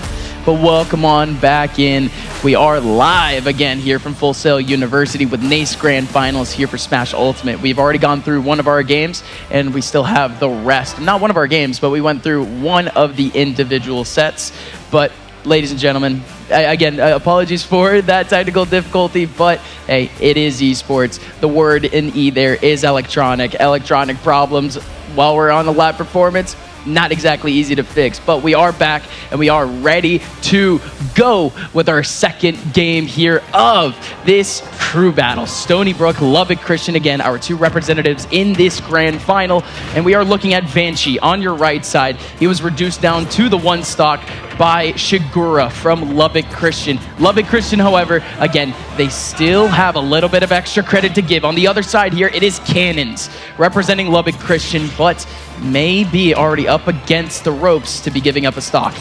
I don't know. And this is looking right now 86%, and like we said before, and before we got on here, is Inkling, a character that there you go. Wow. Okay, well, the Timberlake sponsors were not kidding when they said the things give a kick, and they most certainly do with that up air. And already out the way with that game, and we are on an even stock count yet again for Stony Brook and LCU. Yeah, back down to 9-9. Again, Lubbock Christian, they needed that. They absolutely needed that. We are looking at a player in terms of Cannons that we've only seen from him and Nationwide something of an anchor type feel for them going into that second and third slot for this lineup. Again, the best that they can do is just depend on that matchup. When you see Inkling, you do just want to take advantage of those interactions or of those actual approaches, and that's basically what we saw throughout that game. No missed interaction there whenever we actually did see Cannons get into that first interaction. So good just for the one stock. He didn't need to trade, didn't need to do a whole lot of the regular neutral shenanigans that we usually see on Inkling, so no conditioning. But fresh game coming up. We're going to have 3 fresh stocks for both of these players coming up next. We'll see how Cannons can kind of interact with that. But again, as we look through the rest of this Stony Brook lineup, it just gets scarier and scarier. We just saw Jintis, a player who Lubbock Christian, they had a little bit of a difficult time dealing with, not in this game, but earlier on in this season. But basically just because we ended up seeing Pichu just be that little counter that they didn't expect. But now we have Pokemon trainer, Pichu again. The Mega Man, they got over it. They're more ready now for the Pichu. It should be more expected outcome here going forward for Lubbock. Yeah, this is where it kind of gets to the wire a little bit here, because anything can change at any given moment, actually, because the most that I see when it comes to character counter picks mostly is when who actually, takes the cake here when it comes to said so character, especially Pichu being, in the realm of those possibility of those characters, because it's like a matchup that you're not too familiar with and a character that has not gained that relevancy since way back when. I mean, so now you're like, what have they been in the lab experimenting with this guy? If it's Inkling versus Pichu, first of all, it shouldn't be. I think I feel like this matchup. Hey man, we might have some portrayal. That's what I'm saying. I mean, we should be expecting surprises, period, down the line. But if we're really being serious here, Pichu in a matchup against Inkling, it just isn't fair, I think. Or it just, the early kill potential is there. A lot more on Inkling. You're gonna be in a position on Pichu where you're dying the earliest out of any character. Just, you see the problem there. Oh yeah, and the Ink also, let's not forget the main factor of Inkling's moveset, where that's why he kills early. If you're full body covered, then you might as well kiss that sock goodbye below 50, because now not only do they dish out the damage with the Ink, but the hits become harder and harder and even harder, especially with the lightweight with that coming to the plate here. But dang, they got my song playing a little bit from the ears what I hear. But any Pokemon fans out there? You ready to like kick back at this point, really, and really try to get into your intellectual vibes with this one? I like this song. It makes me feel. This song makes me feel. It doesn't make me like anything. This is something that you could feel, especially Pokemon music. Oh my God. No. The Lord, thank you. No notes whatsoever. Yeah, but again, we should be moving on with our second game in just a little bit. Again, if I have anything to kind of expect here for Lubbock Christian going forward, it is the fact that we should be seeing Nationwide after this. And that Bowser Jr. has been sort of that curveball for this team throughout this season. But if we're being honest, I don't really think that's going to be too much of a surprise for the players in Stony Brook. That's like, it's just one less thing to deal with for the Stony Brook team. Yeah, and this is where Bowser Jr. is, like, we discussed this already, where it's a bit of a abstract character that nobody's ready for. But with the player like Nationwide, we'll just hope that it's on his side when he gets up to the plate momentarily. But as of right now, we are jumping right into another game with Stony Brook. Oh, looks like a button check, actually. Excuse me on that matter. But it looks like a button check going on right now for Stony Brook and LCU, trying to see if these controls are looking spiffy right now for what is to come in. Oh my God. No, it might have been a wrong pick for character 2. You can't switch out characters, between. Oh yeah, the move sets. list. Oh, it would have been nice, but we do see Cody stepping up. It is that birthday boy that we mentioned earlier. Yes, sir. Happy Blow out that birthday to candle. Cody. But I don't know if Ridley is the one that engulfs the flame, so he's probably going to be constantly putting that candle to flames. But we'll just have to see if Cody can actually, extinguish it with his Peach playstyle, or trying to see if there's anything up for grabs here. As we hear those characters, we heard the start button, and as you can tell, we are going straight back into the Smash Ultimate action. He's right. And everybody is on their feet and has their voices heard around the arena, and we're in to the next game with LCU and Stony Brook. Nah, the video game is live, and that's all that matters. Oh, heck yeah. Gameplay is everything, and oh my God. It looks like we're starting off really strong here. 71, 81 in that back air. Oh my God, that Inkling back air is the epiphany of what everyone fears. And it's so good at spacing. It's so good at getting out of jail free cards. And on shield is also feels like as if it's unpunishable. I like how I really could have just played this game for the first 3 days that it came out, and I would just be getting the same amount of information that I do right now. These two characters are still very much as strong as they were beforehand. Inkling not so much because of the fact that people just don't expect Inkling to be that good, but still is pretty strong. The strings that Inkling can get, some of the confirmed damage that Inkling can get, still solid. Get-in options also incredibly solid. Oh my like I said, God. that's the type of confirm that you want, and that is 0 to death. Not exactly a combo, but that is a flawless stock already coming out. Ooh, it looks like LCU about to pick up what they put down. Looking like it's a potential 0 to death as well, but it has to see if it's going to keep up the potential. But looks like the momentum was shut down, unfortunately, due to that ink, causing a little bit of damage on the board here. So it's like LCU is back on the back foot here with the stock behind and trying to find their way into this slippery character that we love to call Inkling. Against Stony Brook, they are led up right now by Cody on your right. Cody down by that stock. Lubbock Christian headed up by Cannons at the moment. Cannons still maintaining a little bit of distance right now. Mr. But Saturn, there you go. what are you doing here? Always very pleasant to see Mr. Saturn, but not exactly against a non-shielded opponent. Still decent damage, though, against Cannons. Cannons getting sent now at the moment, but Cannons needed a little bit more damage to make it worth it, but there goes a slap back from Cody. Yeah, the tip of the crown to you. And looking like a combo was in the air here. However, it was so sadly dropped by Cody. Therefore, gonna play a bit of some neutral right now. That center stage looking mighty heavy for our princess here of the Mushroom Kingdom, as Inkling is trying to find that way to get back to the ledge. And dealt with those high heels. Peach, in terms of Cody right now. Ooh, looking like a bit of an opportunity there with that roller hitting shield. It is a one hit, so you do have that opportunity to react out of shield, but every character has their, ways of getting out, and it looks like Cody did not have the option to follow up on the punish. So now we're playing at a bit of an even pace here, and it looks like the ledge trapping sequence is about to start as these back airs and splat bombs are taking their oh my God, and taking their shine and striding as well. Beautiful tech. It's just good stuff. The Cannons is somehow still alive again off that tech, but Cody still at 157 full rage right now. An up tilt right here should be able to do it. A lot of moves here for Peach actually should be able to do it no matter what. But this again, we saw some sort of an advantage earlier from Cannons at 127. It's not exactly there, even if he does get this kill early on. But just slapping back and forth right now. There really isn't any thought being put into this. Just make sure that you can't get punished from the wide swing that you do. And that's exactly what happens there. Cody waits out an opportunity to swing away and gets it back. However, tied back down 1 stock to 1. Stony Brook and Lubbock Christian neck and neck. This is where it all comes Here we down go. to this, and the combo is starting to blossom here, but unfortunately, looks like the season ended a bit short. And splat bomb into roller, grounded by the way, and the follow-up after the back air, sending him at a devious angle here for a follow-up. No but way. I'll throw up air. I guess the Tims are going to have to subside for now, as that is a fake splash screen, and it looks like LCU is still in it to win it. Uh-oh, Cody. He has been, basically flawless with his turnip so far, and was almost able to get a start there off the turnip. However, 54% here is Cannon. Beautiful Make that grab. 57. There goes. Oh, but that is a back air off stage. No, there's a jump. Oh, but the ledge traffic sequence though from our boy is going to be dropped unintentionally. So Cody needs to find a way back to the ledge. He so rightfully does with side B, and this has come down to the wire for just our second game. And the missed tech, no tech city, and that is an unfortunate way to lose your stock. And it looks like.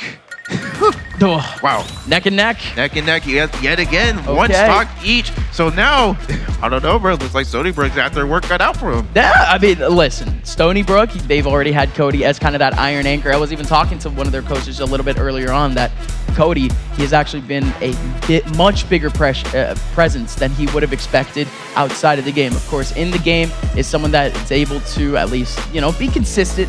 We haven't exactly seen bad performances from Cody on a Peach. It's been incredibly consistent, especially at a local level. Actually, Cody's been actually killing it. But when it comes to that back end, when it comes to that film study, Cody has actually been one of the most outspoken people on this team, and really just trying to get this team as even as possible, as refined as possible. However, his job in the game, not exactly completed. He did keep it neck and neck though, and that's all really that you can ask for in a crew battle. Cannons, however, that wasn't exactly a game that we would have seen, just that little tiny gap at the very end. We should have seen a 2-stock gap there from Cannons. We really should.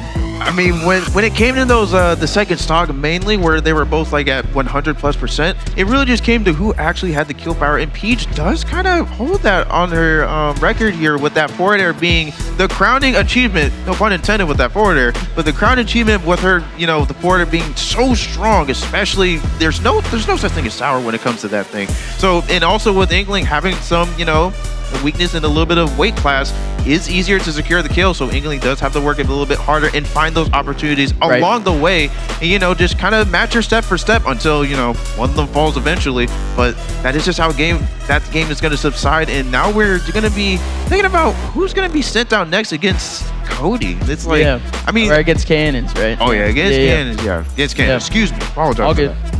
That. Don't worry, I'm still trying to get used to this thing. No, but from what I've seen from Cannons, I mean, my main criticism from looking at his old VODs, and this is coming from someone who isn't that good at the game, hey, not enough setups. I love transparency up here. Yeah, no, straight up. Listen, not enough setups. And Inkling is a little bit more of a setup-heavy character, and not just setup-heavy, but there are easier setups that you can get, ones that'll chip away 30, 40, 50 easy% early on. And we did actually see that a little bit more from Cannons. We did see just that bread and butter. Nothing, like, you don't need to be swinging all the time. And that's more or less what I took away from Cody too. Cody's a big swinger, but his turnip combos were going to be kind of the crux. We're going to be kind of that big advantage for him. And that's exactly kind of what we saw near that end. But Cannons now, it does look like he's an improved guy. He has changed his play style a little bit to try to serve the bigger moments here on stage.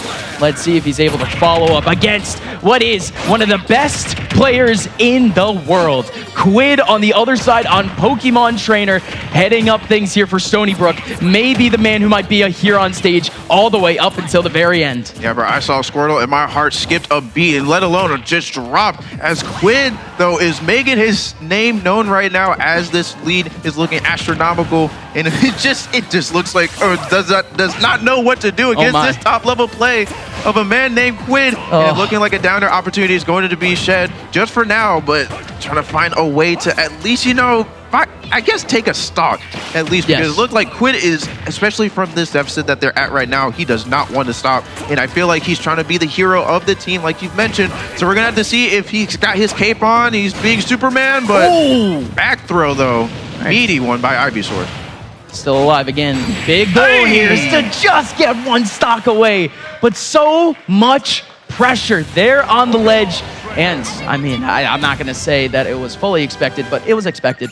Quid takes it away, man. Quid, light work for Quid, but still a lot more work to do here. We're back over at the 6-6. Again, no disrespect from our opponent here, but we are literally looking at a world-class player on the other side of the stage here. Quid again stepping up for Stony Brook, and again, in a place where he needs to clean up. Oh yeah, and this is where I wouldn't say they want to be quaking in their boots right now, because he did put up a bit of a fight though, not, going out just, willy-nilly like a minute under, 2 minutes under. He did, have the fight of his life. But like you said though, this is one of the top echelons of players that are now stepping up to the stage of a collegiate setting, and they know the game inside and out. They've seen the top players. They've won tournaments like Let's Make Big Moves Miami, and all that stuff just comes down to the play of like, how do you incorporate such a play style from top level into a collegiate esports team, right, where these people are now getting the experience, which I do love about that, by the way. The experience is so huge for LCU right now. And I'm pretty sure you can see from what the camera just showed. Oh my goodness. It's time for the Buzz Slayer. Ding, ding, Fritzy ding. to come back up against Quid. This is like Avengers Endgame. It's the main event. This is Avengers Endgame, bro. This is where two heads collide. It's just like, all right, who's gonna Thanos snap? Next? Who's gonna Thanos snap? Who's getting dusted? And who's gonna actually come out on top here against Fritzy and Quid? Yeah. Two of these players have also been just astounding actually offline, really. Like I mentioned with those wins with Spritzy, but Quid though, he's got a tournament under his belt, and I think that is a huge deal right now. And it's been a minute too. Ladies and gentlemen, the tournament that you mentioned at this point happened just about 2 years ago now. Not only has Quid been an impressive player, but he's been an impressive player for a good amount of time. Quid, he's been able to improve, make his mistakes, learn from his mistakes. Again, be able to teach his teammates all of his experience, or at least some of his experience that he's gotten traveling the world. And again, here for Stony Brook, they have the right pieces to be able to succeed here, but a rising star on the other side, Spritzy, looking to do the same. Yeah, bro, the King Slayer himself, even though it was a Game 5 situation with their history, it still is a W on top of that. So we're gonna have to see how this can stack up against a player like Quid, whose knowledge is far beyond my understanding of how he plays this game. And it's just looking like it's already an even footing for both of these players, and it looks like nothing is changing as of right now in terms of neutral. Bomb looking like it's going to be the MVP of the match. Same with the Razor Leaf as they are speaking upon their approach options. Yeah, what I said. Get over here. Yeah, what I said about the real ballers earlier, ladies and gentlemen, you really are one of those ballers. You're going to be enjoying this one. Holy, again, neck and neck right now. You did have a whole lot of opportunities there for Spritzy to be able to take that one away, but a couple of nairs going back and forth, taking away, and my that's goodness! A kill. That was so beautiful from Quid. Unrelenting pressure to get further out there to secure the kill. And oh my god, that looked like a unprecedented rapid jab from Quid, and it looks like the Spritzy follow up on it. A back throw, possibly. On the heavy Charizard, though, it won't do enough. Spritzy still maintaining that pressure, still trying to follow Quid back onto the platform, but he doesn't actually pull out anything. He was waiting once again for Quid to step back down from the platform to get a clean shot at him. Love how safe Spritzy is right now. Every stock matters, every hit matters, and you can see it from the young man. Here we go again, though, dropping the bomb on the ledge just to try to get a quick little setup, but full rage Charizard, you gotta be scared. Spritzy does evade the danger, at least for now, but we still have 2 more stocks to go. Yeah, and that is the kill that I was foreseeing in the future to come out here. Bomb into a potential confirm with that forward air in actually at 180 plus nonetheless, and it still worked out for Spritzy. So he's got a lot to look forward to as Quid goes back to Squirtle. A little bit of a harder character to hit due to the size, but it just looks like Spritzy, it's another day in the office as this combo game is starting to flare up. And it is continuing, and it looks like Quid, I don't know, it looks like he's got it out for him. Yeah, it's going to be mostly one-offs here for Spritzy, though, in terms of his combos. Too high damage, oh my goodness! That's what we'd like to see here. Another setup from Spritzy, and that just gets the most cleanest stock, and another lead for LCU, and oh my lord, this is looking like it's going for the wire. But this is why he's been one of the players to look out for. And no tech from Spritzy, and now we are back at it again with a one-stock situation. As close as you can get, and we still have an extra game after this. Whoever wins this game is gonna have a golden opportunity to steal away some stocks going into the very last game of this one here. But here we go. Spritzy does get in the grab, only gets one follow-up hit. The stock dodge catch, and that does go into an up B. That is a lot of percent, but like you said, it doesn't have to be, you know, haymaker of options to keep the game going. Patience is a virtue, and we're seeing that bloom from both players right now as they are taking their side of the stage to their own liking until they feel like the approach is necessary and that opportunity arises. And it looks like, it looks like Quid found it with that nair at the legend. Okay, I gotta say, no, if Spritzy actually was ready for that, one of the best players in the world, but this is Spritzy knocking up Quid, getting another opportunity with the boomerang. 124 here for Quid. Quid up against the ropes. Spritzy looking to close it out, but it's anyone's game still at this point. One or two hits onto Spritzy, and this is all Quid's, 86%, and the Charizard comes out, looking to slap away. Oh yeah, and this is where it gets dicey. The Charizard approaching nearly max rage percent, and as you can see, that another one of those and he's dead. Oh, but the poke through the stage, and it looks like Quid is on the back. Oh my God! No way! No, he's too big. But Charizard's gonna go back to the lower side of recovery. A good grab from Spritzy, trying to find a forward throw off the stage. And Quid looking like the ledge trap situation is becoming dire, and he gets the bomb forward air on Quid. And LCU is up! LCU. Quid is gone. LCU is up going into this final game. Stony Brook again, they have only lost a single time in the last 2 seasons. Do you hear that? 2 seasons they have only lost a single time. And LCU, again, this is a best of 3, right? We are only on game number 1 right now. However, this one right here, it means everything. Game 1 is where you decide to at least, you know, kick back your feet, you know, try to figure out how folks. Enjoy it. Enjoy the first game. However, Stony Brook now losing Quid. That is a crack in the most upper echelon of players, you know, being taken down by Spritzy, you know, the King Slayer of the Buzz. And this is where we really start to have to think right now. What is Stony Brook right now? What is going on? They have one man.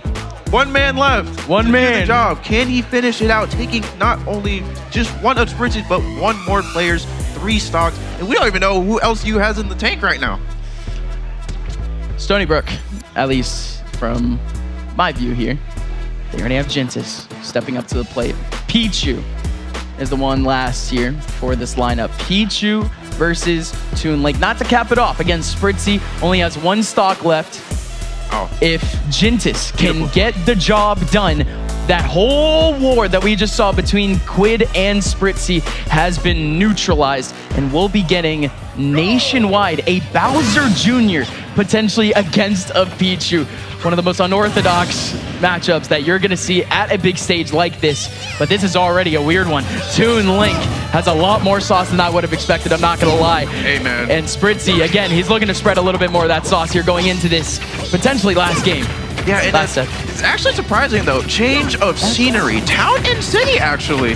This is where I feel like I think Pichu gets the most value off of, being those side blast zones, being a bit tiny on the sides. And not to mention the top though is looking like it's not somewhere he would actually try to find most of its leverage. But you've got to be aware. You saw those bomb forward airs that Spritzy has been giving out, and you are Pichu, one of the lightest characters in the game. You best believe those confirms will kill you mad early. So you have to be on your P's and Q's at this point. No, he's already done. I mean, at 95, a fair does it, right? A fair beyond mid-stage, basically, will do it. 108. Now Jintis is just going to continue to get chipped away. This is potentially the issue here of playing Pichu in a crew battle, but this team knows it. They know for a fact that they're dealing with that disadvantage, and you have to be that much better of a player to be dealing with Pichu's self-damage. But instead, Jintis gets exploited for now. Spritzy has put his team in the driver's seat now. Advantage going into the final match. But oh my, Jintis needs to make it back. Bomb trade. Spritzy still alive, but now at this point on ledge, getting pressured out. Jintis, a massive opportunity to take away Spritzy, but it doesn't happen. Jintis! Noggin right there with the up smash for Pichu, and that will seal it out to do it for Stony Brook. But LCU still has a lead. They still have a lead. How is that possible? How is that possible? How is it possible? How is it possible? We haven't seen it yet. We haven't seen a team on any stage, on any physical stage, be able to take down Stony Brook. We've seen it online. We've seen it once. And that was already a very quick change in mentality for this team. This team went from, we can't lose, we're immortal, everyone here has the potential to carry this team, to, we're all going to lose at some point. And now LCU, get over it. They asked the question, do you bleed? And most certainly, looking like it's a lot being spilled right now on the stage right now as we are going to our last players on both sides. However, Stony Brook is still on the deficit here with that stock deficit, but I don't know. It could kind of turn around. Who knows? Nationwide might be on their side right now with that insurance, with that Bowser Jr. So we'll have to see if that will come into play here. This is all on the back of Nationwide. Nationwide stepping up on a Bowser Jr. Again, just unorthodox here, and we haven't seen too much Bowser Jr. really at all in this game. If anything, we saw more Bowser Jr. in Smash 4. And on the other side, Pichu, we saw a whole lot more Pichu at this point, like almost 5 years ago. It's been literally half a decade almost. It's been so long since last we've seen this. This yellow just have a, I guess, just have this stage of like, right, this is where you can actually take this character. Like, yeah, you might think he's falling off. You might these debuffs might have just, you know, shaped him in the way that you thought you've seen him as. But again, though, it really just comes down to the player of how much they utilize their character's kit and all that knowledge going into it as well. And it looks like we're gonna have a bit of a button check as of right now. Yep. So fun check. Just giving a little bit of just, you know, trying to see, get their hands warm, just see if there's anything in the radar, and hopefully no more difficulties here. And it, oh God, poor Pichu, please stop. And oh yeah, of course. I mean, we're just getting the pivotal inputs out right now. You know, up air, you know, down B on Pichu. Yeah, no, that's basically it. man. We're gonna be looking at that. A lot of up air strings from the Bowser Jr. and a couple of down Bs from P. Actually, no. To be honest, Jintis does actually like to go for that down B a lot, as it confirmed. Just like at around like 80, 70%, he's already searching for it for good reason, though. It slaps. Yeah, with a man like Esam, he does not have a Pichu up for grabs, but Pikachu and Pichu might as well just be, you know, two sides of the same coin. The rats, most likely, but we've seen Thunder actually be like a really gimpy option. I'm just gonna say it like it is. Really cheesy, really gimpy. It's it cheesy. can kill at 0, it can kill at 20, or it can have a setup that can kill at 20. And we are on Pokemon Stadium 2, Pichu's home ground. So who knows? This might just be a character buff. Perhaps, absolutely. Natural buff here, but Jintis already starts off real hot. Nationwide up against the ropes, 70%. It might have been a little bit of an early start from Jintis, but I mean, he explodes off the line. That's absolutely sure. 78% now is Nationwide. That stock advantage may be gone in an instant. 107% already on Nationwide. And Nationwide finally wakes up a little bit, finally gets a couple inputs in the middle of neutral. Ooh, and that down smash looking like that was trying to be the Hail Mary of how they're going to take this first stock. But it's kind of just sad, though, that Pichu does work really hard here on getting to 147. Ooh. However, you have to mention all the damage he's inflicting onto himself. So that lead could instantly come into a short close here. At 76%, you are in the realm possibility of taking that stock. But hey, back here from Jitsu, and this is setting the grounds even for stock count. However, ooh, that meaty back here might as well looking like that stock is going to be taken momentarily. Okay, let's see. 101. Of course, it makes sense that it could be taken away, but what are these confirms here? What are the kill options here for the Bowser? It's going to be a couple of swings out here with that. Oh, there it is. There it is. That's the move that I see, if not most of the time, when it comes to most Bowser Juniors. And, you know, our Bowser Jr. extraordinaire, TN77 in the Florida area, has been showing how much of this character can just be a nuisance to most of the meta. Okay. And that up smash out of shield being the main factor, it is so good at scooping, it's so good at killing. And now we're just going to have to see how Jitsu is going to respond to such a lead from LCU. But, hey, man, anything can happen. It's Smash Ultimate. Yeah, 56% here with Jintis, but again, long road. This is Stony Brook up against the ropes. Lubbock Christian, the underdogs. They're not supposed to be here, a lot of people said. They might be on the cusp of taking away a game against Stony Brook, but it has to be the finish here for Nationwide. Jintis knocks him over to the platform just a little bit there. Had an opportunity for the punish, but wasn't able to actually follow up. Nationwide still maintaining that spacing. Loving the spacing here for Nationwide. It's safe right now. It's forcing Jintis to throw out these wide hitboxes, and those usually take a whole lot of time to come out of. Jintis still fine though. Hasn't gotten punished just yet. Finally gets a throw in, but not enough. Yeah, this is where it gets a... No! Oh, the T-Jolt coming out of the clown car, and that did not do enough knockback for him to enter tumble. So good stuff on Jitsu to realize that. But now this is where... Oh, no. I mean, who knows? They both might be on the back rows. Pichu approaching just a slight bit of rage here, so the kill power might just be their underdog boost here. But it looks like... How early will Jab kill? How early? If he's at the ledge, it's over. But right now, Clown Car looking like it's about to be MVP. Get out the way in a good forward air, out of shield, trying to find this setting, trying to find that center stage. Good pause. This is where you have to like just slow it down a bit, because that one instance that you can just be too overzealous or overextend a combo, that could be the end of it. But one stock to one stock, you best believe those triggers are waiting to be pulled, and it is going to be a little bit of a Mexican stand up and up air, taking out Jitsu, and LCU has a game over Stony.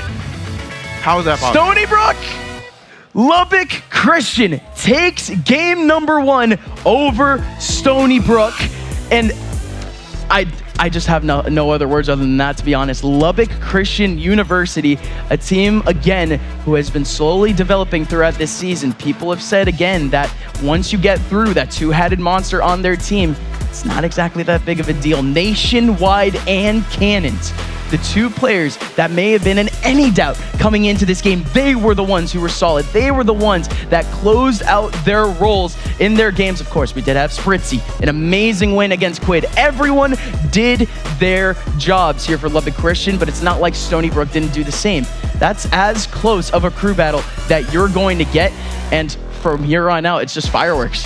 Yeah, we're going to see how these are going to go in all directions here. Being one stock, yeah, it was, you know, a bit of a lead going on for LCU on the last and final stock, but like you said, we still saw it was still one stock to one stock, so Stony Brook still has a whole left locked in the tank here. So this is only game 1, so we just got to see like how's the rotation, how these characters are going to actually flesh out against these matchups. Now they know who they're up against, and LCU made it known. We are not to be messed around with. It looks like we're going to have to, well, not going to have to, but it looks like we're going to have a bit of discussion on both sides here. We have what to. Is they to need come. the moment. Oh yeah, most likely, bro. Yeah, all 5 are finally able to talk about what they just saw, see what sort of gaps they've seen in their opponents. I don't think there are too many right now, but in terms of Stony Brook University, these players have looked, I mean... They looked everywhere. High and far. They did every side quest, every main mission. They've been to tournaments on tournaments, from Wi-Fi to offline, ranging from plethora of like states. You said, side event or like side questing.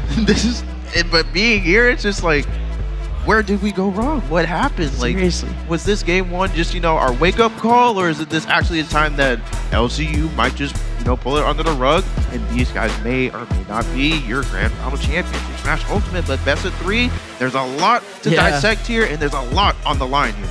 Yeah, there's a lot coming up, but as again, we just analyze some of the matchups that we saw. Well, starting off with Shigura, I mean, Shigura, to me, I thought, again, being part of that little two-headed monster of this roster, at the top of this roster, we would see something a little bit more. Thankfully, he did get that stock away at the very end, but his match could have easily been that 2-stock sweep. It could have easily been Stony Brook coming out with an almost unsurmountable lead, or at least from what we've seen from Stony Brook, already a 2-point lead is insurmountable. It's already more than enough for them to be comfortable for the rest of the night. Hell, we were even hearing the fact that Stony Brook, if the first game had gone well, they were thinking about randoms. They were thinking about having fun with this tournament. Again, I don't know how much fun you can have if you don't have that trophy in your hands. Oh man, I would love, for going this far, especially with the performance that you've given out for not the past back-to-back, like we've been saying countless times again and again, you will always keep hearing this until these guys secure the 3rd of the night. But yeah, this is where, you know, you kind of gotta take the gloves off a little bit here. You gotta get your hands dirty on what is to come, because you went all this way to have such a peak performance and not only but individually, but as players as a whole to get to this point, only to go home empty-handed. That is something that I do not want on my resume, especially coming home with such a strong presence coming from Stony Brook. But LCU though, looking like these underdogs might just have to take the cake here. Yeah, I mean, potentially, man. I mean, again, to me, again, we're still looking at anyone's game. Of course, it came down to, you know, such a wire. But if Quid wins that game against Spritzy, I feel as if we do see that win coming out from Stony Brook. And I don't want to place it just on that. You know what I mean? That's just where, like, that game one had to just turn over. It's but like, whoever win that game. Yes, exactly. That. But that's the thing. Are we going to see that again in a game 3? Are we going to be seeing that in a game 4? Are we going to be seeing that in a game 1? Or are we never going to see it again for the rest of the set? It could easily be Quid standing on his own and Spritzy standing on his own on each side of the crew battle. Ladies and gentlemen, we're just going to have to find out in just a little bit because we do have a break coming up in front of us. But when we come back, game number 2 and the opportunity to crown Lubbock Christian as champion will come by, or can Stony Brook push it to a game number 3? We'll be right back. If you are thinking about quitting nicotine and want support, Truth has a free texting program that offers tips, motivation, and daily check-ins designed to help you every step of the way. Check out thetruth.com/NACE-Starleague to sign up. Mavix is the official gaming chair of NACE Starleague, and one lucky viewer will win a Mavix chair during our NACE Starleague Grand Finals this weekend at Full Sail University. Tune in this Saturday, April 27th, and Sunday, April 28th for a chance to win. Last year, more than 120 players from over 25 teams joined our Super Team page to raise over $30,000. Join the NACE Starleague Super Team page to help change kids' health to change the future. Already created an Extra Life team? Connect with us on the NACE Starleague on Discord to get your fundraising initiatives amplified. Our NACE Starleague spring season is possible thanks to sponsors like Dunkin'. NACE Starleague runs on Dunkin'. Truth has helped over 700,000 young people on their journey to quit vaping nicotine with their free texting program. Check out thetruth.com/NACE-Starleague for more information and to start your quitting journey. Get ready to level up your gaming experience at Walmart's free event, Game On. Dive into our gaming den for an immersive journey featuring the latest from Meta, Xbox, and PlayStation. Enjoy free giveaways, gaming stations, and expert tips. Click on the Twitch panel below or link in chat to find an event near you. Don't miss out. Let's #GameOn. Truth knows community support is so important when quitting nicotine. That's why their free texting program shares tips and motivation from other people quitting. If you or someone you care about needs support while giving up nicotine, check out thetruth.com/NACE-Starleague.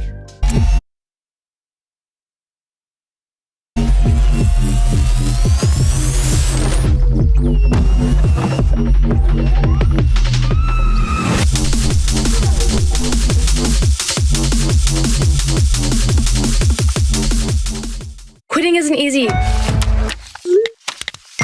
Truth has a free texting program called This Is Quitting, and it's literally like having a superpower for quitting. It's 100% anonymous, free, and it's built to be like your bestie. Text TruthMC to 88709.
NACE Grand Finals continues down here at Full Sail University here in sunny Orlando, Florida. My name is Upmine, joined here by KB Uncut, and we are heading into game number 2 of our Super Smash Bros. Ultimate Grand Finals. On one side of the stage, back-to-back champions, Goliaths, that have been around here in our crew battle scene here in Super Smash Bros. Ultimate for the last few months.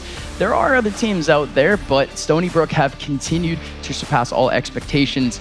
And really, I mean, again, to be back-to-back champions, it's kind of just unprecedented really in any sort of competition. However, on the other side, it's not exactly a team with that taste for gold, but Lubbock Christian University, they're the team that is up right now, and they're the team that has the opportunity right here, right now, to get their first piece of silverware for their program. Stony Brook again on that other side, still that impressive team that we expect big things out of. Lubbock Christian, can they continue what is this golden run? Ooh, it looks like it's on a steady path right now as Cody is dishing out these combos with Peach. And right now, 118 is a huge, it's something to look at here because now the kill power is now within your grasp. It just needs one small forward air or the assist of Mr. Saturn back at it again on PS2. But sadly, the time was short, but it looks like this onslaught is continuing. Wow. And oh my lord, beautiful first stop from Cody. Now Cody, again, that's what you kind of expect out of Peach, but not that. The Zera catch, unfortunately, going into an air dodge catch. So the combo, it's going to have to see another day. But now, I don't know, bro. This looks like something we want to sit pretty in, but you do not want to give your hopes up too much because anything can happen in the realm of Smash. And right now, the center stage is being competed for, and ooh, forward throw. I was going to say, this is what we kind of expected out of Cody. His turnip play, his combo game is among some of the cleanest out there on this lineup, but you kind of do expect that out of your Peach mains, right? If you are going to have that Peach, you are going to have some sort of good item play, but Cody, he does have that hit rate. He is very safe with his turnips. He does make sure that they do get that mileage. However, on the other side, it is Shigura. He is also looking for a little bit of redemption here. He almost got swept up in our first set, and that might be exactly what is happening here unless he can finally get some crawling strings going, some up airs back and forth to try to juggle up Cody. But again, some of these raw hits, it's not going to do him too well. He needs a whole lot more. As of right now, trying to find their footing where their combo is supposed to start. Kind of a lot of swinging and missing right now, especially on this side for Stony Brook as Cody is trying to find a way to secure this final stock against LCU. And it looks like it's on the wear and tear, it's on the horizon. You can see it with that percent. However, Crom is no stranger to that kill power, knowing that sweet spot can take the stock at any given moment. And there it is, the walk off forward air, and that is going to secure the stock yet again, 1-to-1. Right there's Shigura at least doing his job for the crew battle, but Cody finally really lives up to the potential. Earlier again, we were expecting something big out of this man who has been considered a leader for Stony Brook, and indeed, as a leader does, he leads. He started the set as that leader. So there you go. We be heading up with a W as Stony Brook. They did that exact same thing in our game number 1. Lubbock Christian on the other side, though. This is where the comeback really started. It was sort of that wake-up call that Shigura, again, one of your main guys, almost just went down by 2 stocks. That was a lot more competitive, but still Shigura, he was at 100 when that kill ended up still coming. That was still as close as you could get there for Stony Brook. Yeah, this is where it all, I don't know, it might be a repeat in history, or the tides are going to change here for the side of LCU or for Stony Brook. Because, again, LCU is one more game. One more. All you need is one more. And Stony Brook, though, is just on the receiving end, though. No pressure. No, I'm just saying, no pressure, bro. You just gotta take this game, and then the trophy's yours, and you go home. But and also the fact that the players right now, like usually with a lot of our games, you have all 5 players on stage. They have their headphones on. These guys are just hearing us roasting them right now. Just like straight up. It doesn't matter like what we're saying right now. I'm sure it's not exactly ezy for these guys to try to take on criticism and also get ready for their game at the same time. Oh yeah, no, it's a lot that you got to take in, especially in this setting, because that thing right there, that view that you want to take home, it really comes down to that mental capacity that you can take in, especially in a setting like this where everything, is on the line right now. Right. So we have to see how your adaptability, how your mindset shifts through all this, like everything that's going on. So now we're just going to have to see, we're going to go back into, as you can hear, I can probably hear the songs, it's probably the same for you too, Hollow Bastion, yet again, going back. And this is a stage choice for the side of LCU, and right now we got the taunts out, and we are back on Hollow Bastion with Peach and the return of Inkling. And to like this And sort the of, back airs too. Yeah, no, absolutely. Get them back airs out. It is Inkling. It is year 1 Smash again. Not really. Take me back. Absolutely. The meta was nuts. Take me back when meta didn't exist.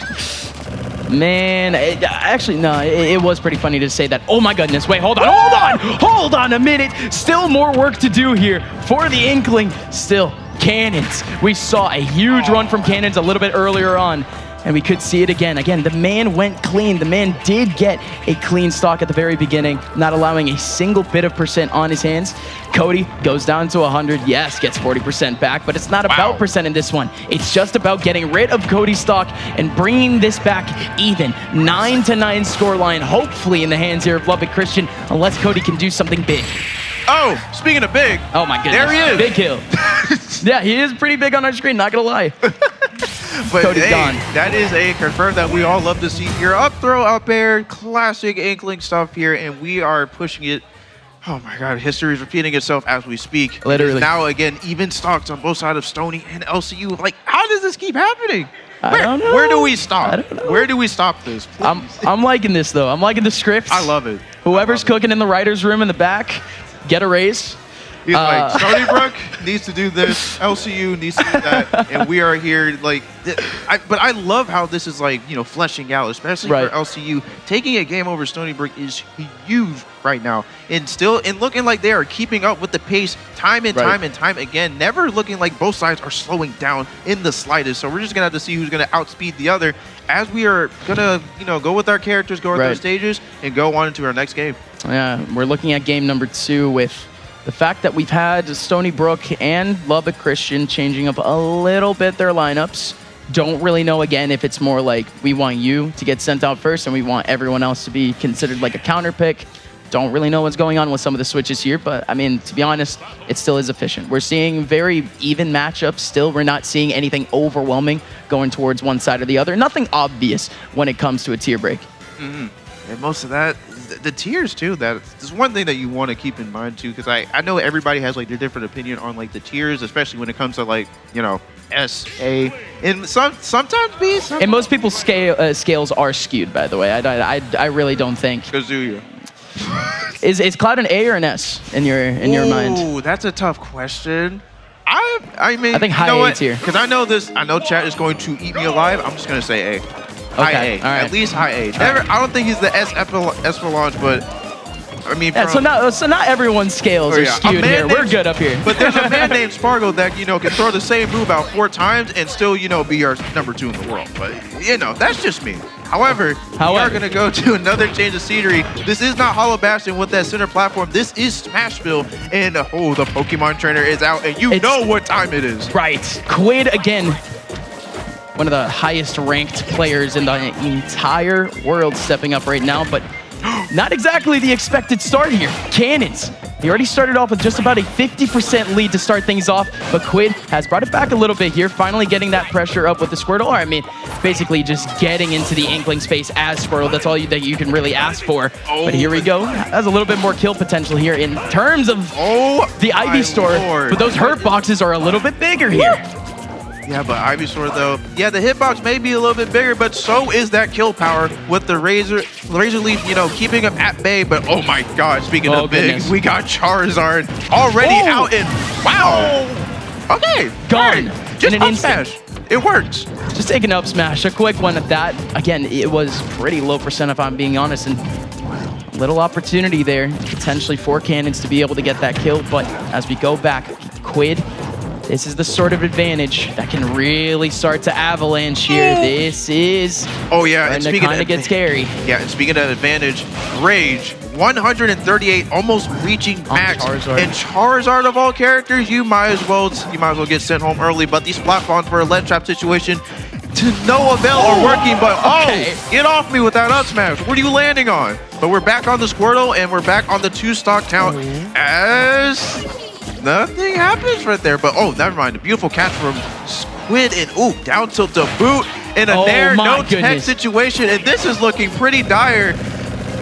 This is where Quid thrives. I mean, we've seen so many cheeky kills off ledge, but that time there, that is a big catch coming in from Quid, and that is 1-stock clean advantage here for Quid alongside the rest of Stony Brook.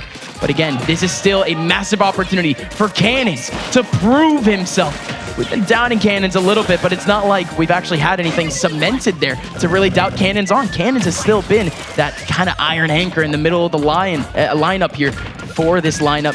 Let's see again, Cannons, can he take away one more stock, do his job, allow Spritzy to get a chance against this 1-stock of Quid. Instead though, Quid up against 80%, swinging away with that Vine Whip, but not getting anything at the moment. Both players are just swinging and just trying to stay safe on their shields.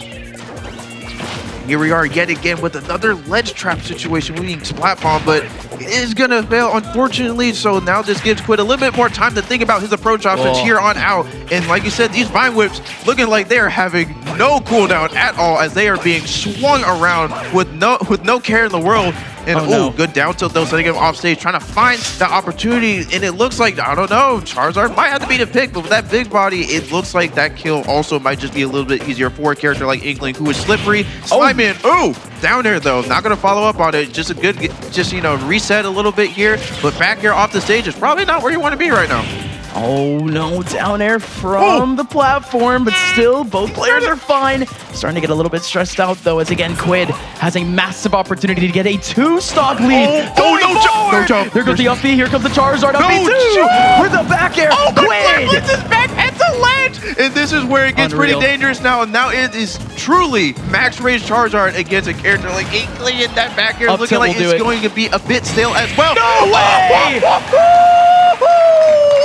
Oh my God, Quid, you are a character beyond compare, bro, and a good player nonetheless here. As he just gets away with a sneaky back air through the stage, sweet spot, mind you, cross stage of Smashville.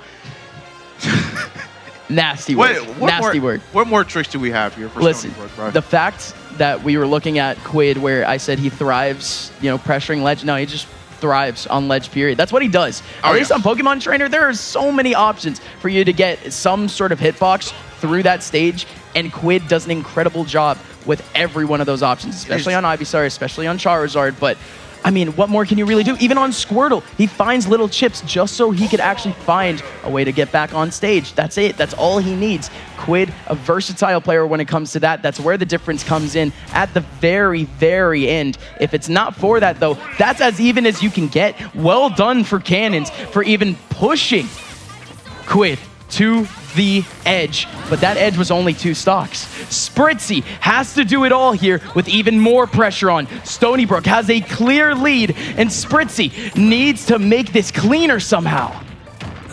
Oh, but I don't know. Looking like he's missing a few specs here as Quid, though, looking like the adaptability is looking like it is flourishing through this gameplay as the ledge trap situation has become more dense than ever, not giving him the time of day to at least have some.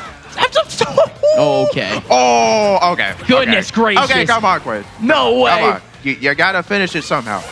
Quid's finishing his story. That's so you put yourself in such a situation where it was kind of unnecessary. However, we'll just have to see how this tournament player, this tournament winner, Quid, can stack up to such a deficit here. It looks like Ivysaur is now out to play a down air, trying to be sought out, but no one in sight as. Oh my God, Spritzy is looking like he is going to take this lead and take it in stride.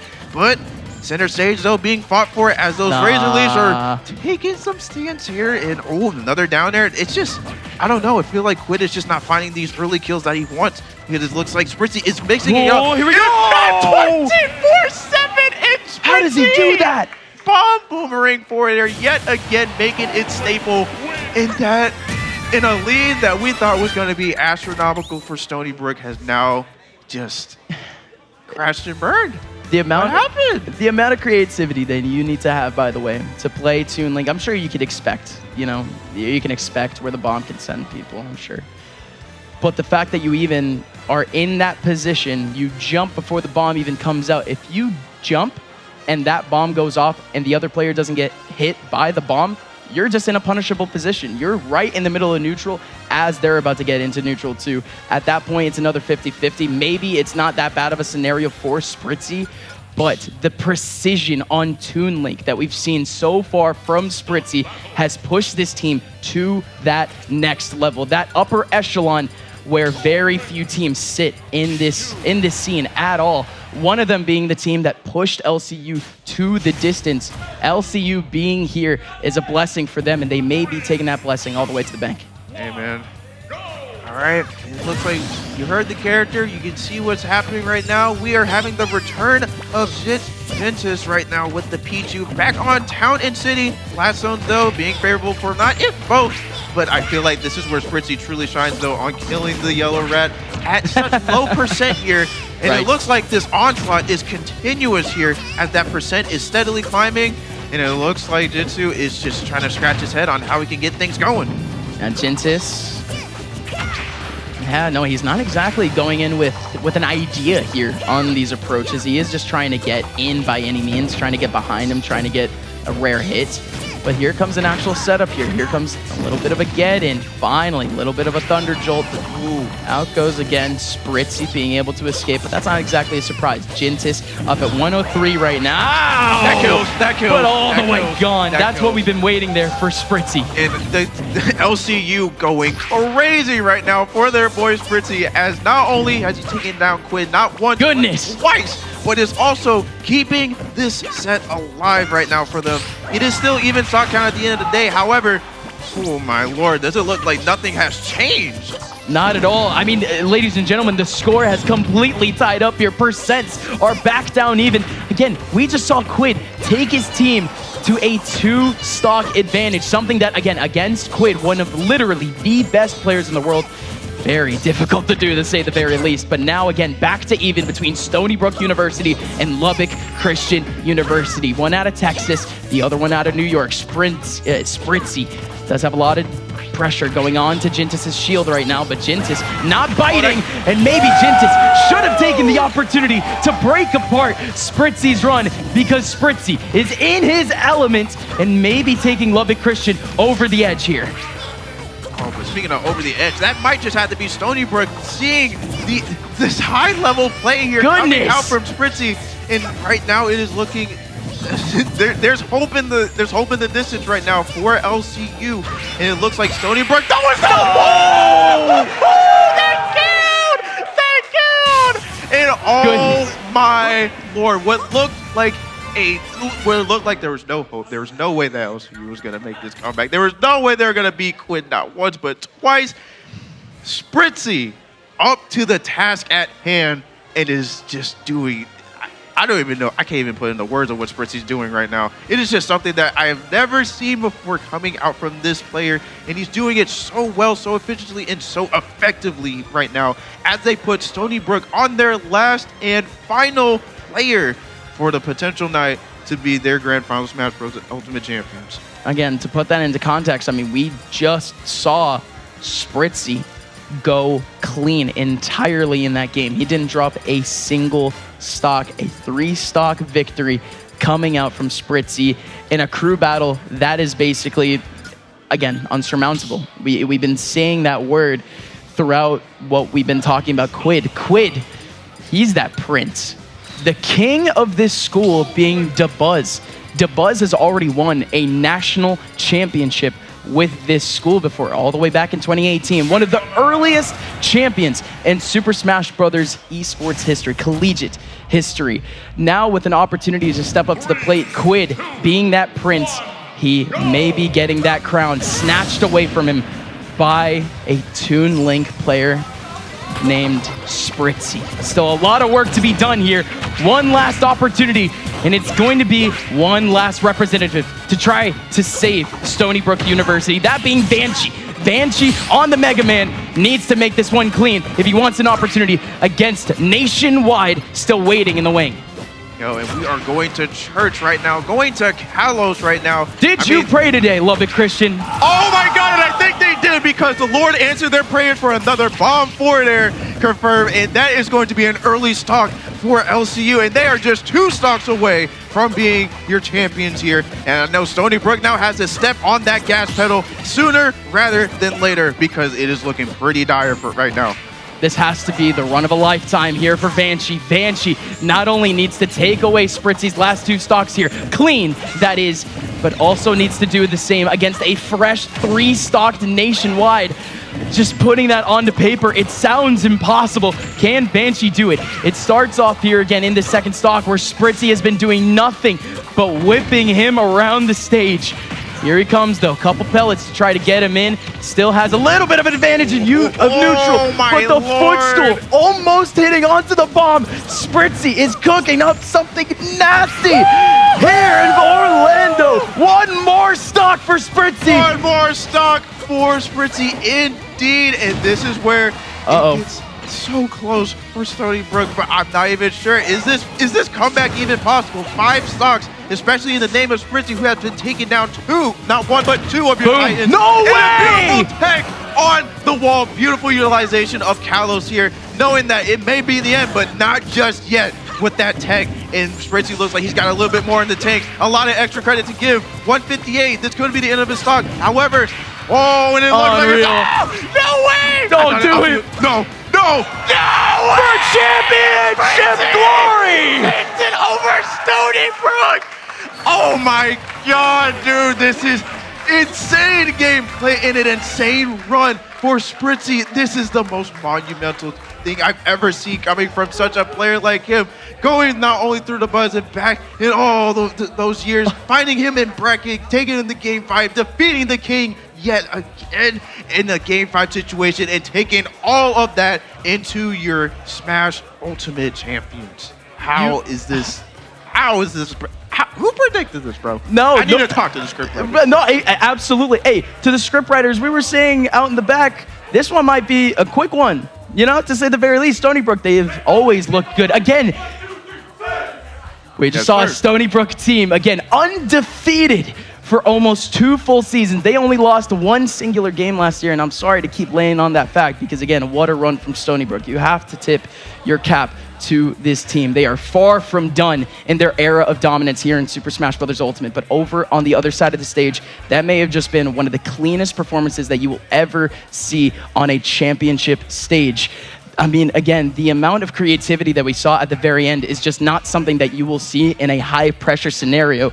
But this young stud by the name of Spritzy has pushed this small-town team to a national championship. Unreal stuff from Lubbock Christian University. Again, Spritzy being kind of that heads and shoulders MVP, surely, right? Oh yeah, no, he has for real, and he made it known. I don't know, bro. Look how much it means to everyone, literally everyone in this program, giving Spritzy their props here. That's amazing. I mean, amazing to see. It is well deserved, bro. Spritzy has fought tooth and nail, not only just beating Quid not once but twice right now. And it looks like we're gonna be seeing how all this went down when we get these couple of replays. But however, though, we're gonna have to throw it over in just a little short minute. We're gonna throw it to Tracy in our 2024. Yeah. Oh, replays first. Yeah, let's see the replays. Okay, let's do We'll go over to first. Tracy in just a little bit. We gotta pull up those replays to see how all that went down in a 2-0 fashion for LCU over Stony Brook. 2-0 fashion again. And we thought it was gonna be Stony Brook. We really did. And right there, no. I mean, that's beautiful stuff coming out from him.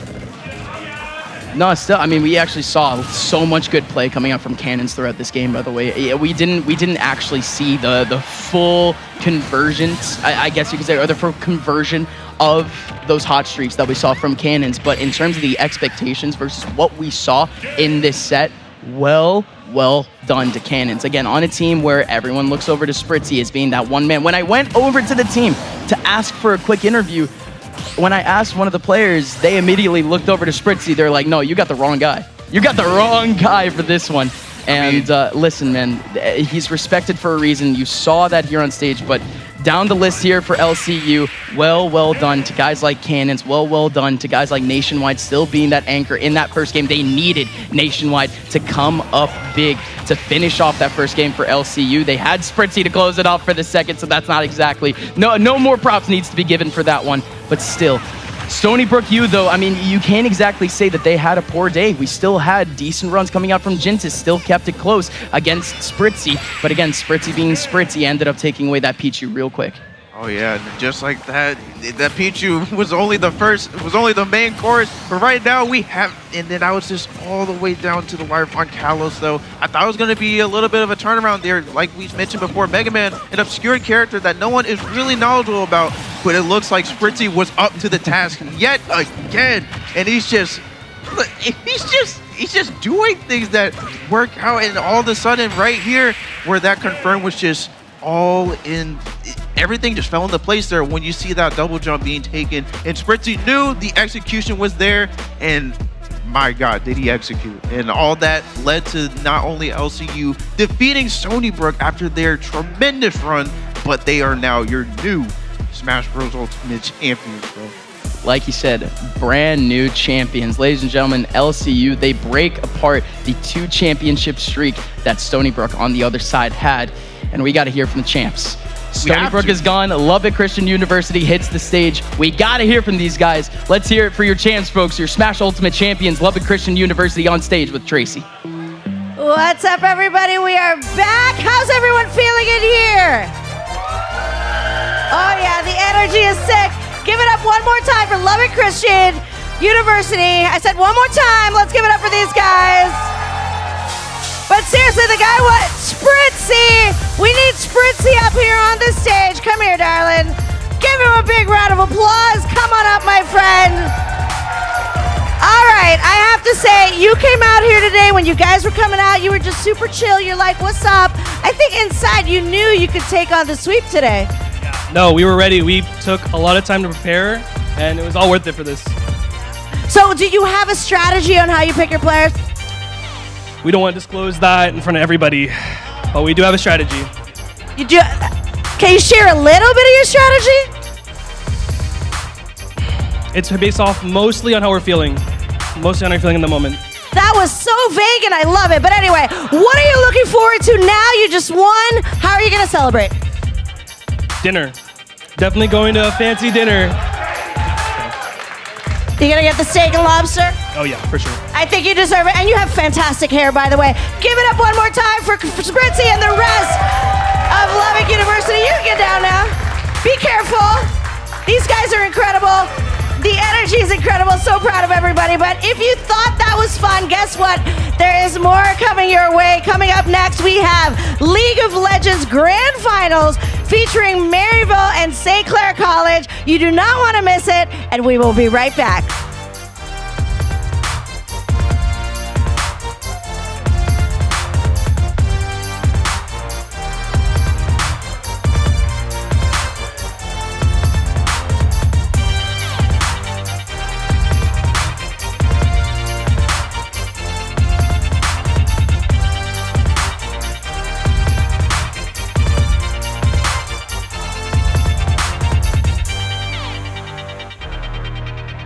If you are thinking about quitting nicotine and want support, Truth has a free texting program that offers tips, motivation, and daily check-ins designed to help you every step of the way. Check out thetruth.com/NACE-Starleague to sign up. Mavix is the official gaming chair of NACE Starleague, and one lucky viewer will win a Mavix chair during our NACE Starleague Grand Finals this weekend at Full Sail University.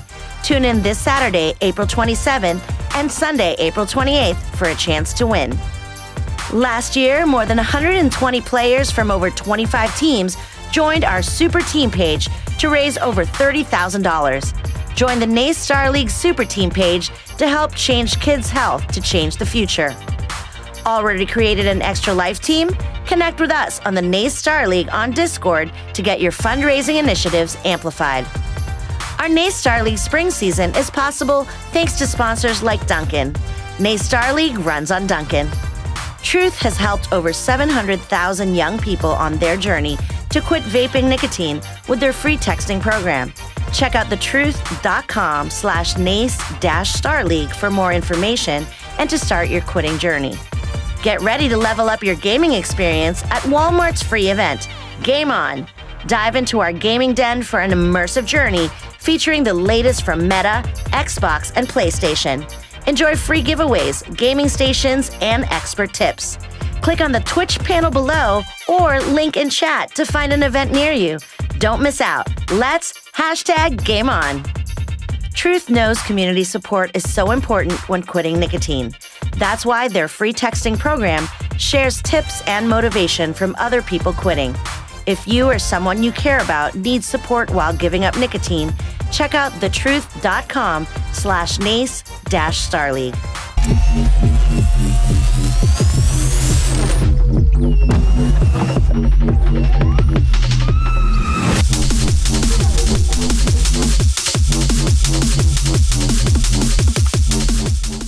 Quitting isn't easy. Truth has a free texting program called This Is Quitting, and it's literally like having a superpower for quitting. It's 100% anonymous, free, and it's built to be like your bestie. Text TruthMC to 88709.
folks, here at Full Sail University, students gain real-world experience on projects and productions just like this one while preparing for careers in games, film and television, music, tech, and much more.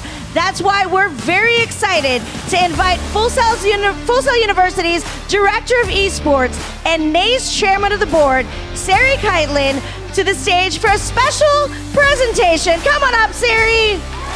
Come on up, my friend.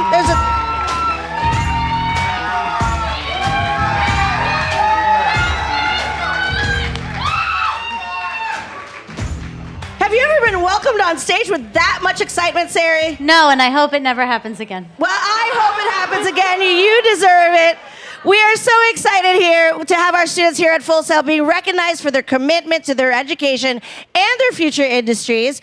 And so before we play some League, you want to say some stuff, I heard. I do want to say some stuff. Thank you for letting me say some stuff.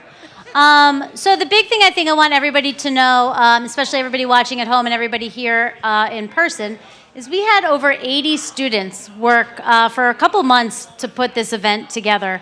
Everything from building stages and working through graphics, working through EVS, playback operators, all positions upstairs. Everyone has students involved. It's a very student-heavy event, and we do that because, you know, in this space that we're all sitting in today, it's first and foremost a classroom.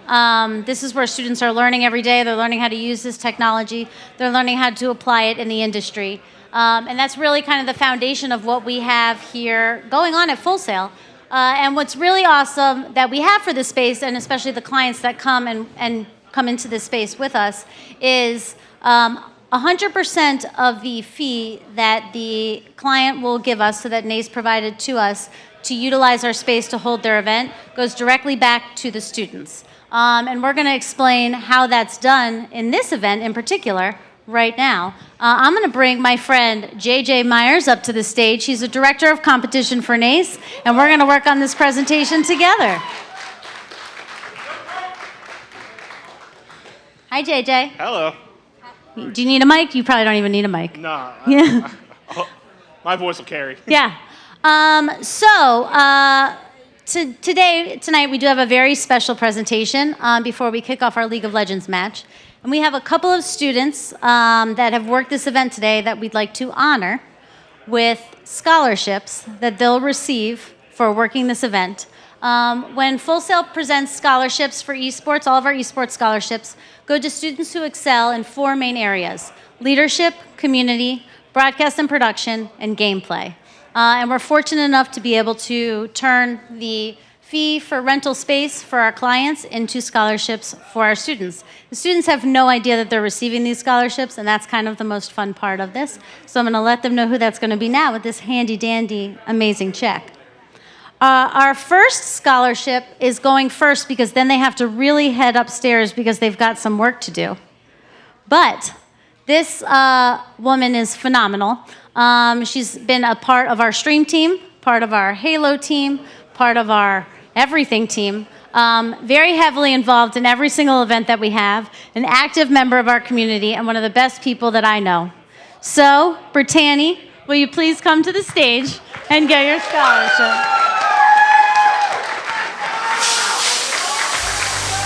Woo! Come on up. Come stand in the middle. Smile for your picture. Brittany's in our Game Business and Esports degree program. She's awesome. She's heading up after this to observe League of Legends. So we're going to get her done first so she can get ready. But she's great. She's going to be doing big things when she graduates. Yeah, girl.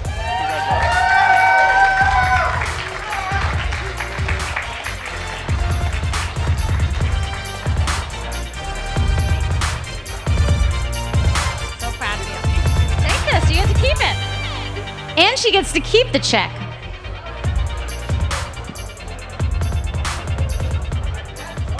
All right. Our next scholarship recipient has a pretty fantastic story. Been a fan of esports and gaming for quite some time. Went to an event a couple years ago and realized at that event, like, man, this is something I really want to do and I really want to invest my time in. And really focused and dedicated everything that he has into just putting himself fully into his future and his career. He is in our sportscasting degree program, and he's actually about to cast this next match, so he's going to have to turn around. But Nesby, come on up and get your scholarship.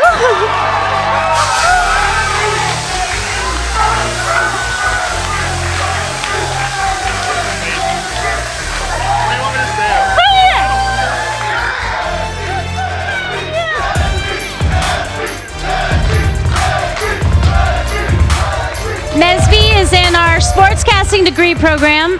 He's done a fantastic job, has been casting a bunch of our matches. You probably heard him through the season. And he's about to cast League of Legends here next, now with $5,000 scholarship. I don't know where to put this. I'm going to be online.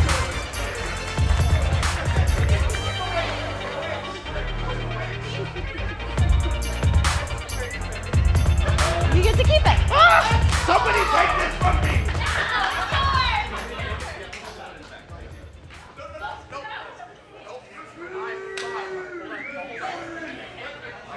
All right, our final scholarship recipient of the evening is someone who never shies away from trying something new.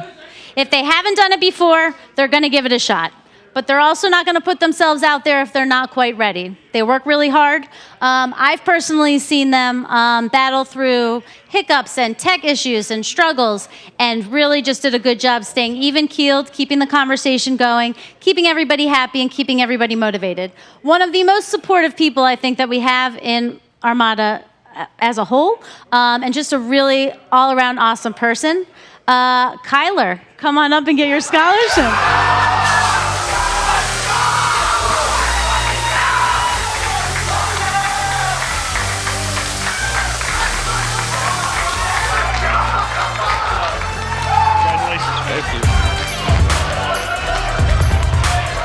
Caught me off guard.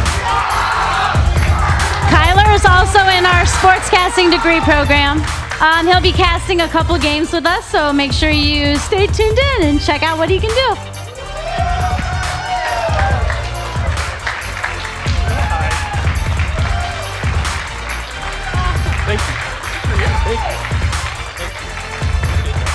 Thanks, JJ. You're welcome. All right, Tracy, come on back. Woo! Oh my goodness, how emotional was that? Super fun, right? I have a little bit of a tear in my eye. I'm ready for some more gameplay. Are you guys ready for some more gameplay?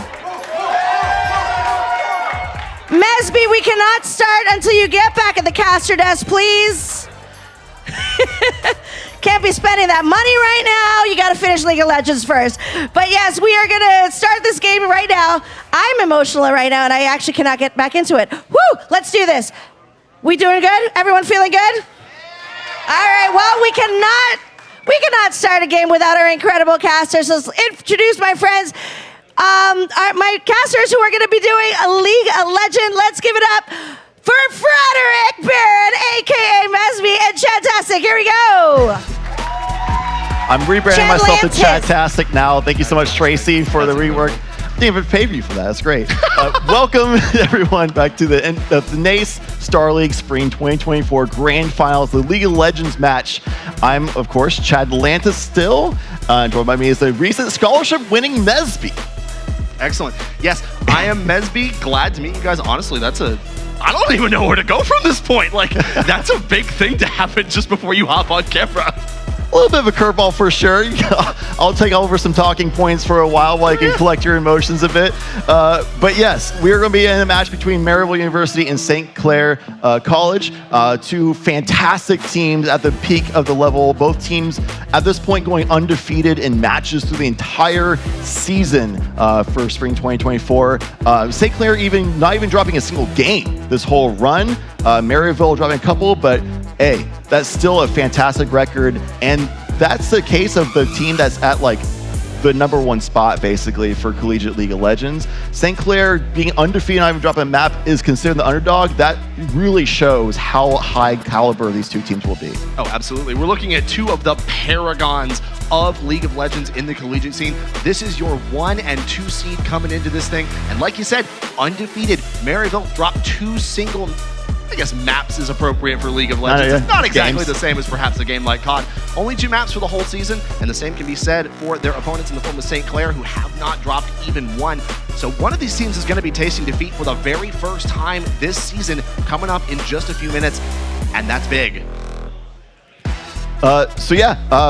This game is going to be starting pretty soon. Team players are getting set up right now. They're making sure all the tech stuff's going good to go. We don't want any pauses later on, knock on wood. So we'll be good to go. We got some giveaway action though. In the meantime, you can enter !Mavix, that's M-A-V-I-X, in the chat right now for a chance to win. Yes, yes, yes. We are giving away an M5 chair as a partnership with Mavix. Got 9 functions of critical ergonomics, including dynamic variable lumbar support, adjustable head and neck support, and even more than that. And you know what? It runs around in the gaming community that if you gotta have one thing, it's a good gamer chair. It really does give you that competitive edge. So definitely something you want to lean into. We'll be pulling a entry before each Grand Finals match and drawing the winner for the final 7 of them during the Rainbow Six Siege Championship match. That'll be happening tomorrow. So type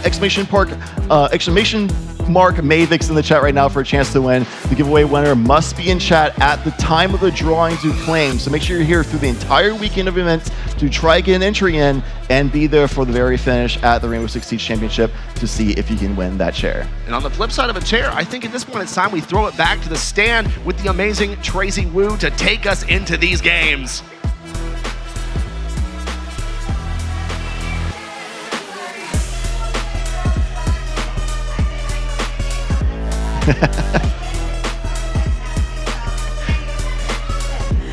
But yeah, it is going to be so exciting right now. We are going to get into League of Legends in just a few minutes, but we saw their Overwatch team earlier, and right now we want to welcome Maryville University's League of Legends team. Let's give a big round of applause, everybody. I said big round of applause.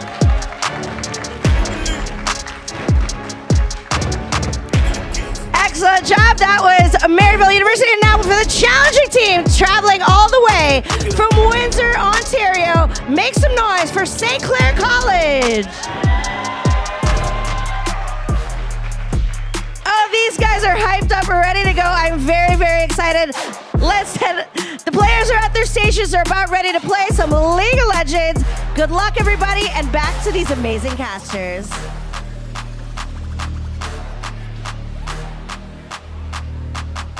Thank you very much, Tracy. And while our players get ready for the next game, let's see what the coaches are up to right now, Mesby. Sensational. Looking forward to it. Now, the coaches area is presented by Mavix, and it gives them a great place to keep track of their team and communicate throughout the full duration of the match. Set up nice and adjacent to the stage. Might be able to see if I lean a little bit right now. You see the coach right there. Wow. Little thumb point right there. There you go. But yeah, they're set up and rigged up with all the Mavix chairs. The ones that we're giving away, same brand, same fantastic quality chairs. So while they're geared in and analyzing and trying to figure out what can we do about these drafts and strategy changes, perhaps going into the game, they'll at least be very comfortable and fully supported for every single match so they can full focus on the game.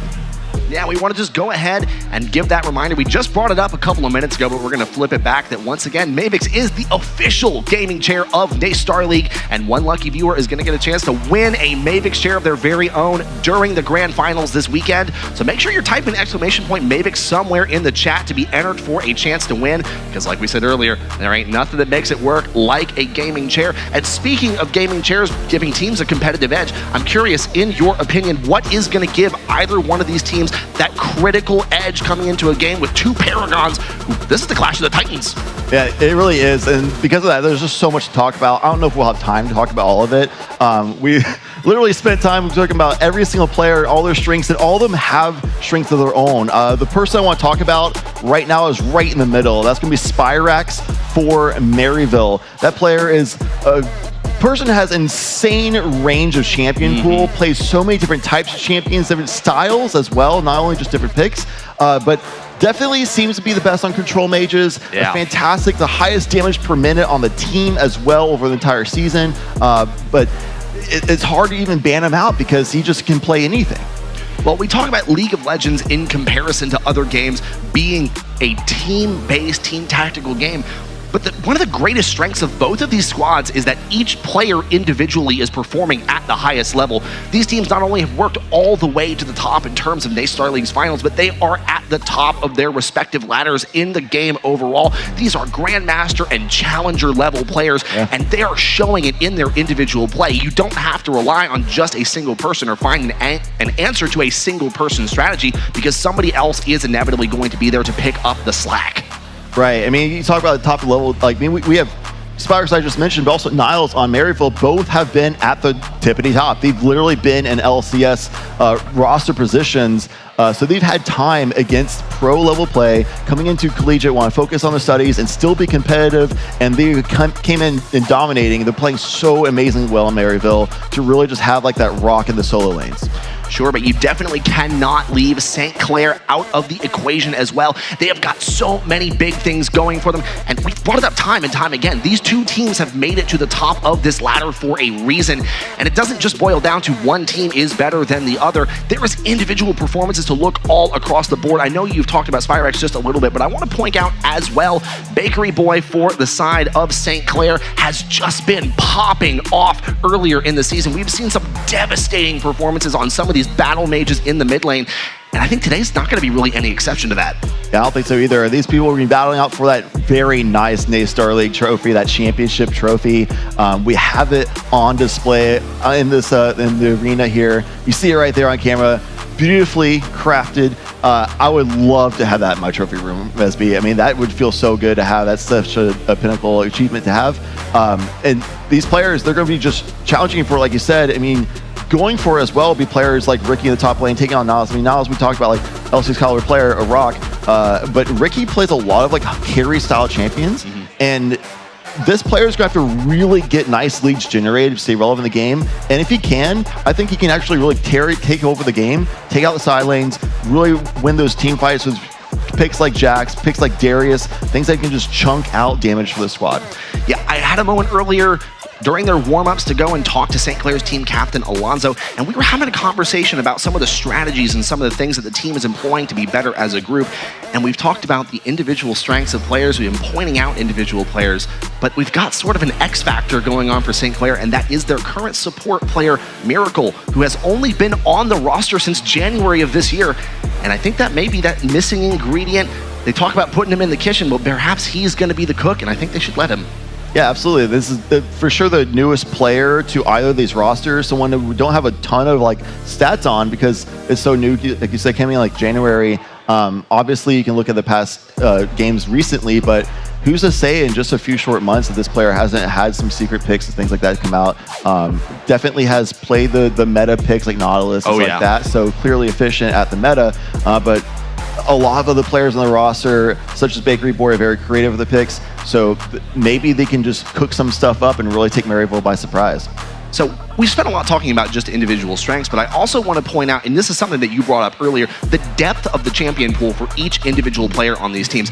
You've got novelty picks coming about pretty much every game, and it makes it borderline impossible to completely ban out or navigate the carries for each one of these teams. You think that you've got them figured out, you think you have found that winning equation, you're going to put a stop to whatever their formulaic thing is to get to victory, and all of a sudden they pull out another X factor, and it seems that is sort of the formula at the end of the day. It is the Krabby Patty secret formula. We don't really know what it is. Nobody really knows what it is, but they've got it in the back pocket and they can pull it out at will. Yeah, and part of that X Factor and team-based focus thing is St. Clair even released a video recently talking about like the team update, talking about how they did a lot of big roster changes, and part of this new roster, they've really focused on having really good positive team culture, developing a lot of really good friendships, and they've seen a lot of major improvements on this team and the roster that they've been performing so much better than ever before for St. Clair College because of them all collaborating better and wanting to push towards a collective goal of getting something like the NACE Starleague Spring 2024 Championship. Now, another angle that I would love to incorporate in here is that this isn't just the tale of two teams that are successful in a single season. This is actually a redemption arc. This is a second chance because this is not the first time that these two teams have met on a stage like this. In fact, this is a picture-perfect remake of last year's spring finals, where once again it was Maryville versus St. Clair. That time around, Maryville were the ones to walk away with the trophy, and you got to think they're going to be going for that two-peat. They're going to be going for 3, 4, 5. Make a dynasty. Make it happen. If you're St. Clair, you've got a revenge story. You've got something to come back from, and that can be one heck of a motivator. Especially with St. Clair looking better than ever. I think this is going to be a fantastic match to see. We also talked about the whole revenge story, things like that for St. Clair, being in that second place spot to Maryville. But last night in the Valorant NACE Starleague Spring 2024 Championship, St. Clair College, they beat Maryville. So Maryville there earlier in Overwatch falling a little bit, but right now Maryville's League of Legends roster looks insane. So if there's ever a time for Maryville to come back on top, get some payback as well, and cement their claim as being the top of Collegiate League of Legends, right now is the time.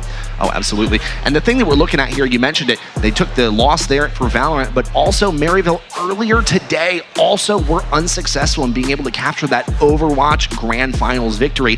So not only is that sort of pressure coming onto the shoulders of the League of Legends team where they've got to perform at a level that they have proven themselves able to do, this is a redemption arc for them as well. Granted, they are coming into this sort of the favorites, but they've got a couple of losses for the rest of the school that now they are the holy Avengers to come in and try to make that happen. The cavalry coming in for this school.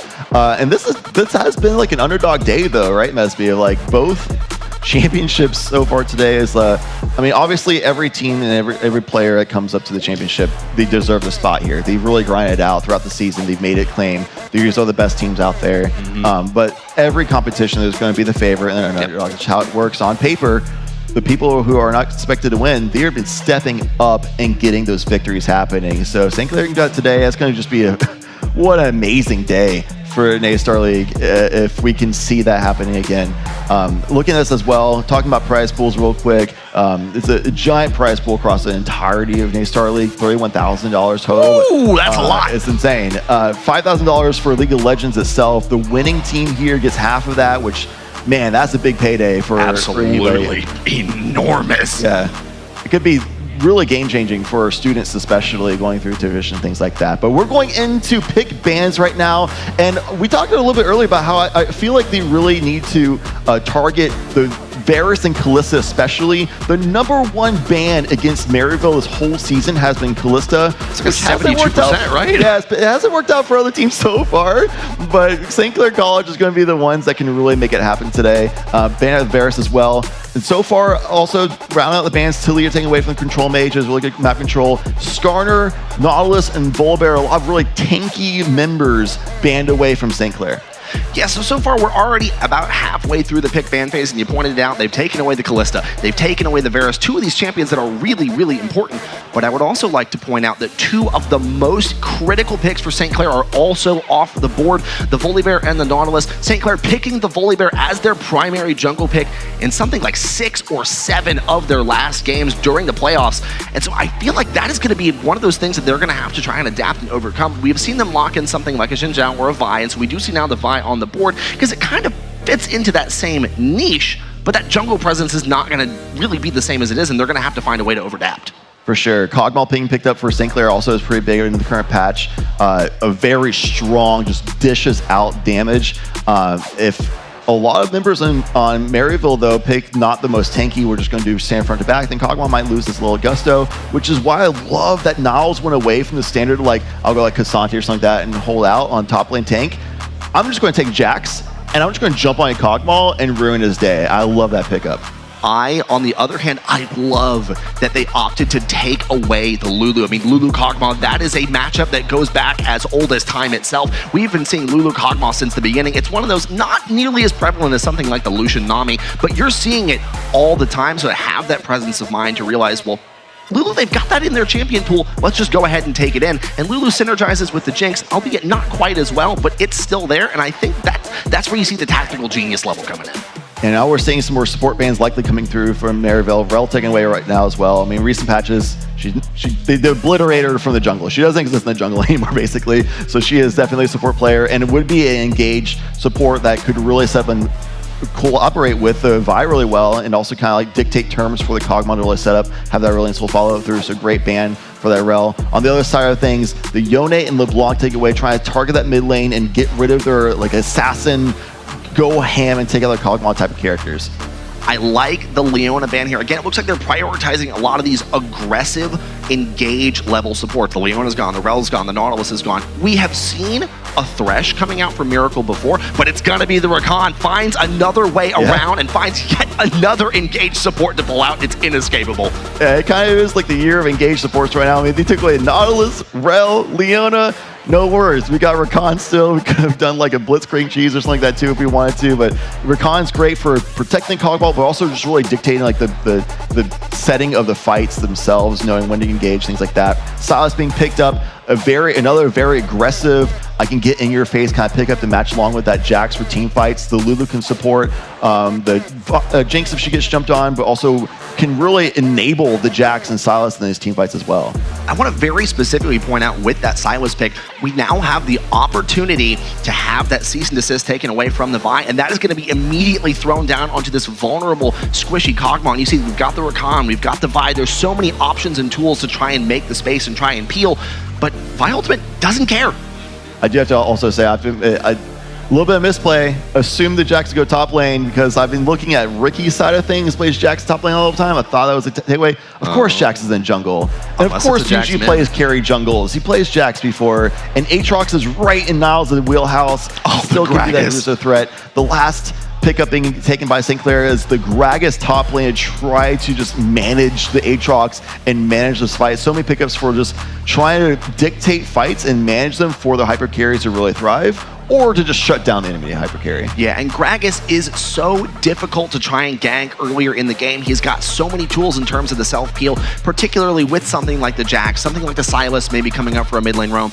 You jump in, you try to go in, the Gragas just hits you with the belly slam, backs away, you're totally fine. Conversely, if you can't lock him down, he just waltzes his way out. For a champion that's so large, he is distressingly mobile. And I think a lot of this early game is going to be how active can the Vi get, how much can she get in the early game to really just keep the Jax down, because the Jax needs gold, needs to get that Triforce, needs to really be able to be able to get to that threat level almost equivalent to solo laners, which is extremely difficult to do for junglers.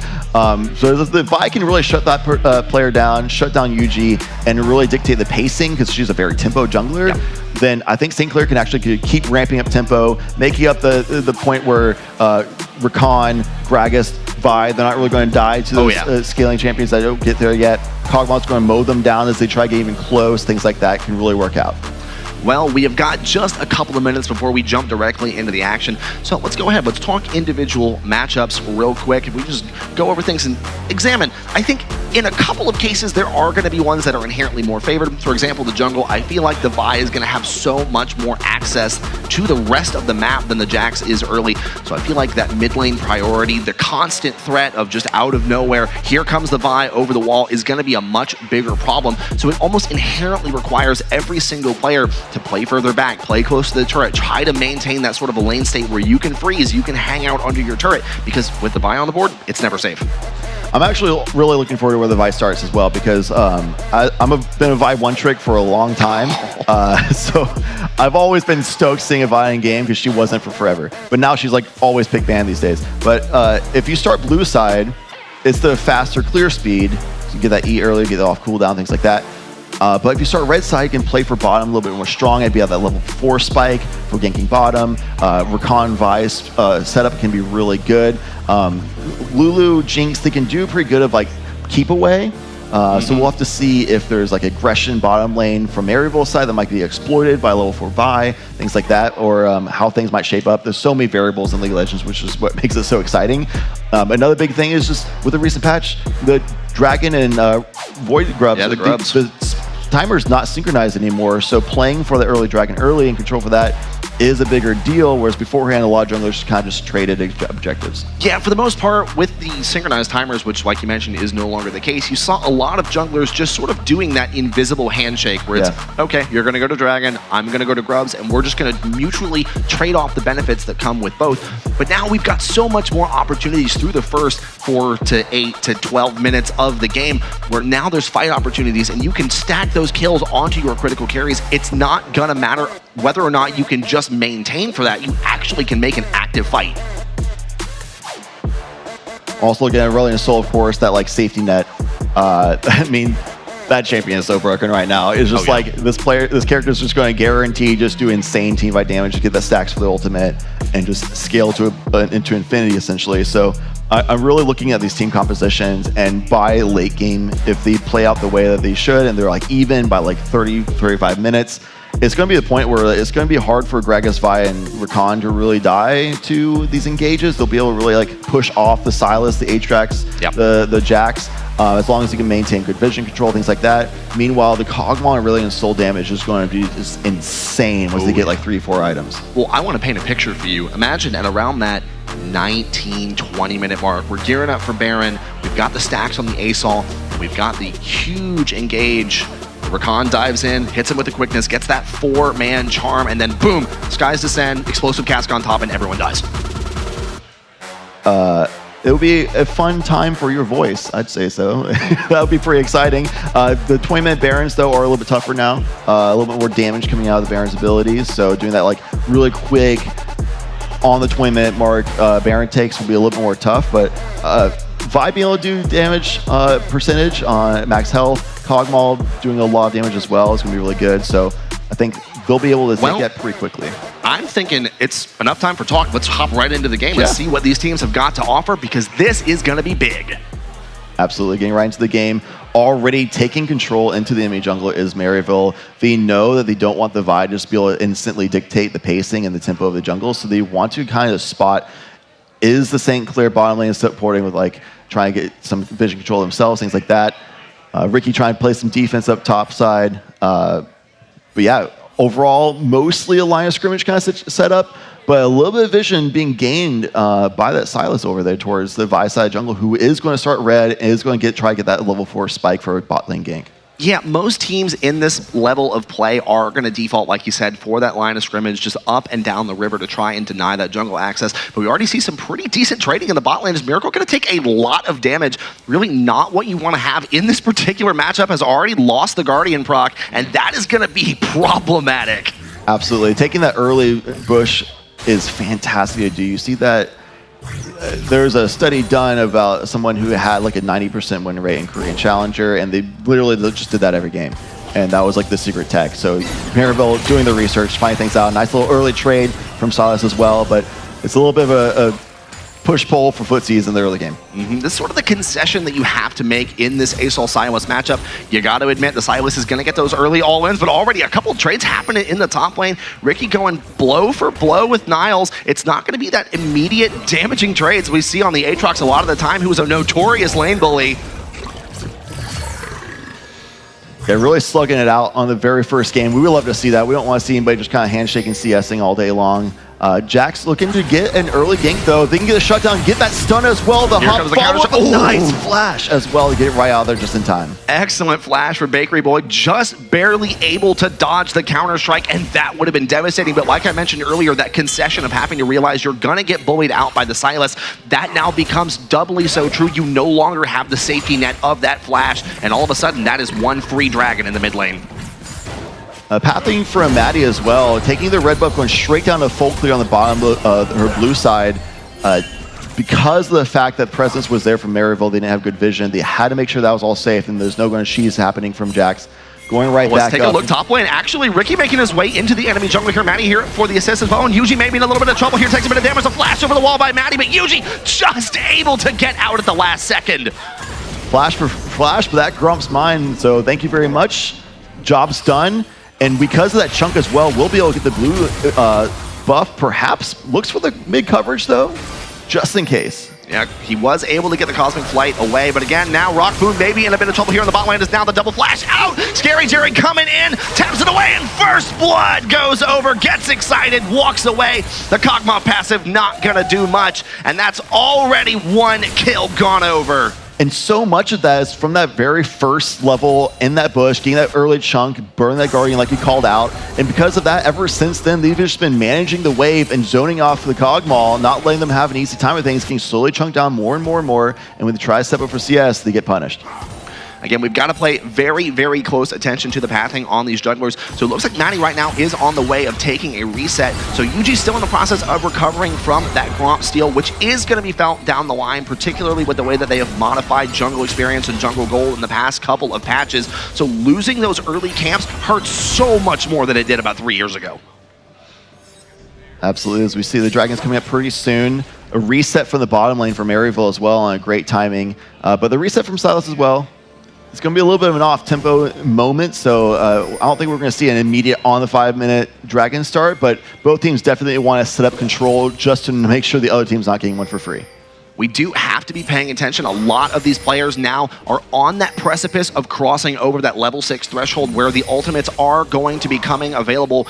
And considering how soon it is going to be, we may have a dragon fight coming in. Now the flash in by Miracle, trying to lock down Scary Jerry, who we remember already used the flash earlier, trying to walk it out, but is just going to be getting tapped and poked away. And now St. Clair going to strike back. Rockboom picks up one of his own.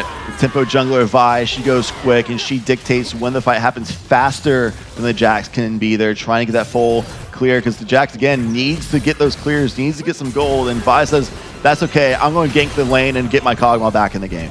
Level 6 now secured by Bakery Boy. I do believe he is the first on the map to get it, but now both top laners locked in as well. And this is when the Aatrox starts to become a little scary. Now the explosive cask into tower range, taps one and has to make the flash away. Niles going to concede the fact that, yeah, I'm not going to win this trade, gets himself to safety, but that's another big loss. What's funny is, in theory, because the offset of timers for 40 grubs and the Dragon, you'd think that the handshakes won't happen that much, but they still happen. I mean, because of the fight happening down bottom, Jax says, you know what? Yuji, I'm going to go and just get grubs. Y'all have Dragon. That's okay. And meanwhile, Vi's like, okay, I'll clear my camps, though, because we still had to do reset on our side. So at the end of the day, because of how tempo works and resets, Maryville actually came out on top on the objectives. So Niles did burn the flash there at the top, but we saw that immediate reset rotation down to assist with the grubs. So sure, he lost a bit there. Well, actually, Spyrex is getting a little bit feisty here. The Sky's Descent going to be dropped down a little bit there. Now the re-engage here once again. Maddie caught out in the center, trying to give him a bit more damage as Yuji jumps in with the counter-strike. And he is going to be taken down, so that's a kill in the pocket of Spyrex. It is just back and forth. Wow. It's so impressive for Spyrex just to understand damage like thresholds the potentials as well. Early game Aurelion Soul and over Khan, not really going to do much as far as damage there. Vi as well as there, but there's a lot of minions. I can get some self-healing, and I can have a flash still available. Just burn some time, allow for the Jax to rotate in, and capitalize on the overextension from St. Clair. Now, you've got to assume that Spyrax, being a bit of a Silas enthusiast, is going to be going for that Kingslayer max first, and that provides so much safety and the ability to take those trades. So sure, you might be outnumbered, but you're going to get so much HP lower, and you understand that the damage is not there for your lane opponent, and so you can make those risky, aggressive plays. Lane pushed up for Maryville. Just going to look to... Doesn't seem like they can zone off St. Clair's bottom side right now, so they're just going to try to get this pushed in so they can try like reset, maybe get some more ward coverage, get a roam timer for Lulu, something of that sort. Oh, unfortunate. Ricky just barely missing with the explosive cast there. I could tell he was looking for that angle, knows that Niles still does not have the flash available, and the ultimate cooldown not quite as long, so he may have one more opportunity at it, but this time just not working. All right, a little bit of a slow action here as Vi just now hit that level 6 though, which is a really big deal. We're going to look for see if she can get, if Maddie can go and get a gank off really soon. As a Vi, when you get that ult, you just want to gank a lane, get that guaranteed lockdown, and shut someone down as soon as possible, get the cooldown off, rinse and repeat. Now, taking these control wards down in the river is going to sort of give away Maddie's positioning, and with the dragon up, there's going to be that mutual understanding that a play is going to be happening on the bottom side of the map. Thought maybe they were going to go in a bit deeper there. Now the root coming out onto Miracle, maybe in a little bit of trouble here, is going to be able to dash out to safety, but now here comes the ult as well as Miracle goes for the re-engage with the grand entrance of Maddie is here for the assist. The cease and desist comes down, knocks him up. Scary Jerry trying to walk away as the Lulu ultimate comes down, but now Yuji here for the assist, takes down Miracle 1-for-1 already. Rock Boom gets stunned as well, and Maddie going to be trying to walk his way out. Yuji finds the double, here with the rotation, maybe make it 3, picks up his 3rd. If Bakery Boy isn't careful, it might be a 4th right there. What a massive moment for Yuji. We talked about how Jax needs the gold, needs to get that Triforce as soon as possible. A triple kill plus an assist ahead on CS right now as well. A fantastic start right now for Yuji. Feast or famine, and he is feasting. There is no Cho'Gath, but there is still a monster in the jungle. That allows for Silas to go roam through, get some more vision control back. That dragon's still not taken, but the moment one team gets lazy on vision control and map control in that area, you know that's going to be gone off the map right away. Under a minute now left on the grubs. Is Bakery Boy going to get tapped out yet again? The electrocute doing so much damage, but 40-ish seconds now left on the grubs, so there is that opportunity for another handshake. The thing is, there was no handshake the first time. It was more of a crisp high five and a walk away. Yeah, it's a really good map read on tempo by Yuji, honestly. I gotta give a lot of credit his way for this game so far. Now, I would have said that this pretty much, bar nothing, was back and forth. We were trading kills, but you have got to be so afraid of Yuji on this Jax. Now, sitting at 3 kills, that is nothing to be scoffed about. He has already picked up the Sundered Sky, and so that is going to be such a problem here as Bakery Boy walks in blind. The Counter-Strike forced to burn a flash yet again. He is using it off cooldown to keep himself safe, doesn't die, but now the safety net, again, is just in shambles. Yeah, that's twice now that basically the same angle as well from bottom river just forces that flash. Has another kill like you said, but that forces the Aurelion Soul to have to play so much safer and can't roam as aggressively as the Aurelion Soul might want to early on. You can tell Yuji's trying to make his map presence felt here, walks onto another ward, and at this point there really is not a whole lot that St. Clair can do. Is now Meridol going to go ahead and start up the dragon. Still a bit of trading in the top lane, but I think they're pretty much just going to have to give this one up. Yeah, big part of that flash being gone. I mean, that means that the map control's there. Jax is super fat, has a Sundered Sky right now, so going for that first, which is a lot more durable, healing and things like that from that. We can see like more damage out later on. But yeah, that gives the map control for Dragon. Void Grubs trying to be handshaken, but being forced off a little bit, so couldn't get the full sweep. So he is going to have to back off. They're not going to get that full lockdown, as now it looks like Yuji's going to try to start it, and that would be real bad. You've now given up a dragon and the full Void Grubs to boot. They were able to walk away with just the one, but it's going to be enough with both these secure to get that bonus damage on the turrets. You're spawning in your little Belveth buddies and whatnot. Yeah. That's massive for Maryville's roster as well, right? Aatrox, Jax, and Silas are all fantastic, strong, self-sufficient characters that can just dominate side lanes if they get ahead, just like Jax has already done so. already we are only just now 12 minutes into the game here. So the turret plating going to be falling off here in the next couple of minutes. But I feel like we've already reached a point in this game where St. Clair is on the back foot and they're having to wait for the scaling to come online for Rock Boom and Bakery Boy. You're waiting on the damage to come in for the Kog'Maw. Speaking of damage, oh my lord, Niles. Yeah, Niles honestly building up a massive CS lead right now, about 25-ish so far. That person is just oftentimes just left on an island for Maryville. Just like, we know you're really solid, you're like a rock in the top lane, play your Aatrox, play your Cassandre, but Aatrox this game, good luck, you got this, and indeed he does. Sky's Descent now available. Abyss just gonna barely miss Spike. You can tell Spyrax really wanted it, but just couldn't make it work. Forecast used up already, another re-engage by Silas. That no flash from the Brilliant Soul has to play so much more safer, chunked out by the aggression coming out from Maryville's mid lane.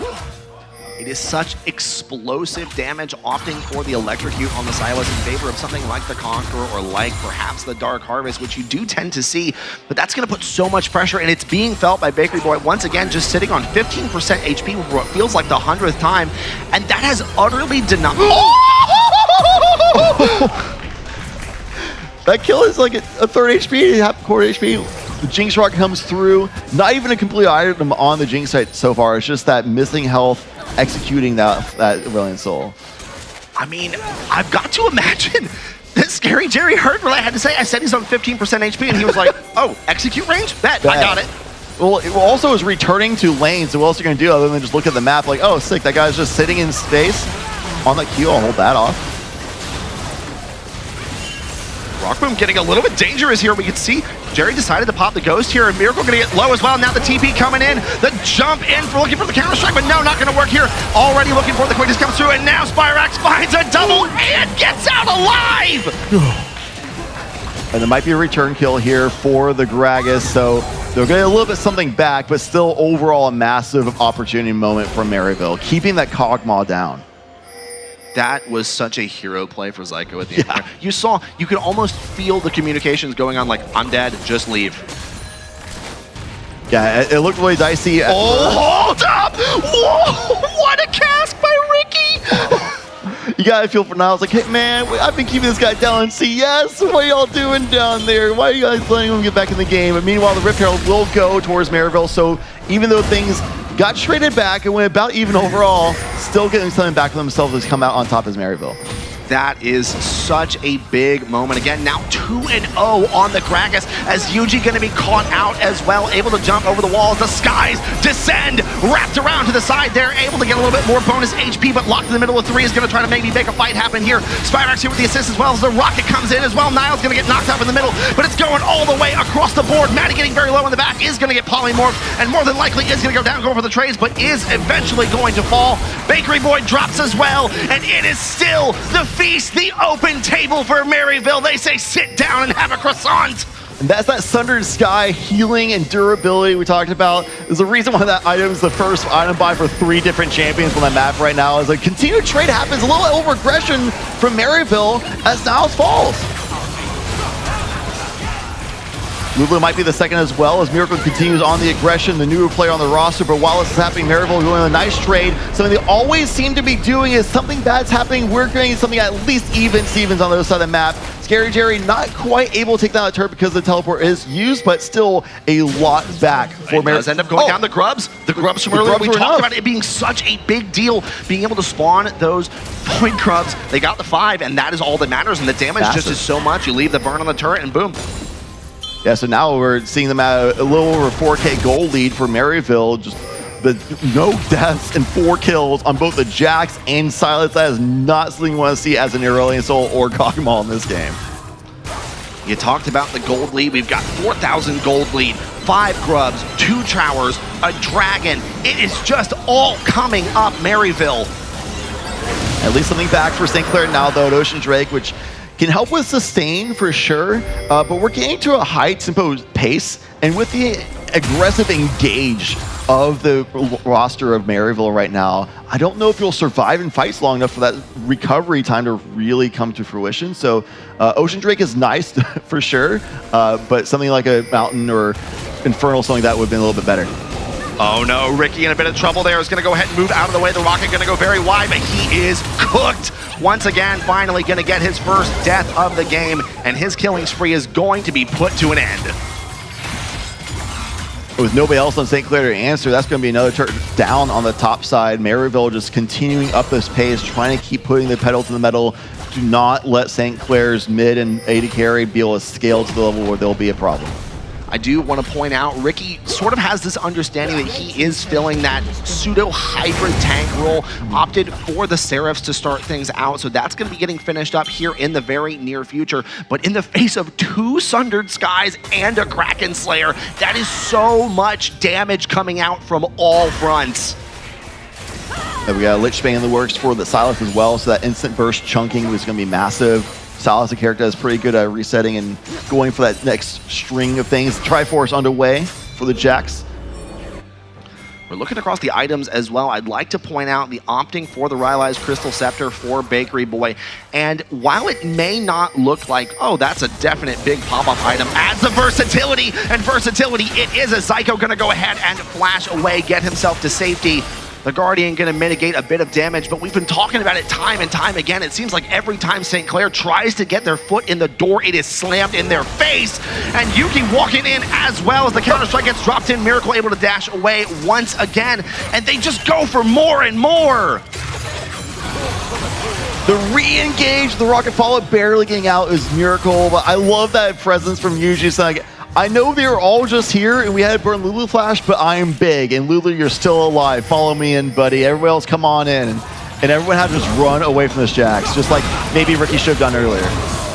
Oh, Ricky, both times that he has died so far, this game has been exactly that. A little bit too far away from some turret, and 3 enemies manifest out of the jungle, and you're done. At least the turret back for St. Clair, so they're doing a good job of, a lot of things are not going their way, but they're at least still fighting. They're still looking for objectives, looking for trades. They're not just slowly giving up in this game.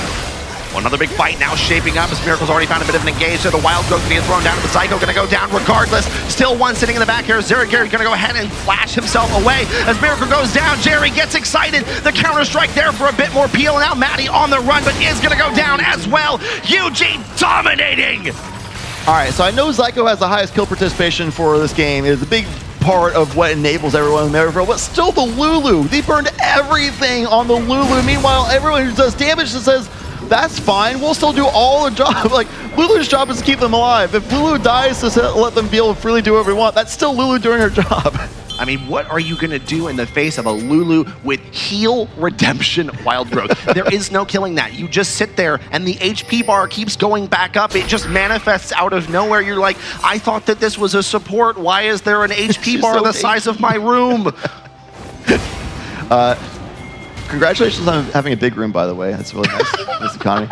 St. Clair, though, still in it. They still have that, like, we scale. Don't worry, we scale for late. The classic mentality, which is true for the team composition. I mean, Jax is kind of crazy late game and Jinx as well, but I mean, I think Reliant Soul's Kog'Maw can scale better if these can somehow just turtle up, maybe get on nice Baron still come up pretty soon, and just hold on to this game for another 10 to 15 minutes. They should be able to start having a little bit more fighting strength. Well, we were talking at the very beginning about the difficulties that come with this new form on the Baron, and I think that's what they're going for, trying to clear out space for the Baron, as once again, Bakery Boy flashing off cooldown.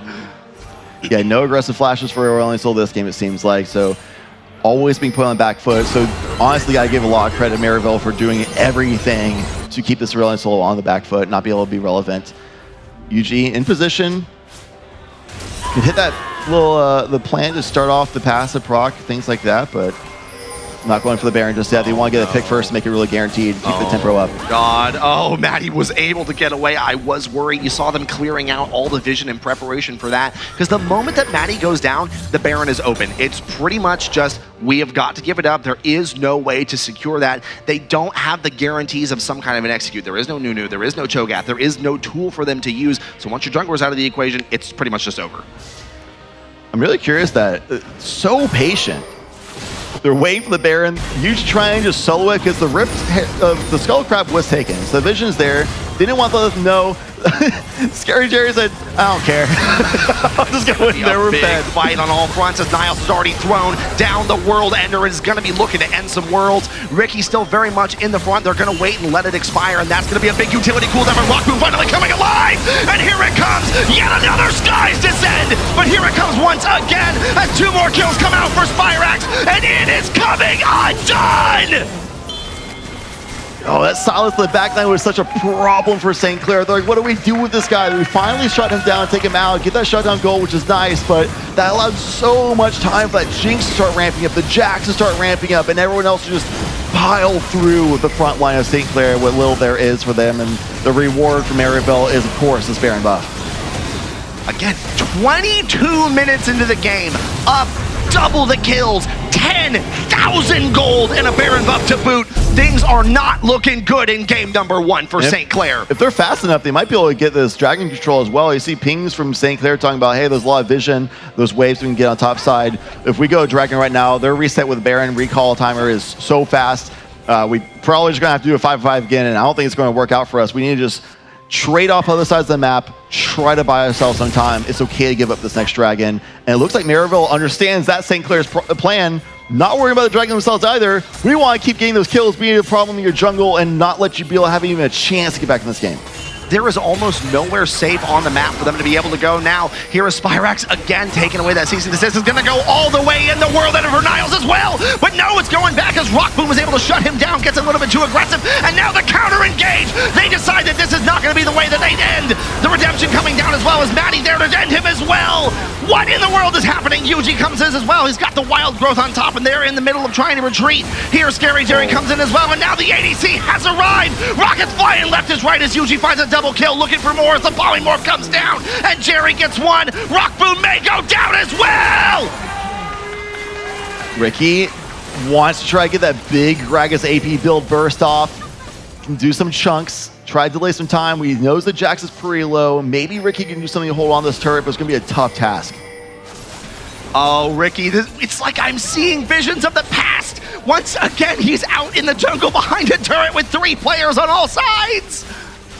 All right, Scary Jerry taking really low from trying to just keep Ricky back, so they're going to have to do a reset real fast. But that fight looked good for St. Clair at first because Silas going a little over aggressive, a little far. Yes, you're strong, but 1v3 strong, maybe not. Lulu was close by. So things were going great for St. Clair, but then Maddie overextended a little bit on that Vi. They fell a little bit too hype, a little bit too much of that copium juice, or hopium juice, I should say, of just, we can get back in the game right now. All the shutdowns are on the board. Let's go. But you missed your cue, and now you're overextended, and now you're getting bursted down, and now your team lost kind of like your only front line at this point, which is a Vi front line, and things went a little bit bad for them. Like you said, that is when that starts to become a problem. St. Clair thought that they had found that winning option. They found that one angle. They were up to 2 kills, and they could have taken that and just backed out. But I feel like that's when a little bit of that desperation greed comes in. You know how far you are behind. Granted, they can't see the gold numbers, but they can see the items. Yep. And you're going to have to make a big play like that. It's going to have to be that Hail Mary at this point because you are just slowly having the life choked out of you. There is not a lot of time for the Aurelion Soul to scale. There is not time for the Kog'Maw to scale. You have to go. Yeah, pretty easy way of looking at a map state for anybody as well. A little a tip is look at the levels of the junglers. If the one team's jungler is 2 levels up of the other one, that team's in the lead. That's just kind of how it works. The support players as well, kind of the same case. It's very rare that's going to be the case when the other team's not in the lead. And those level ups as well, those give you so much more gold value as well. So yes, we're seeing like the 11k gold lead, 11.5k, but also multiple level leads across many members of Maryville, which makes that more of like a 15k gold lead at the end of the day, or maybe like 13, 14. We're talking about those big level divisions, this Ricky. Oh my God, it feels like every time we pan to Ricky's POV, he is in the middle of just a surrounding of enemies. Where we're talking about those critical level breakpoints, and Miracle's still sitting at level 10. Granted, the Rakan ult is not nearly as important in terms of the rank ups as the Lulu ult is, but that is still going to be felt. He has not hit level 11. He is 2 levels down over his counterpart. Yeah, we got some time before the objectives come up. The Baron buff is going to be running out, or gone by now, actually. Time for the Dragon as well, but just fighting to see if Mario can fish out a good engagement around his turrets, see if they can maybe get a pick off or at least chunk them enough to push them back and try to like chip away at those turrets. But Nothing's being found. We have gotten a pretty good amount of gold right now. Let's just go ahead and take away the jungle right now so Vi can't farm either, and we'll just do a nice reset, finish up some items, and get back on the board. If you're Maryville in this position, you want St. Clair to be looking for these fights. Yes. You want them to go aggressive. You want them to be put into situations where the item advantage that Maryville has accrued is going to be felt. If you're St. Clair, you want the exact opposite. You're going to want to turtle. You're going to want to wait. You're going to want to scale. But the closer the minions get to the base and the closer that inevitable reality of your inhibitors going down and the super minions flooding into the base becomes, you don't have time, and time is their greatest enemy. Oh, if that stun hit. Oh, that would have been spicy, Recipe. That would have been another flash burn, by the way, if that happens. We'll just keep on that repetition, but Real and Soul, keeping the flash at least. Getting a stack up has that empowered ultimate as well. So if they can find Maryville overextending into the towers, diving into the base, something like that, maybe in that situation you can turn that around into a big fight lead. But like you say, like turtling is the name of the game for St. Clair, and just waiting for Maryville to make a mistake. St. Clair does not have much onus, especially the vision control that Maryville has, to really be able to dictate fights on their own terms outside of the base. I want to point out something really important here, and that is the assists in the pocket of the supports. Miracle has 8 of 11, which is still good participation, but Psycho, 20 assists in 28 minutes. He has been everywhere on the map. I believe the only 2 that he's missed out have been solo kills. Yeah, literally 1 kill.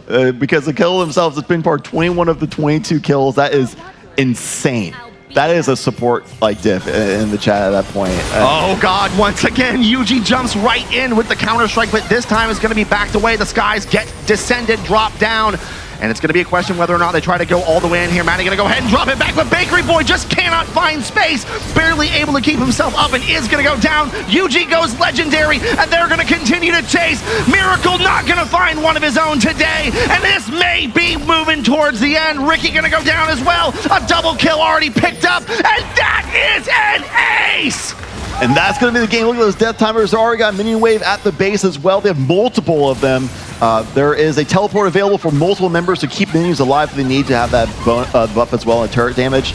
Cannon minion, they'll be fine. That's going to be the game. And what an amazing showcase from Maryville. From the little edge of gaps that they got in the lead for the early game. Nice back and forth by St. Clair as well, for sure.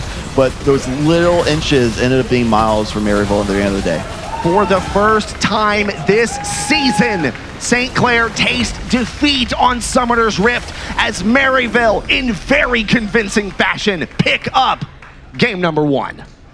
Yeah, I gotta say, like, the biggest moment of that game, maybe not the most flashy or exciting, but probably the biggest moment was that level 1 Bush push on bottom lane.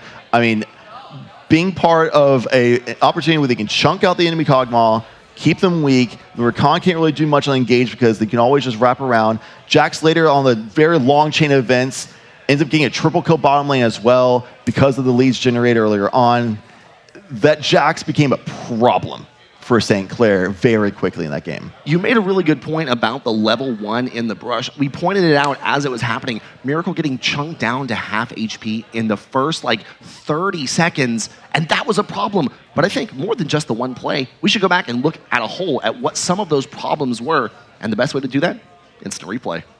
Some replays. Love me some replays, baby. We can go and look a little more in depth on things that happened. So this will be the very first kill because of the chunk you talked about, always on that like disadvantaged position in the early game.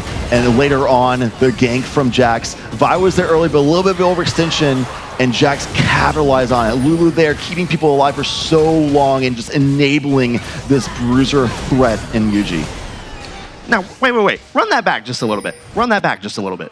Let's go ahead. Just pause and take a look. Even further. About halfway through. Look at Bakery Boy on the rotation. Yuji was so much closer to this fight as was happening. So you're looking at it. We're making it work. And all the way over here has not even made his way down the river, is still halfway through. Yuji's in the middle of the lane, is tearing it up, gets to the very end. Let's go ahead and run it all the way through once again. Gets here at the very last moment, tosses in an ult, puts it on cooldown, has already used the flash a couple of minutes earlier, and it's like, what do you do at that point? Yuji has made his presence known, and the power of the Aurelion Soul comes with that roaming, shows up too late, has no impact, and that was the story of the game. I love the call as well as Silas realizing This fight's gonna be over. I won't make it there in time. I already delayed the Aurelion Sol a little bit. I'm just gonna push out mid-wave, so Aurelion Sol misses out on CS and farming. The red side wave is pushing forward in that moment, so Aurelion Sol has nowhere even to farm, so it kind of took the Aurelion Sol out a little bit there too, so there's really 4 members of St. Clair affected from that play. And again, this was such a big turning point. The critical moment right there was Scary Jerry getting that crit onto Miracle, which is not a guarantee. He does not have 100% crit there, and I don't think without the 100% crit he gets that, and that really turned that moment, and it was just all downhill from there. There were a few moments where it felt like St. Clair was showing some life, but then it just completely unraveled. Yeah, a couple of little overextensions from Maddie throughout that game, which I know as Vi main, that's just Vi life, man. You just want to go in. That's all the reason why you play that character is you want to go in. But she's so good at it, but you gotta realize sometimes it's a little bit too much. That Jack's triple kill was a result of that. That comeback fight over towards the top inner turret was a moment of that as well. But both of those big opportunities where St. Clair had a look, got thrown off to the side, and also just suffocating the Aurelion Sol in mid lane as well was such a big part of the game strategy too. What a heck of a game that was to start things off. We knew we were going to get a banger. These teams are top of the mountain for a reason. And here's the thing. It didn't feel like that was a shutout game. Mario, like, they didn't just kill them. It wasn't like that. It was a slow burn to the very end. A slow squeeze as just every single opportunity was taken away. And those tiny mistakes, those slight missteps in terms of rotation, the timing, giving space, they all added up over time, and ultimately that was the winning formula. That is that secret formula. And that's a big part of why Maryville's been on top of the collegiate scene for so long is like, yeah, some teams can fight with them because the early game's so volatile, things can go back and forth, a lot of handshakes, things like that. You gotta realize when to get trades elsewhere. But they're a team that is just so good at when these start having advantages, they really play and push through those advantages. Jack's got triple, we're just gonna have the Lulu's roam with the Jacks like all the time, and now they can't kill the Jacks. And things like that are just so smart. I'm also like wondering like what would you do as St. Clair College when the next game as far as ban phase, because they banned out the 280 carry mains, Varus and Callista, which we know Scary Jerry is fantastic on. Yeah. Still looked like a really big threat on Jinx, so we banned the Jinx as well, but it has a lot of other tools in the wheelhouse for there. They banned out a lot of aggressive DPS picks as well, but there still was Jack, Silas, and Aatrox. Like, there's just too many in the wheelhouse. Such a massive roster of champions for Maryville that the bans, that feels like it's going to be really tough for the St. Clair College coach. Yeah, again, we're talking about the bans and how this is one of the first points that we made is the champion depth of every single one of these players. You can't. Yeah. You cannot ban a player out. Sure, you might throw 3 bans deep into one player. They whip out something that you haven't found in the scouting. Maybe some sort of a novelty pick that is just as effective. We're talking about what they maybe do or don't need to do. Do not let the Callista through. We have seen how that goes. 20, 30 kills. It's a bloodbath. I think that game too, though, I don't think it was like a pick ban issue, though. I mean, so that is like a really exciting thing to look at as pick bans, because that's like, it feels like half the game sometimes. But I feel like they still had opportunity to win that game because that if they were able to get lane control earlier, with the Kog'Maw, Rakan, not let them get that forward bush to get that early cheese. If they were able to not reel back that aggression, maybe not be like, maybe it's nerves, maybe it's just a little bit too like excited or whatever it may be, of not being over aggressive on the Vi, things like that. Maybe have some support to shut down the Aatrox and play for the Grubs again, things like that could work out. Well, speaking of winning formulas and things that work, let's go ahead and once again take a look at these awesome gaming chairs that we've got on display that each one of the players are having the opportunity for. Coach's Area presented by Mavix goes coaches a great place to keep track of their team and communicate throughout their match, which we see the St. Clair College coach right there, which definitely vocal on the mic. Come on, look at these chairs. Looking comfortable, looking active on the microphone, looking locked in, and definitely able to stay in the game. Mavix is the official gaming chair of NACE Starleague, and one lucky viewer will win a Mavix chair during our NACE Starleague Grand Finals this weekend. So make sure you're typing !Mavix in the chat to be entered for a chance to win. Any of you could win that chair right now. Look as comfortable as that coach. It could be you. It could be me. It could even be I don't know. Could be you. Literally anybody in the chat. Could be you, could be you, could be you, could be you. You won't know unless you do exactly as instructed. You type that exclamation point Mavix in the chat, because God only knows it's better than these chairs. Hey man, I would love being in a Mavix chair right now. It's not really good for the height on this desk, but hey, it would be comfortable. Comfortable, ergonomic, pretty. Lumbar support. All of the above. I mean, come on. It's not just a chair. It's more like a throne. And speaking of thrones, right now, Maryville, one game away from being able to pick up and put on that crown, hoist the trophy, and prove that they are the best, not just today, but last year, again and again and again. And that is what you call a dynasty. Yeah, I mean, they were just now in the NACL finals against like these high-studded teams up in the top of the tier 2 scenes like that. So like this team has been all over the place, constantly playing matches, they're going straight into like more events, things like that. But like winning this, we talked about earlier as well with how Maryville has had such a star-studded history in League of Legends, but also as a university itself, very successful. St. Clair, though, I've worked with a lot of people from St. Clair, big in esports. Oh yeah. Really big in broadcasting esports like that. You see that on their success everywhere. You see them on the ramping success in League of Legends. Even though they fell on map 1, you still saw them be fighting it through, being competitive early on, being dominant in this entire season so far as well, being better than they ever looked before. And I think going to game 2, they should look even better than game 1 as well. A lot of reads on Maryville's tempo, getting a lot more feel on things. Absolutely. You know, that leans into, you were talking about the history and this culture of St. Clair, and that leans into the university's mission statement is excellence in all that they do. And for a school that was only founded in 1966, you got 58 years of excellence, and they have got to try and prove that that is the pedestal upon which they stand in this second game. This is, again, this redemption arc, this comeback opportunity, not just today, but from last year. And we've got this duality between the Fallen Kings trying to avenge the teams that have already lost today for their university, lost in the past couple of days for the university against the Dynasty. St. Clair, they're trying to strike back. They've got a big, long story to try and avenge. And I think it's interesting to watch to see who wants it more. Yeah, 2 really big schools in the esports scene, and it's so exciting to see that they're coming together on today's championship match to see which team can come out on top in League of Legends right now. We're getting the lobby set up right now. We're about to get into the second game. We can see the beautiful trophy that these teams are playing for right there. Going into this next map, I really would love to see more playmaking opportunities coming out of Bakery Boy. Yep. In mid lane. Like, yes, Aurelion Sol is a really strong scaler, very strong champion, but this player is so good on like Ari, on like Nico, things like that, that they can really get around the map, make some creative plays happen, and make opportunities. Because we have the Vi, which is great to create opportunities, but the Gragas a little bit on an island, because they have to deal with Niels creating an island up there, or Niles, sorry, creating an island up there. Meanwhile, we have a scaling mid and a bottom lane, so it's really hard for Vi to have support, making plays happen, and keep the jacks down. So let Bakery Boy be enabled to roam and have that mid-jungle synergy.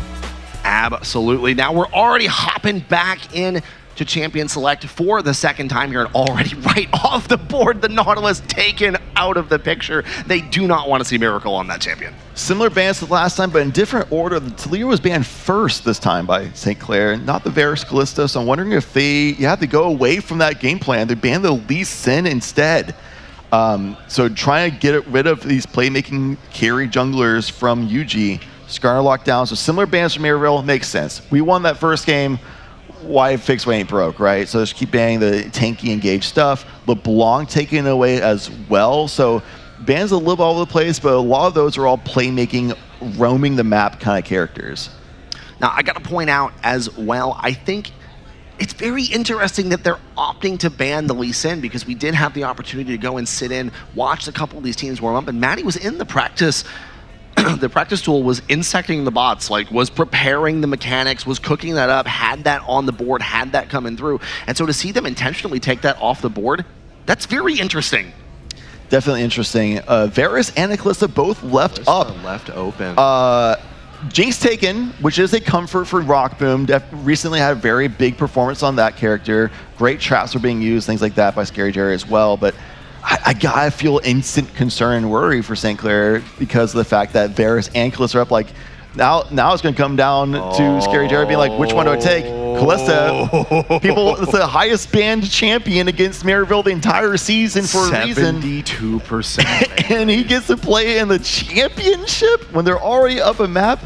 Gotta be feeling confident right now for Maryville. Best of 3, so Maryville sitting on the precipice of taking the trophy, and that may be that special ingredient. Oh my god. Ari's one of the premier picks right now, can have that really early full wave clear option from her Q better than most mid lanes, so she can be enabled to roam better than most mid laners right now, and also just has insane playmaking pick potential as it is. So we talked about Ari would be great for Bakery Boy. There's the bullet. Give me the Nico. Give me the Nico, please. Put Scion. Hey, there's still a chance. And that, I think, is a flex pick, too, for mid or top. But that is awesome. Because I don't think Ari has the damage to really kill a Scion as the levels and items start coming in. So if Scion can live early on until like level 6 or so, I think Scion will be chilling. Oh, that's nightmare fuel. Renata Glask and a Callista. That, I'm very worried for St. Clair at this moment. Even just looking on paper here, that is nightmare fuel. Yeah, they banned the Lulu away because they use it themselves, but it's a fantastic pick for Jinx. Not amazing with Callista, so let's just get out the board. But Renata is one of Zygo's most played, if not the most played champion, one of the best success rate champions. So having that on the highest skill participation, one that was like everywhere the last map, and is going to be paired alongside Callista. It was a classic combo and one of the strongest champions. Really strong pickup there. We see the bans coming through. Jax and Vi banned away. Makes a lot of sense. Get that off of the hands of Yuji. So what do we see then? What's the pickup there? But yeah, we'll have to see from Yuji, because Yuji also plays a lot of the carries like Viego and stuff like that. Aatrox is a really safe first pick, right up in Niles' wheelhouse, but Viego being hover would be nice. The Brilliant Soul, though, I will mention as we're seeing the hovers, was banned away. I'm kind of interested in that because I don't think that was a really strong point for Bakery Boy. Not that he can't play it, just like it seems like the team dynamics allows Bakery Boy not to be able to play that. Milio can enable the Jinx to not be as CC heavy, but we got the Veigar in finals!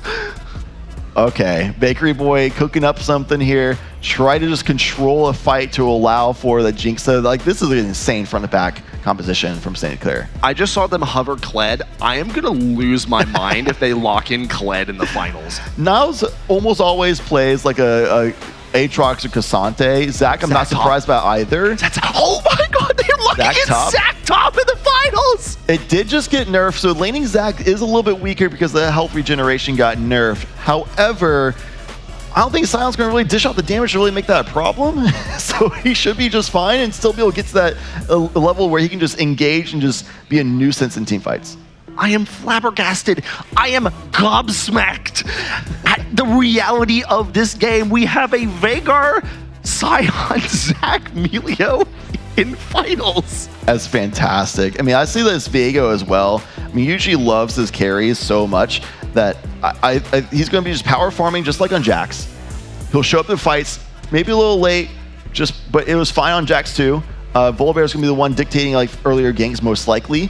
But the Viego just take over, just take the Milio, buff up the teammates, buff up the Callista, things like that, or just use that Veigar, lock down a giant cage in the fight. The Volibear can just be a problem in the front line if you get the first pick. If Volibear dies, there's you're just going to run at the back line right at that point. It's Viego. At this point, it's going to be exactly pretty much the same story in terms of that early jungle pressure. The Volibear level 6 is going to be so critical to trying to make sure that the laners are being able to get ahead. And that is part of the strategy that they have been employing. Like I said before, they've locked in Volibear 6 out of their last 7 games where it was not banned, and it is for a good reason. They have got that level of synergy, the way that the Stormbringer works, and able to pull out the utility, shut down the turrets, make those gank options more viable.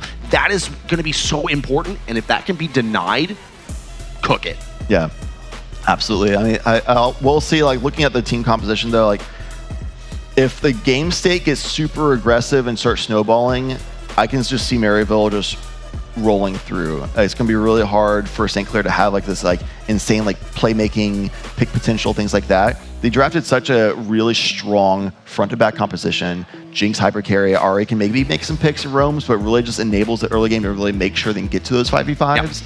And then just be there for consistent damage and try to look for angles to be a problem and disrupt things. But it's really just Sion, Volibear in the front, Milio buffing up the Jinx, Jinx just chunking through people, and Ari trying to disrupt. But that composition falls apart instantly, and it seems like they only have like that one linear composition style can be exploited a little bit by Maryville here. And I feel like that was part of the problem that they were experiencing on game number 1, was that both teams seem to be trying to operate the same front-to-back style offense. And really, that doesn't work when you put them head-to-head, because ultimately the one who has the slightly more ahead carry is going to come out on top. And particularly with a champion like Kog'Maw, that was going to be felt because you just do not have the peel options. Your tanks are not tanky enough to be able to withstand the damage output of your opponents. And I'm worried that might be a little bit of the same formula here, but with something like a Sion, they don't have a lot of true damage options. Yeah, I will say that, like, even though that's the case for St. Clair, that if they fall behind, they might be like just roll over. It's the same thing for Maryville, though. Like, I don't see these champions like Viego, Ari, Callista. They're not going to be able to chunk through those tanks. They're going to just be like throwing stuff at them and hoping it works, and it's just going to not. Meanwhile, Vigar is just going to be like, okay, thanks for coming towards me, Zach. Appreciate that. I'm just going to ult you and delete your entire health anyway, because that's just how this champion works. I'm just going to click R law, and then Jinx is also going to be melting him down. So that's part of the reason that I'm so floored with this Veigar pickup. You look at the engage options that Maryville has available, and it's like, well, we've got the Zac. It's going to be completely shut down by the Veigar cage. It's such a telegraphed ability. So you shut that down, you make that a non-option, you throw the cage down over your ADC and just let them go to work. And I think it's not exactly the same as a front to back, because it's like you're using abilities to peel, yes, but it's almost like the Veigar cage doubles as an additional tank in of itself, because suddenly you do not have ways to access those critical carries. And that's going to be an enormous problem, particularly the Veigar. Again, they seem to be favoring these ultra-scaling mid laners, and Phenomenal Evil Power really does get out of control after a certain breakpoint, and you don't want to watch your ADC get gameplay buttoned in the middle of finals. Yeah, I mean, I personally was really looking forward to seeing Bakery Boy enabled on Playmaking Champions, and it's on Relentless on Vigar, so I'm a little bit bummed on that one, but it's definitely a composition that makes sense. I like that they have a synergistic composition. Just throwing them on a Playmaking Champion with a front-to-back comp wouldn't make a whole lot of sense, so at least things make sense. We're good there. Game's about to be starting up right now. We'll begin there in just a few seconds as we're waiting for that spectator delay to finish up. So we start off that game 2 of this championship match, Mesby. It's such a big stage. It's such a big moment, and you really cannot quite dig into the depths of the gravity of this situation, because for these two teams, not so much. They've been here before. This is a tale as old as time. They are reliving, re-experiencing, and perhaps avenging moments of the past, but there's no guarantees for next time. One of these teams is going to walk off this stage, and they are not going to be the victors here, and they may never come back. And that's a big thing to contend with. I will say these two schools are good enough and consistent enough. I wouldn't be surprised if they both come back. but yes, the future is uncertain. Now is what you can dictate for sure. And especially just being collegiate. I know we're in the spring, and traditional sports like spring is like the first season and summer is like the big ramp up. Collegiate's like reverse. Like this is the end. Like because how school semesters go. Like this is like we're in it. Big moment. A lane swap to where the bot laners and top side. Both teams doing that to start off this game number 2. What are they cooking here? This is not cooking. This is like you let somebody into the kitchen, they turned on all of the burners on your stove, gave you a thumbs up, and walked out. And it's a tower dive at level 1, Level 1 tower dive, but Maddie goes down first, and that is disastrous. Now the flash away as another goes down as Niles picks it up. Scary Jable able to survive with the bailout, but Rock Boom gets one of his own. What in the world? Flash follow-up is going to be pretty straightforward for UG. We'll be able to get this Milio taken down. It's going to be overall, through the chaos, a 4-for-1 for St. Clair, which I believe is actually reversed. So it's going to be 4-for-1 for Maryville. We get the banners reversed there. I do know Niles is going to be on Maryville. So instant 1.5k gold lead for Maryville to start things off. A really botched, I love the ambition, but a good read by Maryville to catch that. St. Clair saying, oh, we're having a hard time in lane with the Kalista and Renata early game, which do a lane swap. That's why we draft the Sion. We see that in like teams like G2 and things like that worldwide doing that. Maryville sees that coming, calls it, and then matches them and is ready for the tower dive as well. I do not even know what to say. I feel like we are watching the LCK. We just watched a 4-man double teleport tower dive at 2 minutes into the game. I feel like that's more of an LPL thing. Those guys just go crazy. But anyway, right. As we are right now, a tempo lead for St. Clair means that they were able to get the lane pushed up under tower. Kalista's missing out on some farm. Sion was able to get some free farm in top lane as well. And we'll be able to try to set up this wave for their, again, lane swap. The name of the game right now is for Rock Boom to get as much CS without being shut down by the early game Kalista to just be able to be that damage threat late game guaranteed. Sion can be just fine as a beefy front line without a lot of items. Already damage not going to be a big deal. Will be able to just build up a lot of armor and health for free. Not let Viego, is it Vigar and Viego in the game? My bad. And the Kalista be able to Viegar. But yeah, so Ricky is just going to be just annoying this game. Is really his job. One thing that I really want to highlight here is, sure, Maryville picked up the 4 entry kills at the very beginning, but look who it's on. You've got 2 kills on a Zac who has Lucidity Boots. So clearly this is going to be a Sunfire Cape. This is going to be Unending Despair. So it's going to be this itemization that goes for the full tank. And what in the world? We have a 4-man tower dive as Niles stuck down in the middle, but he's going to go ahead and go down. What is happening in the top lane? Ricky's annoying is what's happening. He doesn't care that he dies, but it's going to be a lot more kills traded back to Maryville again. 8-3 is the scoreline. I like the idea for going in. It's okay if Ricky dies. He has the passive, keep doing damage. That's a lot more damage coming down as well, as Bakery Boy needs to be a little bit more safe, but it's still like so much respect to Maryville for seeing these plays coming and planning and responding properly for them. They're always there with as many members to answer and not letting them get these tower dive cheese offs. Chad, where's the pinata? We're watching a fiesta right now. Honestly, you look at these videos that go viral on YouTube for these crazy Korean level 1s, and it feels like we have been living in that particular narrative for like the last 6 minutes. We have watched 2 separate 4-man tower dives, and there are 11 kills on the board, and we're not even 6 minutes into the game. Last game ended where I think St. Clair only had 10 or 11 kills for the whole game. There's already more kills on the board than they cut in the entire game. I will say the saving grace, though, for St. Clair is that all 3 kills went on the Jinx. That's massive. Like almost half the kills at this point have gone onto the Zacs, which is like, the Zac gets a lot of kills. It'll be a lot more tanky for sure, but the damage is not going to be ramping up as fast as the Jinxes, which is going to be a big deal because Sion's still going to be taking, Volibear's still going to be taking, Emilio's still going to be enchanting and supporting and something like that. So it's actually a good gold disparity, even though it's the gold disparity is there, but it's nice that the gold one on St. Clair's ideal member. Well, there's Renata Glass in the game, so it makes sense for there to be a handshake. Rock Boom just barely surviving. 2 HP and is going to be taken down by Niles on the back of his bombies. Cinder, we already talked about the Sunfire Cape, and it's coming alive here. Zyko walking back in for another handshake. We've said the word time and time again as UG makes his way up from the bottom, says, I'm not satisfied with the dragon. I need kills as well. Maddie going to fall, and now 5 kills for Niles. Oh, that pain. Viego was so close to death multiple times in that fight and just was barely living. Getting the Triumph proc, baiting in the Volibear from Maddie, still didn't quite die. That is very tough for sure. Void Grub's going the way to Maryville as well. This game is just steamrolling so fast right now, Mesby. This game is utterly spiraling out of control. Yeah, this is not a snowball. This is a tornado. Yeah, this is a disaster, to say it lightly. At this point, we talk about St. Clair's gonna have a hard time if they can't keep up on money because their front line is just going to get melted. Yep. And their Jinx and Vigar won't be able to really keep up on damage to deal with it.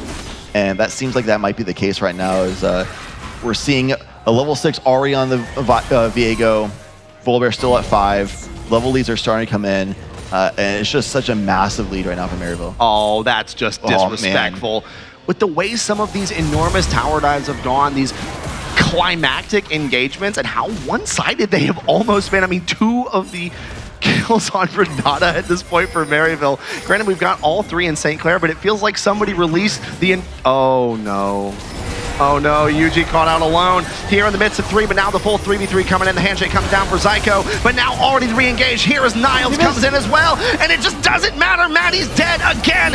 1 more gonna be coming down. Is Miracle going to be shut down as well? And 3 more picked up. It's like releasing the locker room of Monday Night Raw into a classroom of kindergartners. This is like when, I won't talk about it. Anyway, so this is definitely a problem. I love that Ricky is still just being annoying on the map and dealing with the Scary Jerry situation, but I don't love that it just seems like there's no other options right now for St. Clair. Vigar now getting the repercussions. This Renata pick by Zyko, who still is like highest kill participation for this team, always there on the Renata glass, one of the main picks as well for this player. It seemed like everyone just got what they wanted on Maryville in this draft, and they called the switch up draft and planned properly, and now there's like no answers for St. Clair. It feels like Zyko is everywhere. He has a permanent Nocturne ultimate. The fact that he's everywhere and still hits level 6, 2 levels ahead of the Emilio is insane. Like constantly roaming, but still has the level is almost the same level as the enemy jungler. He should not be able to do this. He should not be allowed to do this. Fate's Call dropped in a double knockup, but now maybe in a bit of trouble there. Gonna be knocked up as well, but Zyko, another kill! Jerry finds 1. Maddie trying to walk away, and the Stormbringer gonna be brought to an end as a double kill locked in, but Bakery Boy gonna throw it down. Primordial first, locks it in. Yuji there to get the response, and Bakery Boy going to meet his untimely demise as well. Yeah, we didn't want to watch that either. It was over before we looked away. Cut the tape. Cut the tape. The shutdown was there for Bakery Boy. That feels good. But yeah, it's just one of those like fantastic movement. You see why Callista's banned away from Scary Jerry all the time, because the movement they dodged, like the Volibear E and all the CCs, and always be in perfect position to be on hit. And it really seemed like St. Clair didn't expect the Renata to have ult there, because they just kept committing, and that ult was just massive to allow Scary Jerry to just have so much free uptime. Oh no, Rock Boom. Heart gets broken, dreams are destroyed, and a solo kill for Yuji in the top lane. I mean, it is what it is. Big lead for Maryville. You're gonna get a lot more plates, keep extending that lead. They're living in St. Clair's jungle right now to just suffocate them, not let them be able to have any chance to get back, no farm or anything like that. Ricky trying to hang out on Niles' island right now. So Lumberjack, but you're not going to be able to chop through that goo very easily with an axe, I'd say that much. Gonna have to burn the ult there to get himself to safety, but there just is no way to staunch the bleeding. 8, 1, and 4 on this Viego. All 5 members with bounties. Maryville is a walking sack of gold across the board. Unstoppable onslaught, not nearly enough as Niles just does too much damage. Ricky able to flash himself to safety. Maddie maybe with the response, but Niles just doesn't care. Burns the flash, doesn't need it, walks out to safety. And there is a 17 kill lead at 12 minutes. Niles living there is criminal for sure. 4 grubs now for Maryville. With the recent patch, 4 grubs allows you to spawn those little grublings. So they even have that for the tower pushing potential at this point. That was first turret. That was first turret. That was the first turret. Which the pace of this game makes that feel weird, but people were focused on kills so much that they didn't have time for turrets. 25 kills and only 1 tower, and things only continuing to escalate. The hostile takeover is more than hostile as Miracle assists in taking down his buddy. Rock Boom gets boomed, and now Miracle on the run is gonna have his dreams crushed as well. Charmed to death, and 24 kills for Maryville. Yeah, Maryville has 2 kills per minute. Not the whole game, but Maryville does. Meanwhile, Scary Jerry vibing in the top lane, getting turrets, a lot more gold injected to Callista. We'll be able to finish this off because the grubs will die for it. Well, Jerry, but job's done. Goodbye. All good. and they were still getting the Dragon at the same time, so still a positive trade for Maryville even still. Listen, Jerry's got all the fancy footwork that you can dream of, but the Veigar says, haha, dodge this. I have a point-and-click ultimate that does like half your health. All good. And I'm scaling. You receive 1 Veigar ultimate. I receive 300 gold. So that is the thing. It feels the same as last game, where like the win condition now for St. Clair is really just to try Turtle and just stop the bleeding as best as possible, and to be able to survive until late game to where their mid laner and AD carry can get a lot of items, and they can do a proper front to back and just outscale. It's the problem is like, yes, Maryville has worse scaling this game than last game, but they are way more ahead this game than last game. So it's going to be just as hard, if not harder, to stop Maryville from just running this train through. At this point in time, it's not even just Turtle. This is pray. This is pick any god of your choosing and start praying. Yeah, find a turtle god. We'll be good. The turtle god? Where's Rammus? Hey, I saw you rub your hands. Yeah, maybe. He's good in the jungle. Maybe we'll start seeing him more often these days. Piosik picked him recently. It's great. Actually, he's the armadillo. He's not a turtle. Oh no! Rock Boom, not again, is going to get charmed to death. The unstoppable onslaught going a little bit wide here, and he just walks out over the same wall again! And what's really impressive by Maryville is while all this is happening, they're spending like 2 or 3 members to take the time of like 4 members of St. Clair all the time, which means they're always getting like Dragon, they got Rift Herald just now, they're getting turrets. So they're just disrupting and spending the time of these members that are already behind to make them not even have uptime to be able to do anything to get back in the game. So they're falling even further back while they're getting objectives to further extend the lead. So it's really systematic, and Maryville isn't just, they're not like being disrespectful as far as like playing the food, they're literally just like being optimal right now, which is great to see. At this point, I'm looking at every objective on the map, and every single one of them seems like an utter death wish for St. Clair. It's tough. You go for Dragon, you explode. You go for Rift Herald, you explode. You walk down mid lane, you explode. This is tough. Like me with full map vision and trying to see what angles they can work with, and I can't really see any good options. So St. Clair with only the limited vision has even worse options available for them right now. Red buff being taken away as well. Camps are being stolen away.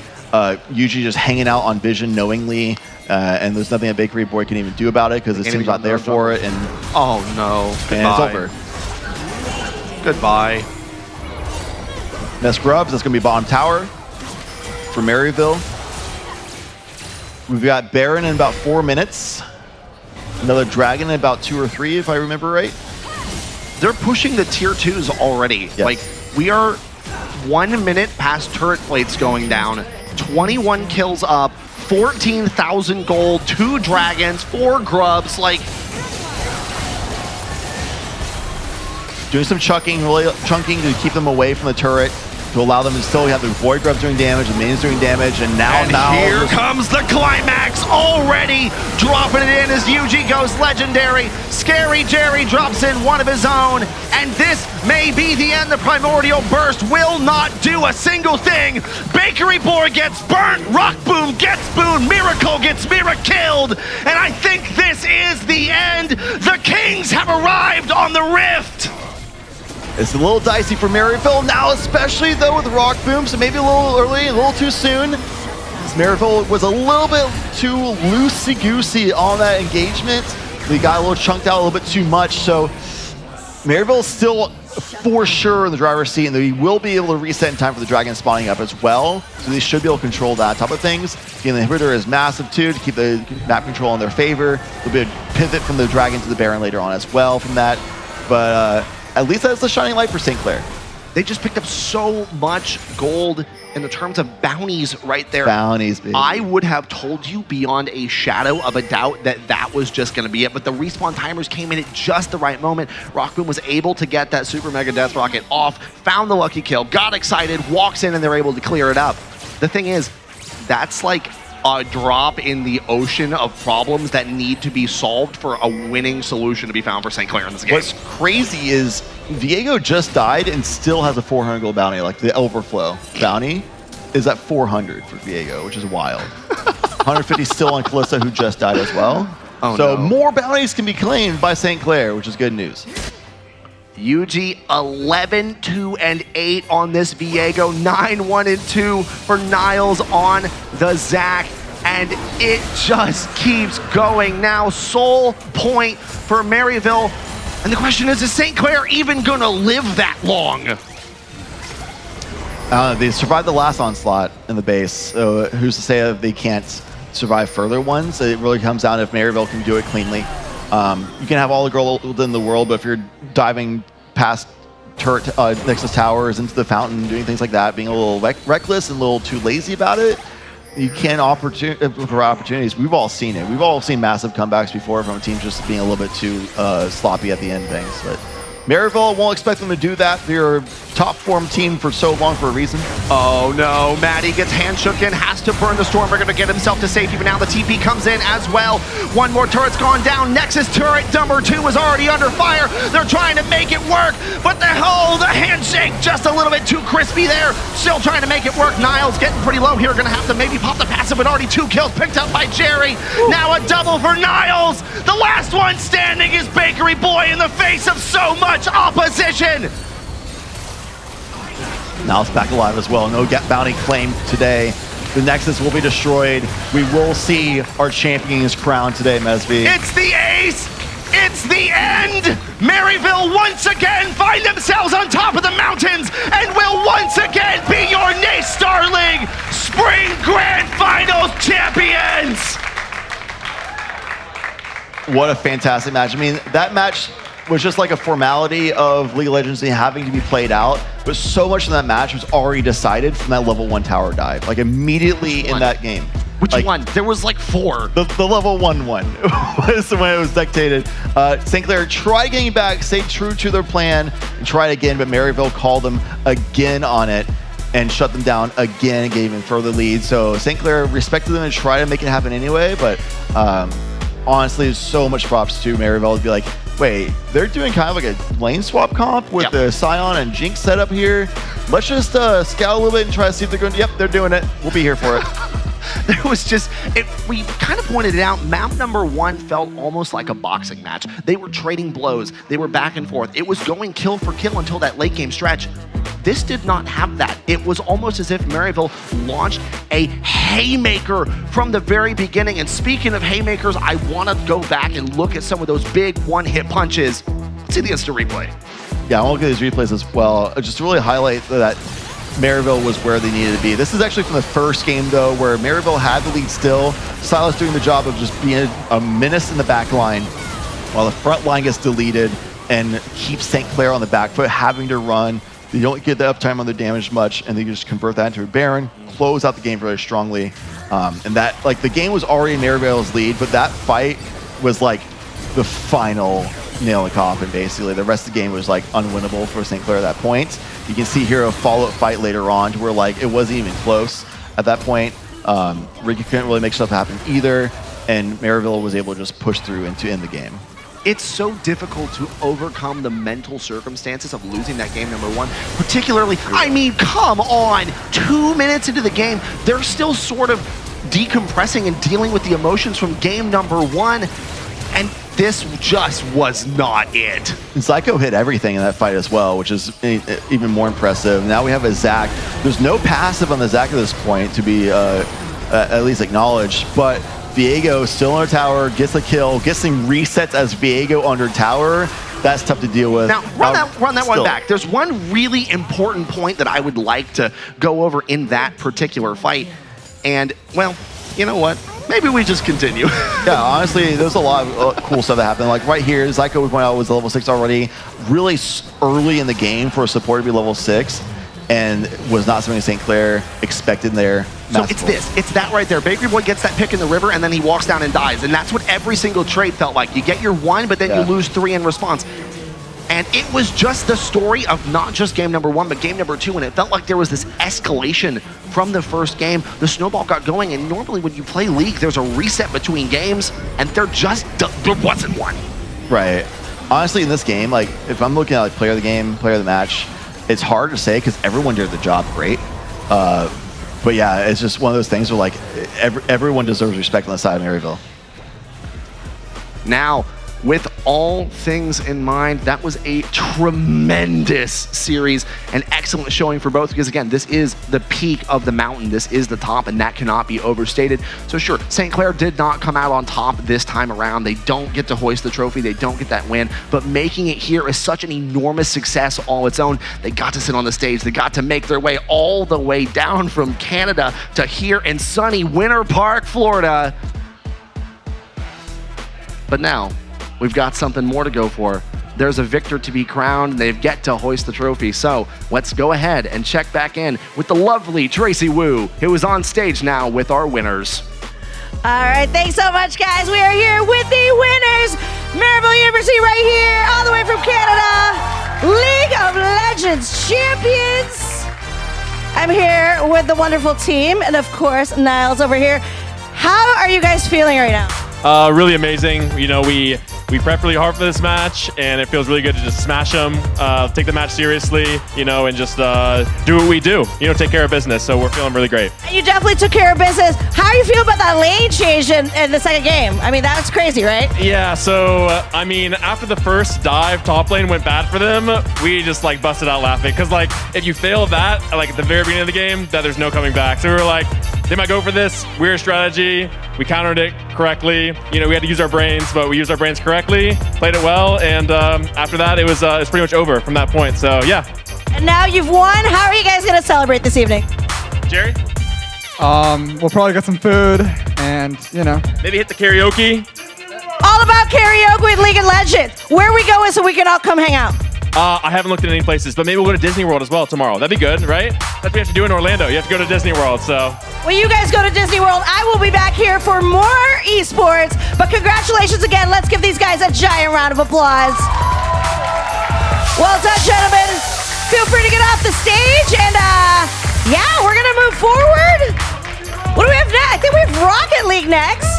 You gonna stay and watch, or you just karaokeing now? No, I'm a huge Rocket League fan. The soccer with cars, it does it for me. So we'll stay to cheer. We'll stay to cheer. All right, we're gonna hang out for soccer with cars coming up next, and we'll be right back in just a few.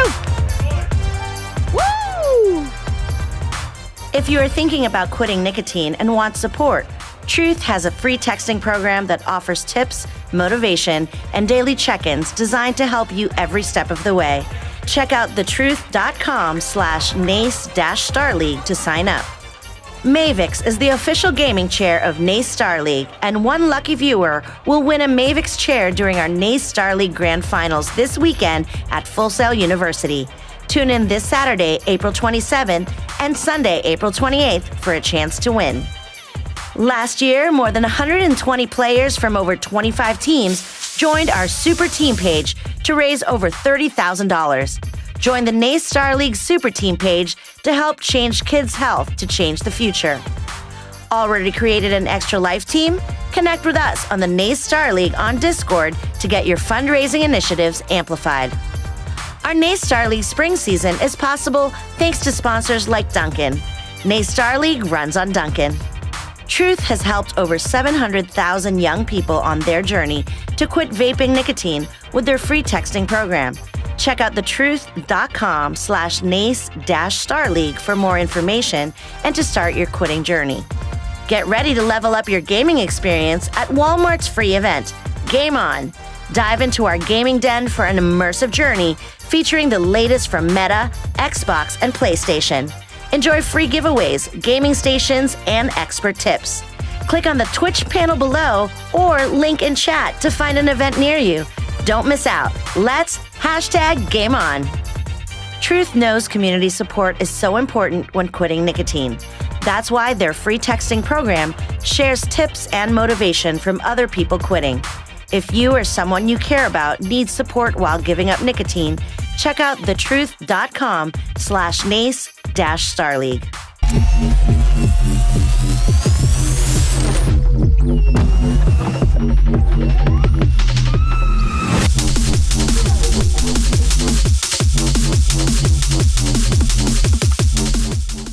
Quitting isn't easy. Truth has a free texting program called This Is Quitting, and it's literally like having a superpower for quitting. It's 100% anonymous, free, and it's built to be like your bestie. Text TruthMC to 88709.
Start it up.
NACE Starleague Grand Finals 2024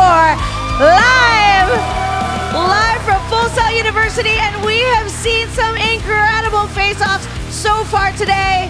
But are you ready for some more? Well, me too, and it is time for rocket-powered cars and soccer balls. Let's play some Rocket League, folks. But you know the deal by now. Before we get into gameplay, let's meet our incredible casters. Back over here, we have Tiny Shiny once again, and Red Rogue. Woo! One last game to be played in the first day of the NACE Starleague Grand Finals, and I'm Tiny Shiny, joined by Red Rogue to bring you this Rocket League matchup. You have West Virginia looking to climb the Collegiate Mountain and assert themselves on top for the third time in their team's history on this roster, where you have Akron looking to break that second place streak where they've been stuck for so long. This isn't the first time they're meeting within these season finals. For the second semester in a row, West Virginia versus Akron to decide who takes that NACE Starleague title. Now it comes down to this. West Virginia, they're going to be feeling comfortable. They've got the last two on these guys. But Akron is not in the building today. There was an airline strike and they weren't able to fly out. So we are going from a LAN to an online. Akron at home. West Virginia in the building. Yeah, West Virginia in the building, here to feel all of the positive energy that they're going to have going in their direction, and also the positive energy that's flowing between them. Even as we spoke to Angel prior to this match, we asked what his confidence level was on a scale from 1 to 10. He said 10, no doubt we're 4-0ing this. Like that, if that isn't confidence, I don't know what is. Oh, yes, 100%. And Angel's been around, and I'm also looking at Matt. This is a young kid, 18, but he's been leading in the scoring column for this team. Expect him to be scoring some goals and hit the back of the net. West Virginia, they're a very well-rounded team when it comes over to this roster and how they can manage to play themselves. And we talked about Angel, we talked about Matter also like coming into their selves. But what about Tool as a player? Yeah, I mean, Tool's a Florida native, so him coming down here is big for him. But let's go ahead and take a look at our chair that we are giving away. Do not forget, we've got the M5 chair, courtesy of our amazing partners at MaviX. MaviX chairs feature future 9 functions of critical ergonomics, including dynamic variable lumbar support, adjustable head and neck support, and more. Make sure to get into that giveaway, typing !MavIX in the chat, and you could potentially be winning this sweet old chair. Now keep an eye on the Twitch chat. So we're going to be pulling one entry before the end of each grand finals match, then randomly drawing a winner from the the seventh final, which is a Rainbow Six Siege tomorrow. So make sure you're going ahead, entering this raffle to win the chance at an incredible chair. Fix your game and your posture to people. Well, let's go ahead, throw this one back to Tracy. We've got some teams, or a team that's ready to walk out. All right, thank you so much, Red Rogue. Yes, we are very excited to have this. And yes, even though we only have one team here present, we're going to give the love to all of them. So right now, let's give it up for Morgantown, West Virginia, currently competing on the pro level in the Rocket League Championship Series. Make some noise for West Virginia University's Rocket League team.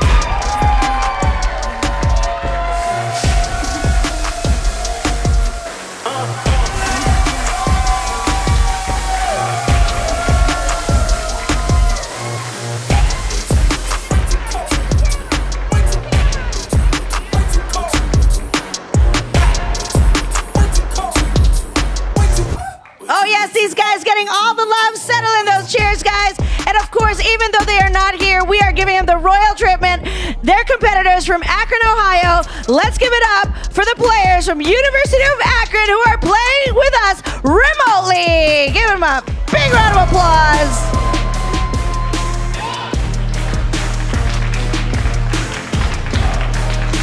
Yes, they deserve all that love because in our hearts, they are still here with us, and it is going to be super, super great. Hopefully they can hear us all the way from Akron. Good luck, guys. Good luck to all of our players. Let's get some Rocket League going. Back to our casters. $1,500 on the line for our first place team. It's the West Virginia Mountaineers in the blue and gold, taking on the Akron University Zips for our NACE Starleague Grand Final here. We already mentioned this. West Virginia, they've already got it. They got it last semester against these guys. And they haven't lost. These guys are currently 8-0 in the season. And Akron, they've only lost once. And that was to West Virginia. Let you take a wild guess at how that happened. Akron have only had 2 losses within the NACE Starleague season, and I'm not just talking this one, I'm talking the last one as well, both of which were against West Virginia. I talked about it before, but this team, first it was against Northwood, but now West Virginia stepping up also in this role, pushing Akron to the 2nd place. They've always had this star-studded lineup of players, and this team that really could never find themselves over the edge. They put themselves in the finals, they give it their best shot, but at the very end of the day, it's always somebody else that's been taking the crown, and they find themselves in this championship with the opportunity to change that narrative, to finally become that champion once again. And you've got 2 new players for West Virginia, Tool and Matt, that are going to have to work into this. But Angel's leadership and his experience on the team is strong. But look on your screen right now. That's Tool. He is actually from Florida, and his parents are with us, and they're watching him for the first time. If we could get them to stand up, maybe give a little wave to the crowd. They're there. They're on your screen.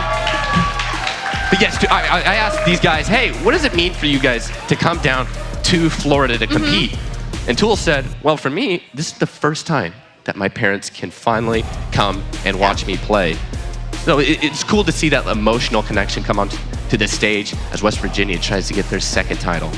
This is a big deal for West Virginia, for Tool as well. It's always great to have that parental support in the audience, especially being here for the first time. And I really hope that they do enjoy the show. And West Virginia are ready to put on a show themselves, because I can guarantee you Akron are not going to make this easy for them. We can just look at their brief history, let alone the reverse sweep against Akron that they had to take earlier in the season.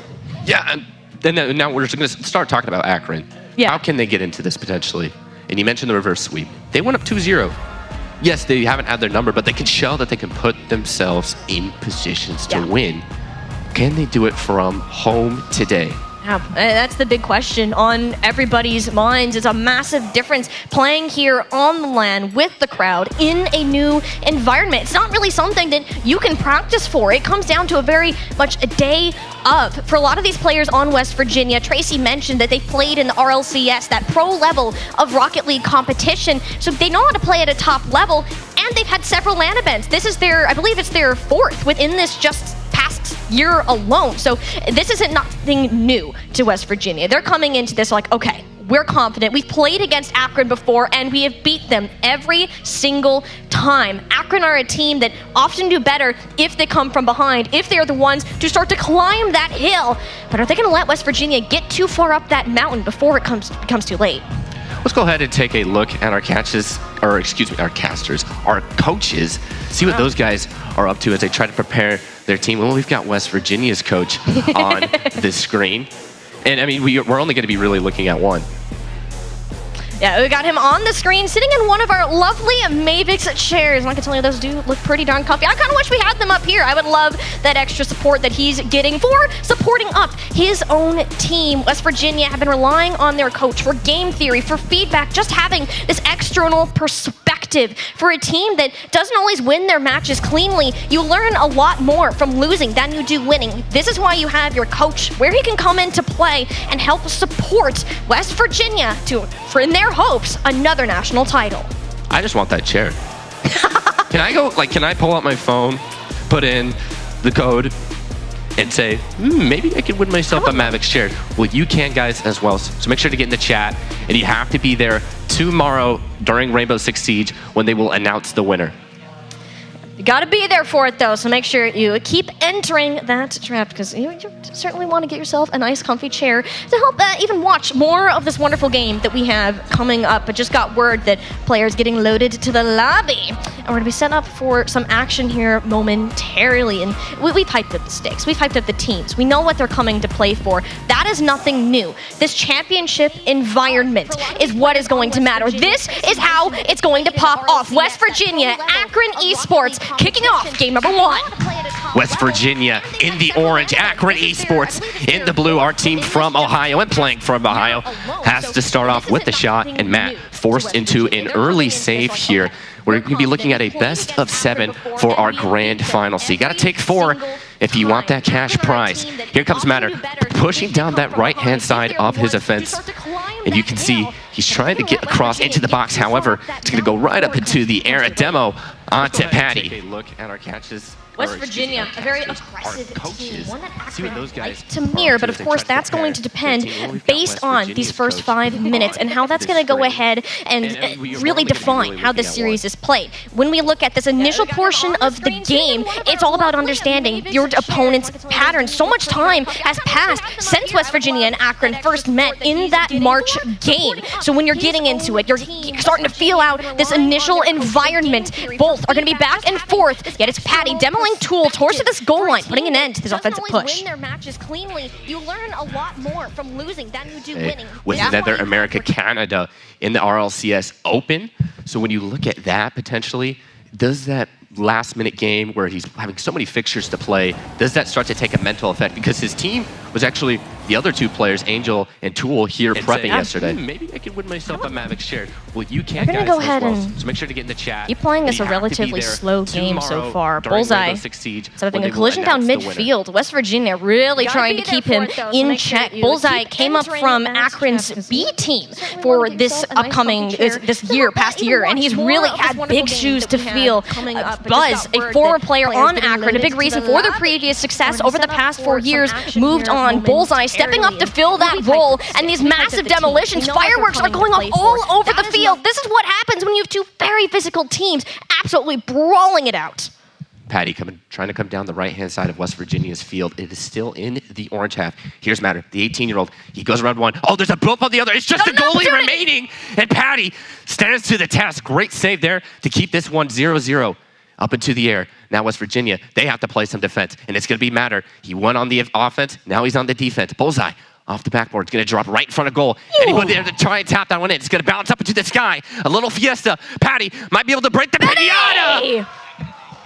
First goal, Patty.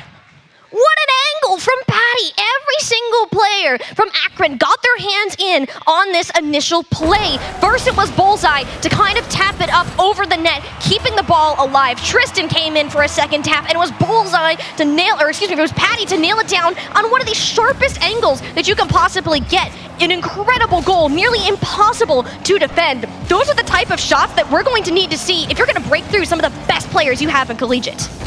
It's our first map of our Rocket League NACE Starleague Grand Finals. And Akron is the first team to break the deadlock. 1-0. Can the Zips hold on to their lead? Matter has to go into this guy, trying to get the redirect. However, he will just miss it, and Patty will claim the comfortable save. A dribble out to the middle of the field, out to the corner for Akron. Trying to put a cross in the box, far post. Someone's home, off the crossbar, Bullseye.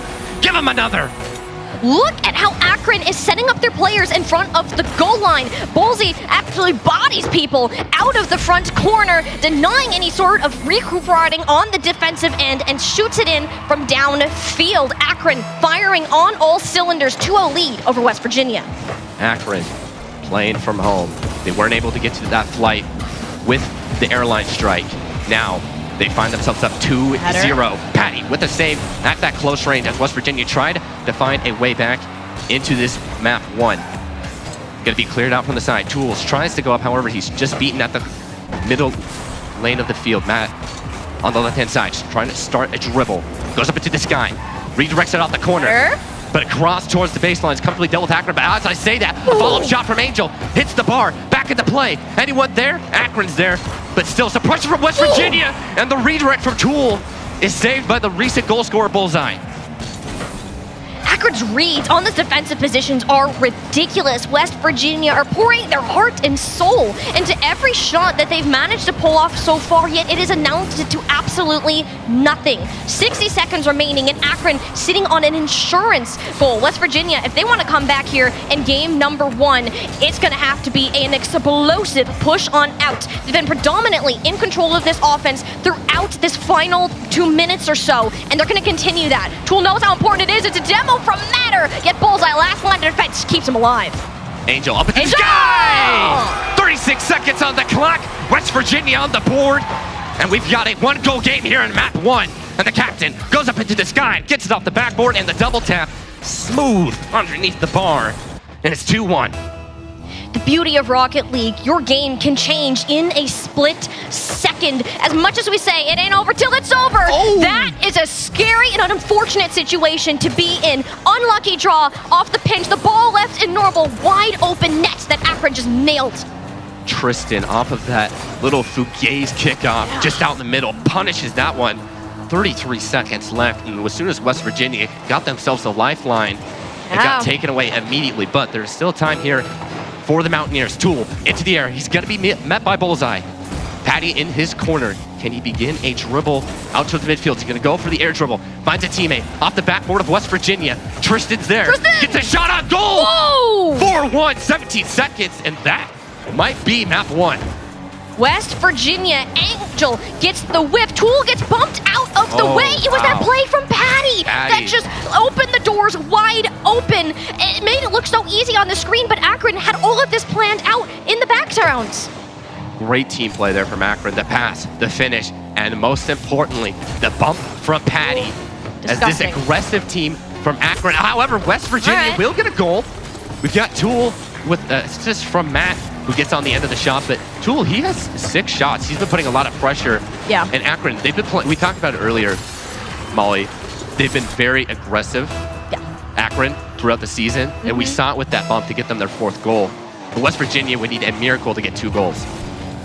Yeah, this one is looking just as good as done, though. Akron Esports started out with an early lead, and they're going to manage to close out our first game with said lead. 1-0 now in the grand finals. And as we mentioned before, though, Akron are a team that often do better if they have to come from behind. West Virginia have reverse swept this team in the past, and by no means should they be counted out. Yeah, you can really never count anyone out.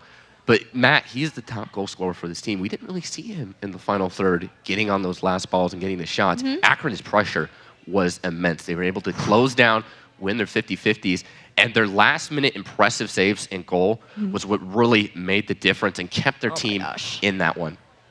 And to talk about this too, West Virginia, towards the last 2 minutes of that series, is that they were predominantly in control of the ball. I don't think the ball genuinely left. Akron's have for the vast majority of it, other than that one kickoff goal, which you take those and you move on.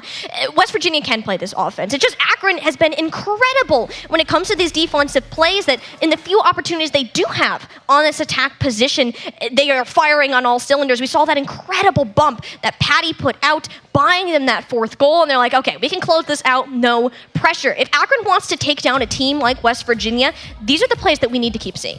Yeah, Patty's bump.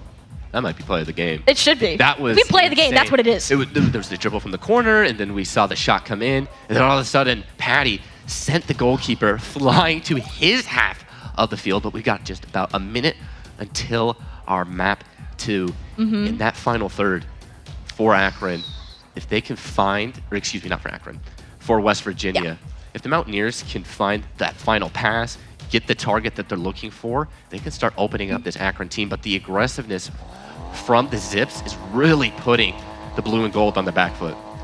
Akron just had such a strong start in this game. West Virginia getting used to this land environment, warming up their hands, warming themselves up to this match. Akron, though, are going to be given an opportunity again, or at least not by the regards of West Virginia. Early demolition onto Angel, and a second one onto Tool. Patty is the absolute demolition expert. We said, oh, this aggressiveness from Akron is immense, but Patty has been leading the charge. Yes.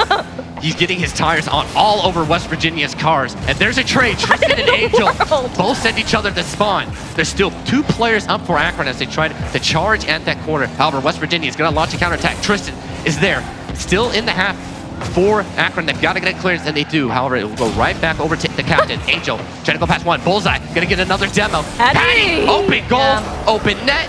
Akron right back on top, 1-0. My goodness. And look at just how this happened. We saw our 5th demo of the day. The person you would have in the midfield wasn't even there. I mean, Tool was put into a pile of smoke. Didn't know how they got there. So Akron took advantage of this rotation, being off kilter, and got their first point in. They win games by being aggressive.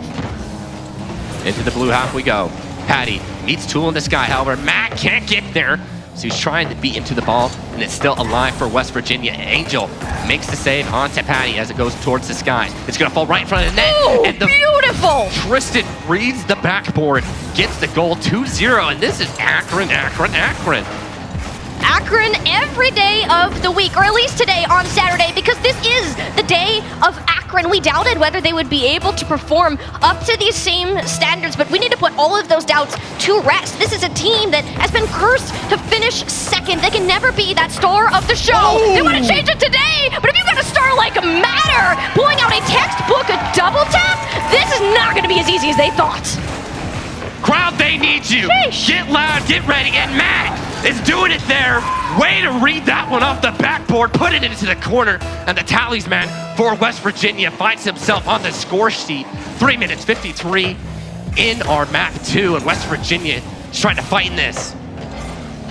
They're doing their best, but that is an incredible show of mechanics. That young freshman coming into this West Virginia roster, further bolstering their ability to score, but Bullseye just steals it out from right under their noses and walks it home for an Akron's third. West Virginia, they have attack on their mind. You can see all three players starting to push forward, and Bullseye makes the tackle up the field, strips the ball away, gets the goal as well as the cherry on top, I guess you could say. And this is what we saw in the last map. 2-0 from Akron. West Virginia shows some life, and then immediately the Zips put it to bed. And there's another attack. Patty! My gosh! Wow, what a shot from Patty as he is taking control of the game. I continue to be blown away by the level of mechanical skill shown by these players like Patty, the angle that you have to anticipate that ball going, therefore flipping your car, getting the double tap. I mean, Akron are just blowing it out of the water right now. West Virginia, you cannot just be looking at Matter to have the same level of single elimination pop-up. You need team plays like that to outmatch Akron. What a pass, an absolute dime from Matt. He got the goal and then cross Matt pass towards the Florida native. Tool gets onto that one, 4-2. Still plenty of time left in this. Again, as I said, if you have great individuals, that's one thing, but making those great individuals work as a team sets your squad apart. If West Virginia continue to find players like Tool on these long field passes, exactly how you're going to manage to outmaneuver Akron Esports. And it's not an easy thing to pull off, though. Getting your players in position when Akron will 1,000% take these 50s, take the initiative, and not even allow West Virginia to dream about these plays in the first place. Matter has the ball, but he's going to leave that one out for his captain. Angel takes a shot on goal, but it will be saved comfortably. Now Patty trying to launch a counterattack and does so into the orange corner. Going to be met by Tool, trying to continue his momentum. However, he will be met by a blue Akron car. Angel up into the sky, going to get it off the backboard. Can't get the second touch, and Akron defends. That was an incredible spot. Bullseye meeting Tool up on that crossbar and leading it straight back. The quick turnaround from Akron. We are not even halfway through this game, and we already have 7 goals on the board. Angel was so close. I think Tristan actually kind of got a little bump there as the shot was happening, but I don't think that would have mattered too much. Akron's offensive power right now, it is on full display as they are scoring at will. Matt, however, he is making his attack. Bullseye makes a save. Angel up into the sky. Whoa! No one's going to get there. 5-3. West Virginia continues to respond. And you know how that started? Angel went over, just took one look at, they took one look at where Tristan was positioned and just like, nah, you're not going here. Literally did a 180, bumped him out of the way, turned right back around and scored. And that's the leadership and the experience that Angel has. Yeah. He's able to make that read, like, I'm closer than you. Won his 50-50, got into the goal, and here comes Matt. Down the left-hand side, 5-3. West Virginia in the orange, Akron in the blue. Tristan in the sky, trying to get past Tool, and he stands the test. Great defensive hold, however, Akron still committing numbers forward. Matt sends that one towards the blue backboard. Angel beats it up in the sky. And what a shot, what a save. Matt to the far post, no one's home. Angel trying to put it back in, and Akron, heroics and last-ditch efforts in their goal. Heroics, yes, but also West Virginia a little bit slow to follow up on their teammate. And it's these fractions of the second that make the difference. You're not going to sneak this ball past to Tristan. It's passes like these that can make it count, but it's off target. Patty has got the final tap cover. Bullseye going for the clear. Tool going to knock that final control away. West Virginia continue to try to climb that mountain and close the gap between these teams. This is West Virginia's right now. They've got all of the momentum. They've got a minute 20, and Matt tried to get the double tap at that one. Not gonna go. Here comes Akron the other way. Tool comes out, gets a nice save. At halfway mark, a minute 19 in map 2. West Virginia does not want to go down 2-0. Angel at the far post! That's your captain, Beautiful. 2 goals to his name, 5-4. It was a pass from Matter, a reception from Tool, feeding it straight on a silver platter.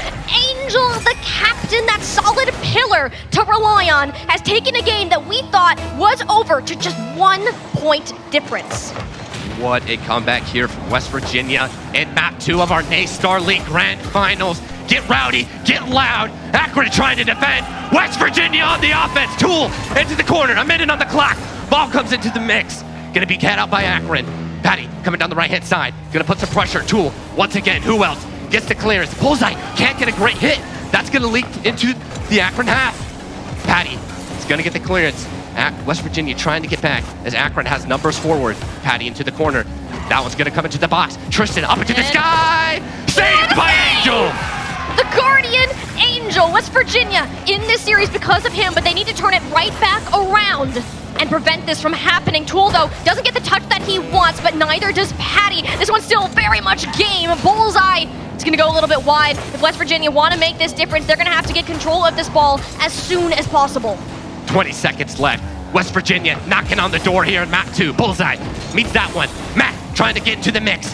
He's gonna stay alive with it. Go up to the ceiling. Trying to get the shot. Tool into the box. Oh! There's Angel. Can't get it. Still alive. 8 seconds left. Matt gets the cross in. It's gonna come off the backboard and drop it to the middle. Tristan gets the read, but only out the Tools. The shot on frame. No, Patty with the save. 0 seconds on the clock. It's gotta hit the floor for Akron. Matt keeps it alive. Into the half. Gonna get off the wall and it hits the floor. Akron 2-0. Akron up in a match that got so close. I have never been this high emotion when casting game number 2 of a Rock Game Best 2. of 7. This is game 2. We still have at least 2 more of these. You gotta remember, Akron's been in this position before, have. where they're up 2-0, and West Virginia was able to make the comeback, but they still have that extra map because this is a best of 7. But you gotta give credit to West Virginia's mentality. They were able to look at that scoreline and continue and continue and continue. And if they're able to keep that cool, calm collectiveness, look at them in map 3. And look at that man on your screen, Tool. His defensive, I mean, you do concede 5 goals, but towards the end of that latter half, he was a wall for the Mountaineers.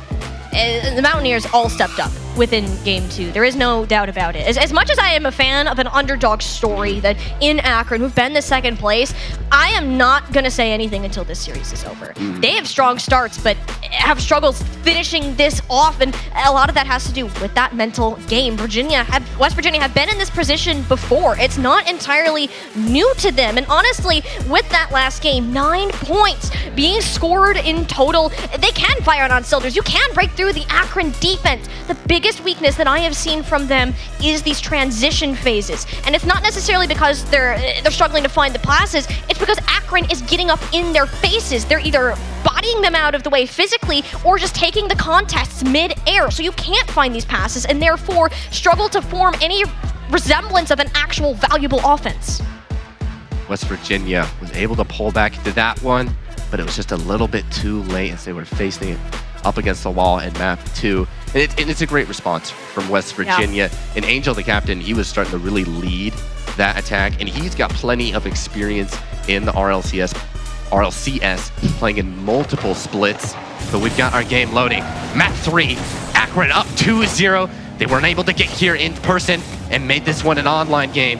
And they've got a good lead here. Can they continue it? And Matt, just like he was in that last one, getting on for a save.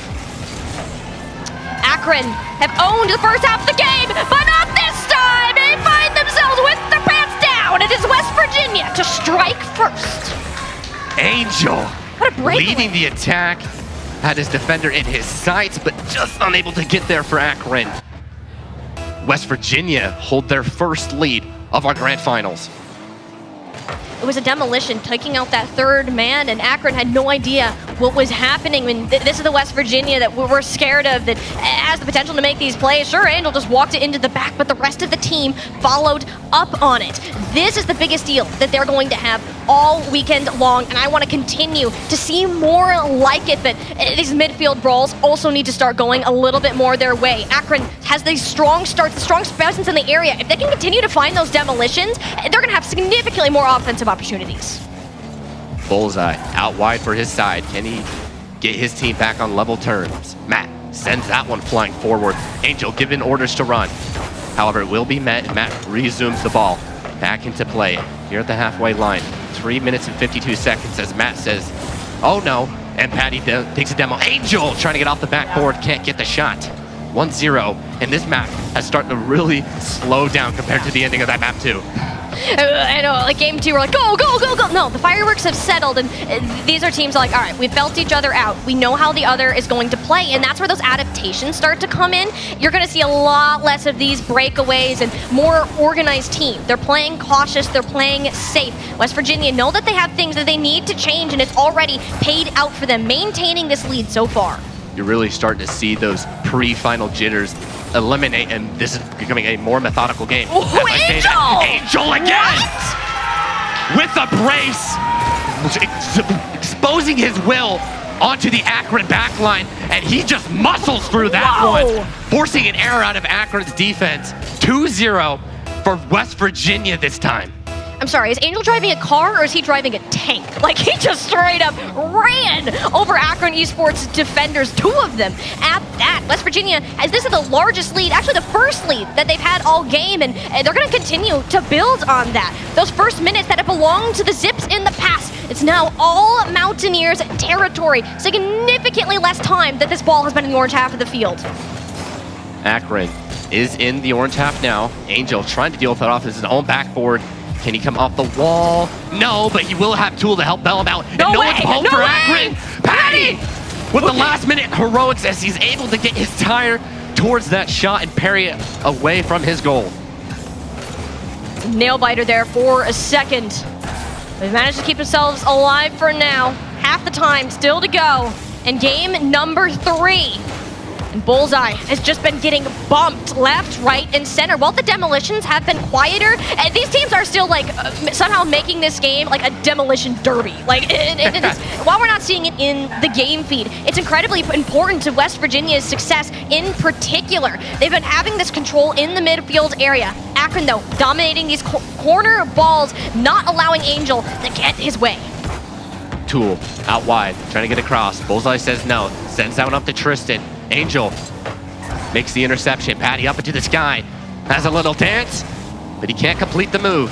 Angel now, the captain, taking it to the far post. Can't get the second touch, still alive. Tool, shot, Patty, save. 2-0, a minute 30. Close calls across the board, but demolition, slight window for the Zip to work with, and Tool's gonna take advantage of it, bearing it top left corner. West Virginia, 3-0. And that was the only place he could have put that one there. They looked at that 2-0 scoreline and said, not today. West Virginia taking control of their grand final here in map 3. Every single one of the points West Virginia has scored has been off the back of a demolition or a bump. This is the importance physicality has when every single player has this insane level of professional experience. And of course, a great reaction time. Angel, once again, the guardian of the net, keeping us down. If Akron want to go up to match point, my goodness, they're going to have to pop off in our final 65 seconds. Here comes Tristan, the senior for Akron. Whoa, oh no! Downtown! And just like that, in the blink of an eye, Matt gets his name on the board, intercepts that ball all the way on his own half. Nobody there for Akron. 4-0. What happened between games 2 and 3? We went from Akron scoring 5 and West Virginia trying to catch up, and now the Zips have absolutely nothing. If I haven't seen any of this series so far, I would expect Virginia to absolutely walk away with this. There's a difference in how these guys are playing. They've gotten serious, like we came into this with so much confidence, and now they're the ones that have to come through. Perhaps they're called the Mountaineers because they like to build this mountain for themselves to climb to win the championship. Well, they're starting to stack it against Akron now. as Akron has a lot to do in very little time in map 3. We are looking at a Mountaineers map win, their first one of our grand finals. However, Patty's gonna send this one forward into the orange corner. Tool trying to deal with it. Tristan gets it off the backboard, but to no avail. Mac makes the save as he continues to stand strong in between the posts. Yeah, this game, good as done. Akron, I want them to get a point on the board. I want them to have some sort of momentum. The shots rain in, but neither can hit their mark. A brutal returning fire. West Virginia aren't happy being down to no. We are the reigning champions, and you shall feel our wrath. An incredible performance from this team. Akron gets the one that they wanted. While it's not going to win them the game, it's that momentum boost showing that, hey, we're not out of this yet. I was about to say, congrats for keeping the clean sheet as well. It was but Akron does find a little bit of a silver lining within that map 3 as this one's going to end 4-1. How about that? This is going to be a spectacle of a match. It was Akron, and then West Virginia just flipped the switch up there. Do we have a switch that says like +5 overall boost for these guys over there? Maybe I got to go check that out. But an impressive performance all around from all 3 players. But Matt's presence in the net was really what made the difference towards the end of that one, Shiny. I mean, Matter is coming up alive on this offense. Angel had some incredible saves throughout. Starting off shot. Oh, dude, you just can't ask more from this West Virginia roster. And when we say we are confident that they're going to win, we're confident. This is why. This is the team that we look at when we're saying that. Like, they're coming fresh off playing some of the top teams. Like, they had to knock out a Harrisburg, an ISU, a Boise, some of the best players that you're going to find in Rocket League and even playing in that RLCS as well. They made quick work of them and find themselves here in that championship. Like, okay, Akron, just another one on our hit list, and you're the last one standing. While Akron had made a defiant statement at the start, the response is astronomical. They won in Myrtle Beach, they won in Boise, and now they're trying to start that one back up, and they've been in this position before. 2-0 Akron, knocking on the door, and West Virginia just says, not today. But you do have to give credit to West Virginia in those map 2 maps on their offensive prowess, and then all of a sudden, maybe they have a switch that they accidentally flicked, like, let's not score. Well, I can say scored at the end. But you do have to give credit to Akron's offense, and if they can revisit that form in the first 2 maps, the end of this series is going to get wild. Absolutely. I do want to bring up an interesting story point. So the last time every time that these 2 teams have played each other, you know how many games Akron managed to take off of them? 2, and only 2.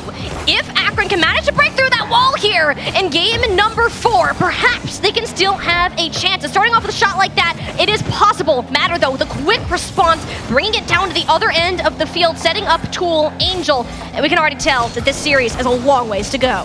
Akron wasn't able to make it. They went up 2-0 in this series! And Tristan forces West Virginia to concede an own goal, but it was a great offensive push as 3 cards collapse onto the map.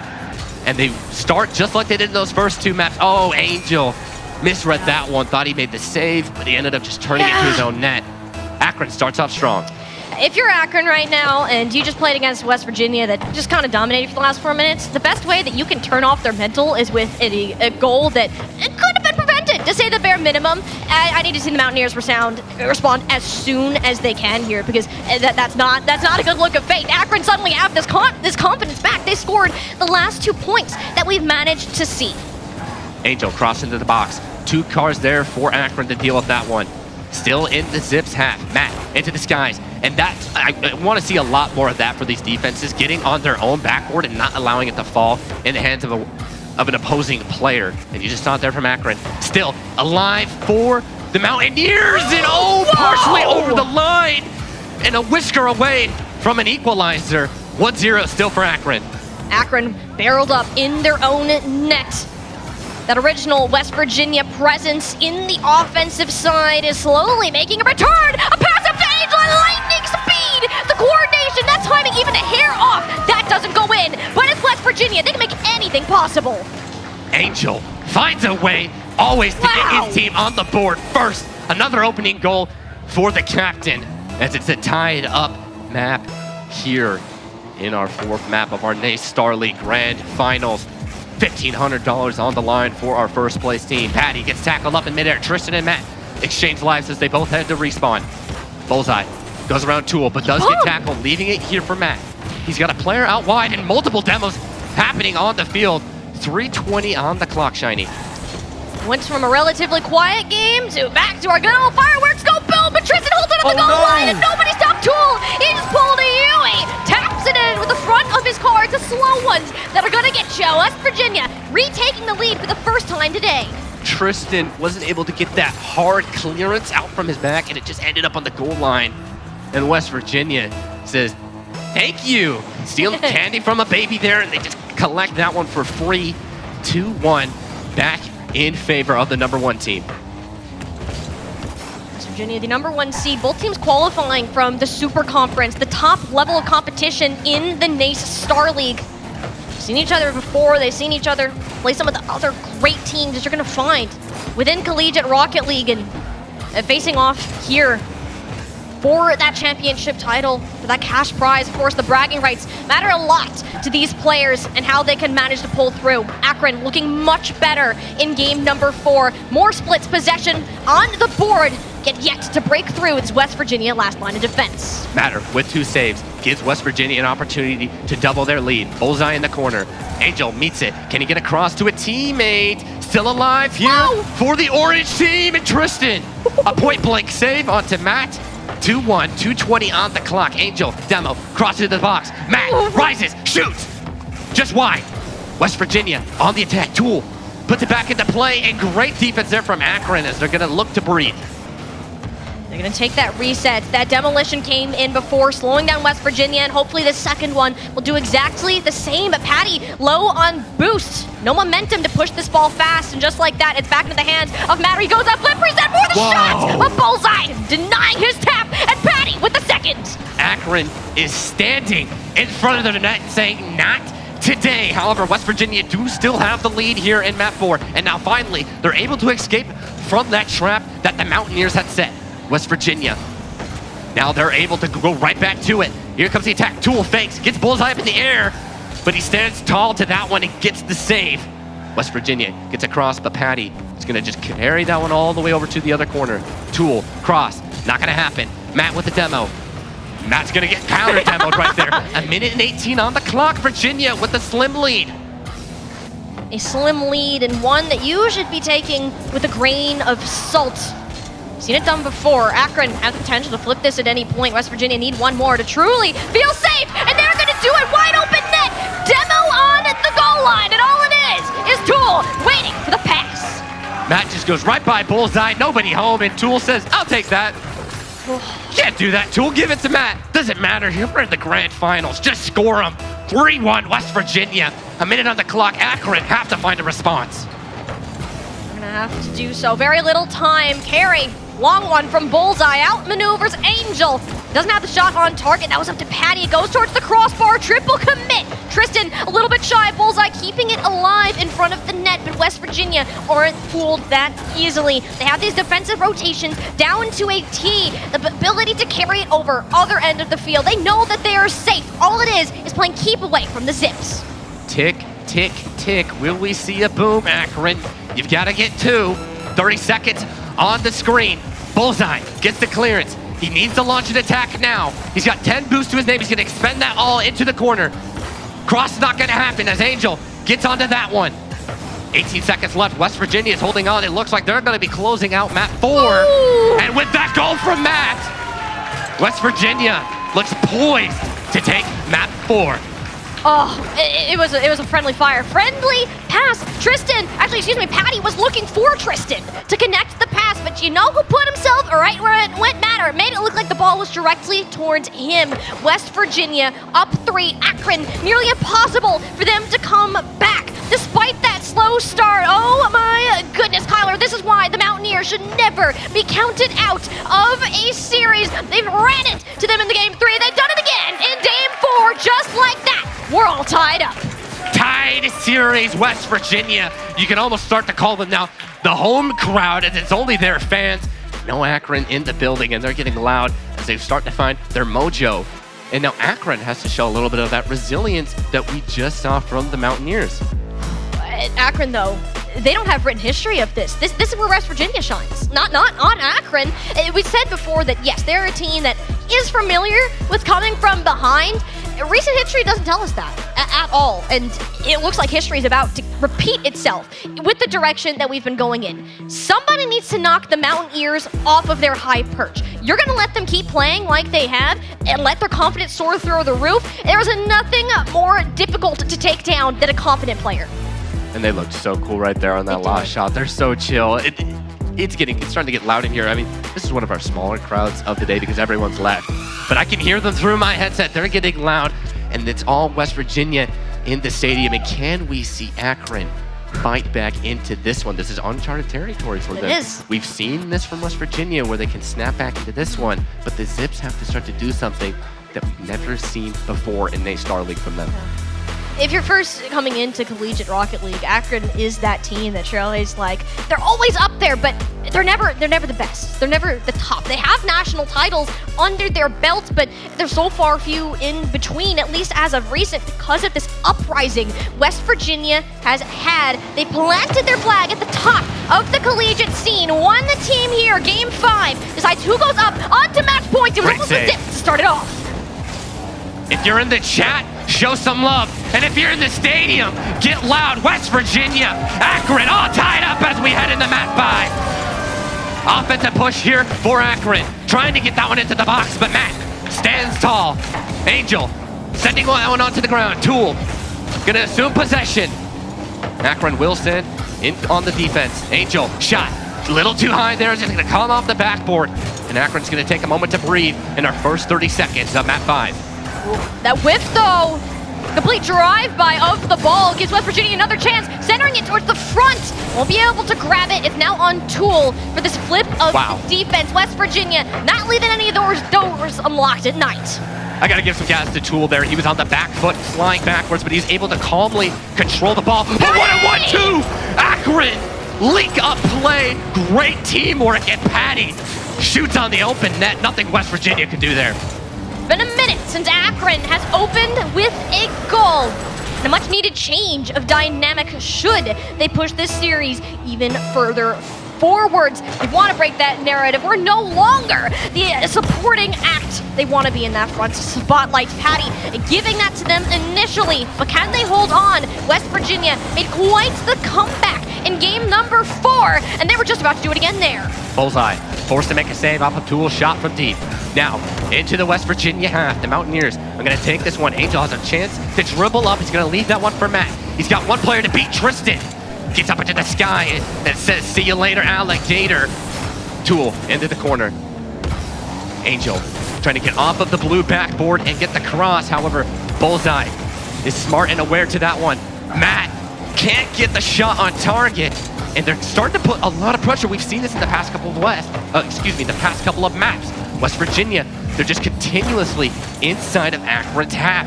And you gotta give the Zips credit. They've been defending well, but West Virginia's dominance on offense as Angel gets a demo. It's nothing to be ashamed of even if you can't get these goals. No, and Akron, if they want to come back, they have to make it close, scary territory that they were just fighting in.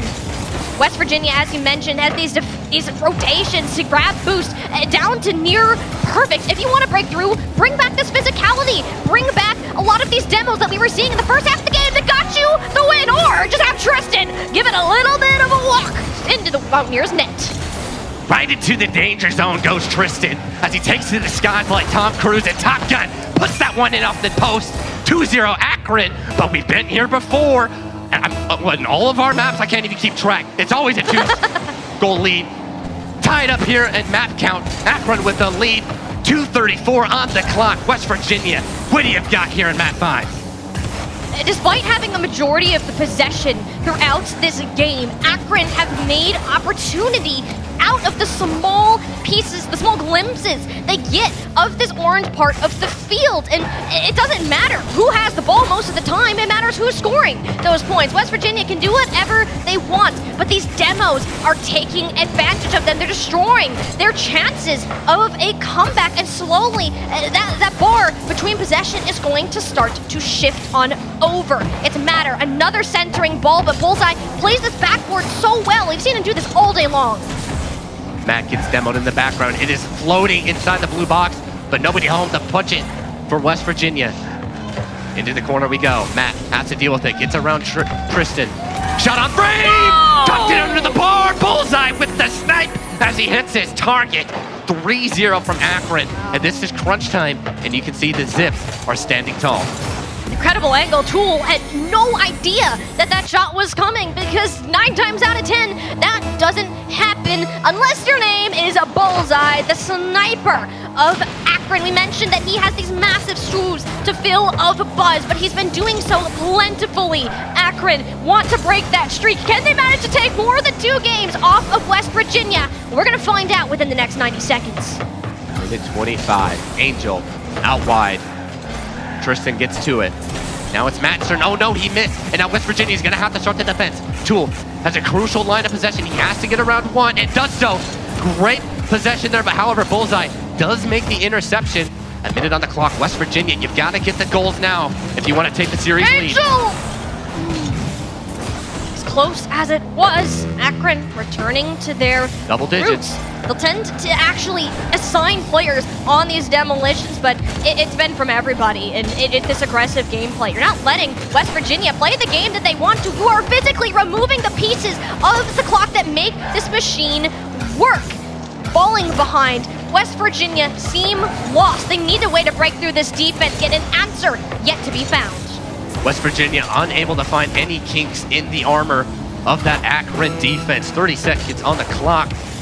But if they just hold out at half of this defensive performance here in map 5, this will easily be Akron's. You can see West Virginia trying to take some momentum into this next map, but the defense right now from the Zips is stellar.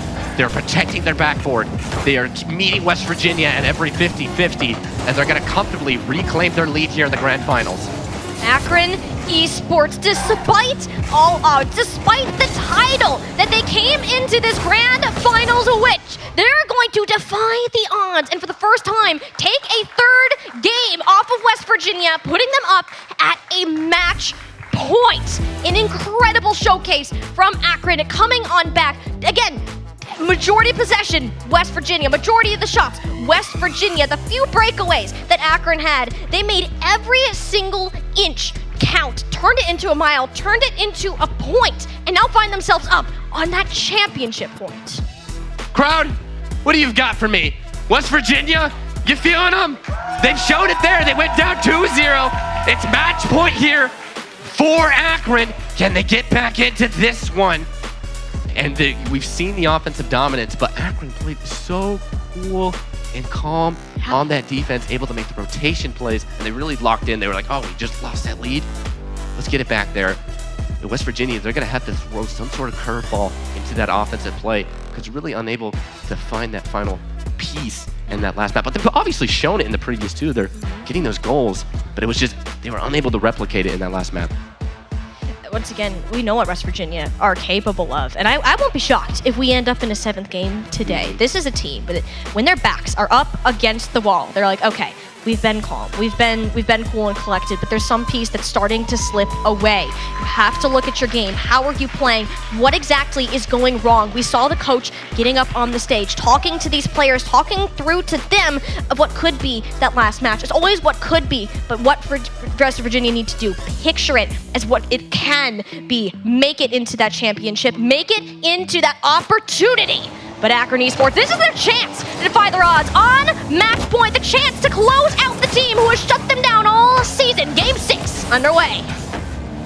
An 8-0 season from West Virginia. Akron's only loss to West Virginia. But they've got themselves on match point, but we've seen it before. Is it Game 7 on the cards, or will Akron close it out in 6? Map 6 underway. 30 seconds off the rip, and Matt has put some pressure onto that blue net.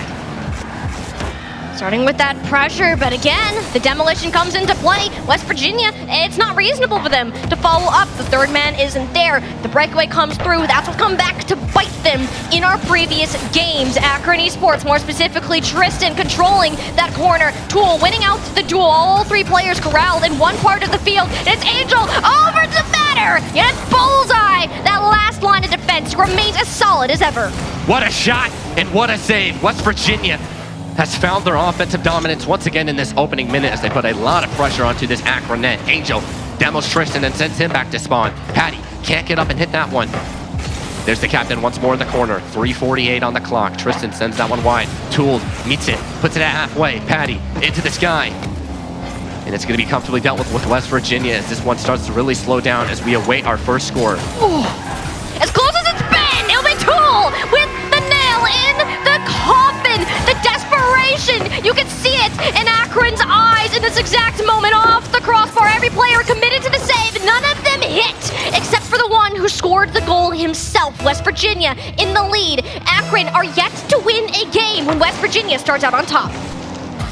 The Gainesville native is cooking right now in his home state as he's got West Virginia up 1-0. And here he is again, going up into the sky, dribbling like Messi, but with the jetpack, goes under one, but can't get that one onto net. 3:18 on the clock. Bullseye with a chance to do a little bit of dribbling of his own. He's got teammates in support. However, Angel reads that one. Still in the orange half as we hit the 3-minute mark with West Virginia holding a slim lead. Bullseye switches the field. Patty receives the pass up into the sky. Angel, great interception up in the air. 1-0 still for West Virginia. West Virginia have that lead, but Tristan just broke Tool's ankles. He's gonna hit it off, a desperation attempt, but Patty's there waiting. Angel meets it in the air. The amount of boost and timing you have to have on that is incredible. The mechanics of West Virginia on point, holding back an Akron team who, yes, they have more offensive opportunities for this last couple of minutes, but it hasn't amounted to much. Mountaineers have stepped up their defense. The aerial defense right now from West Virginia is stellar. We've seen Angel take to the skies. We just saw Matt just recently get up there as well. And West Virginia is winning the aerial shots in their half, and they've got the lead. Can they hold this defensive performance? Still a 1-0 lead. Akron is going to break out of their half. 2 minutes on the clock. Tool plays that back to his teammate. However, to no avail. Shot on frame! No, it's off the post! And Akron had a chance to equalize, but West Virginia, hold on. Well, Akron have fought against adversity in order to get themselves this third game. Been rather silent. Look at that. When it's come to these last 5 minutes. And you know what it is? Tool has stepped up. This player in particular, he knows his parents are watching. He wants to make them proud. And by dang it, you should be proud of this guy because he is putting West Virginia on his backs with these beats that he's having in air. He's winning 50s. He's taking them, not allowing Akron to set up their plays. Cross it in the box. Matt with the comeback save as he's running back towards his goal.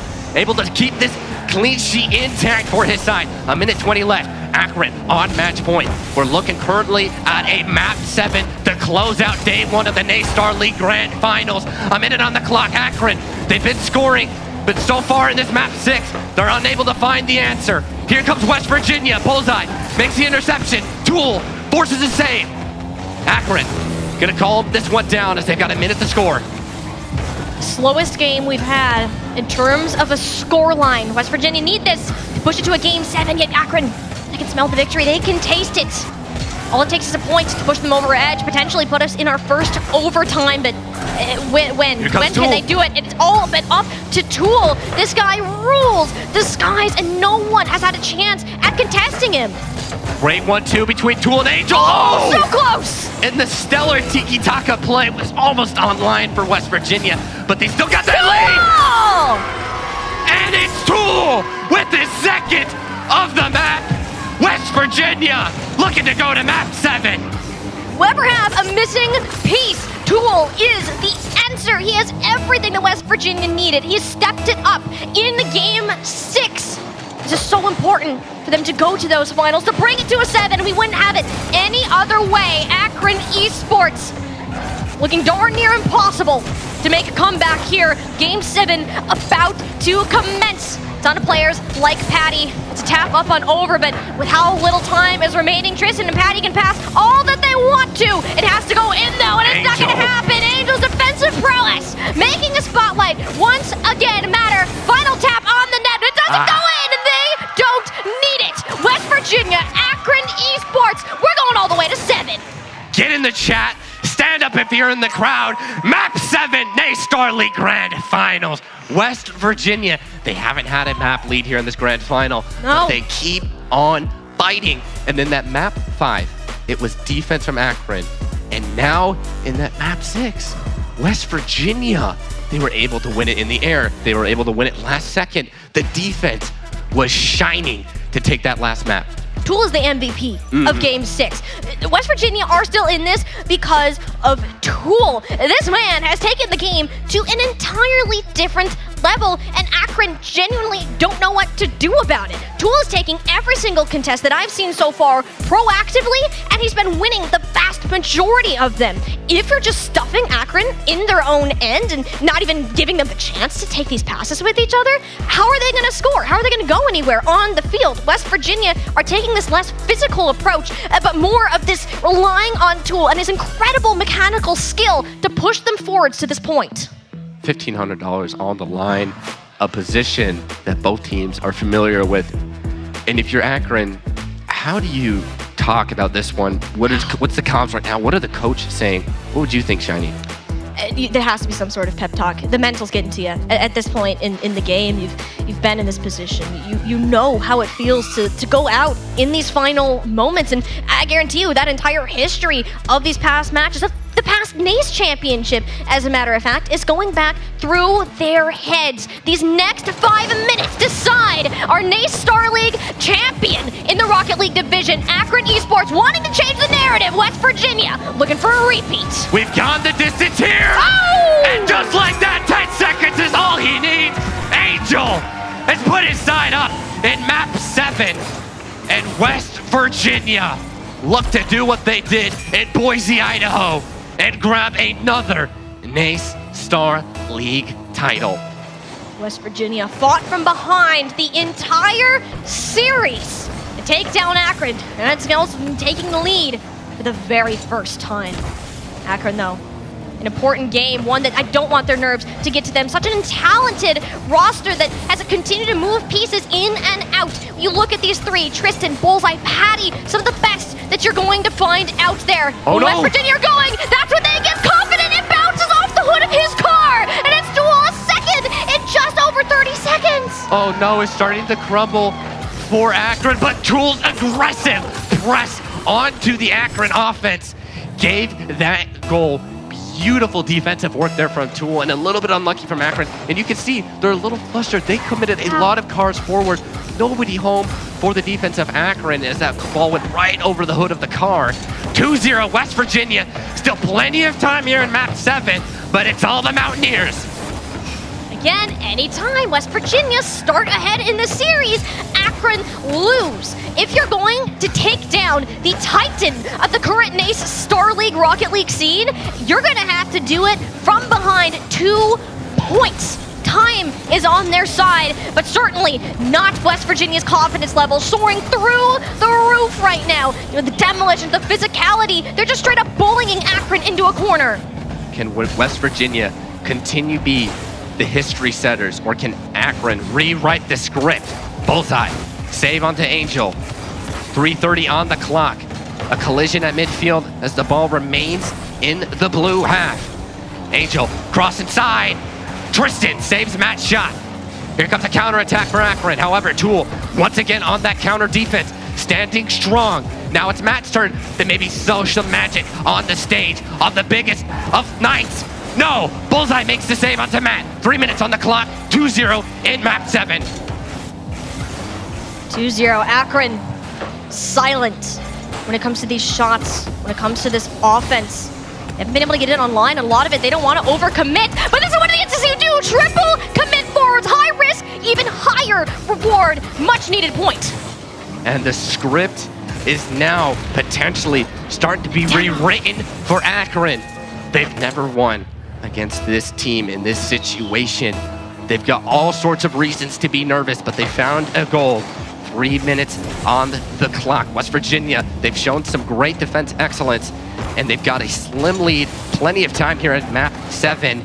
Can the defending champions hold on? We're gonna try to, but that 1 point we're already seeing Akron starts to move up on it. What West Virginia are known for, though, these has tipped it back and forth. Tristan had his rear view camera on. A beautiful tip up and over, preventing any sort of Mountaineer follow-up. Call Tomater the way he was able to check those rear view mirrors. Tools rises to the skies.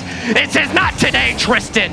Keeping his side in the lead. Angel in the corner says, hasta luego to Bullseye.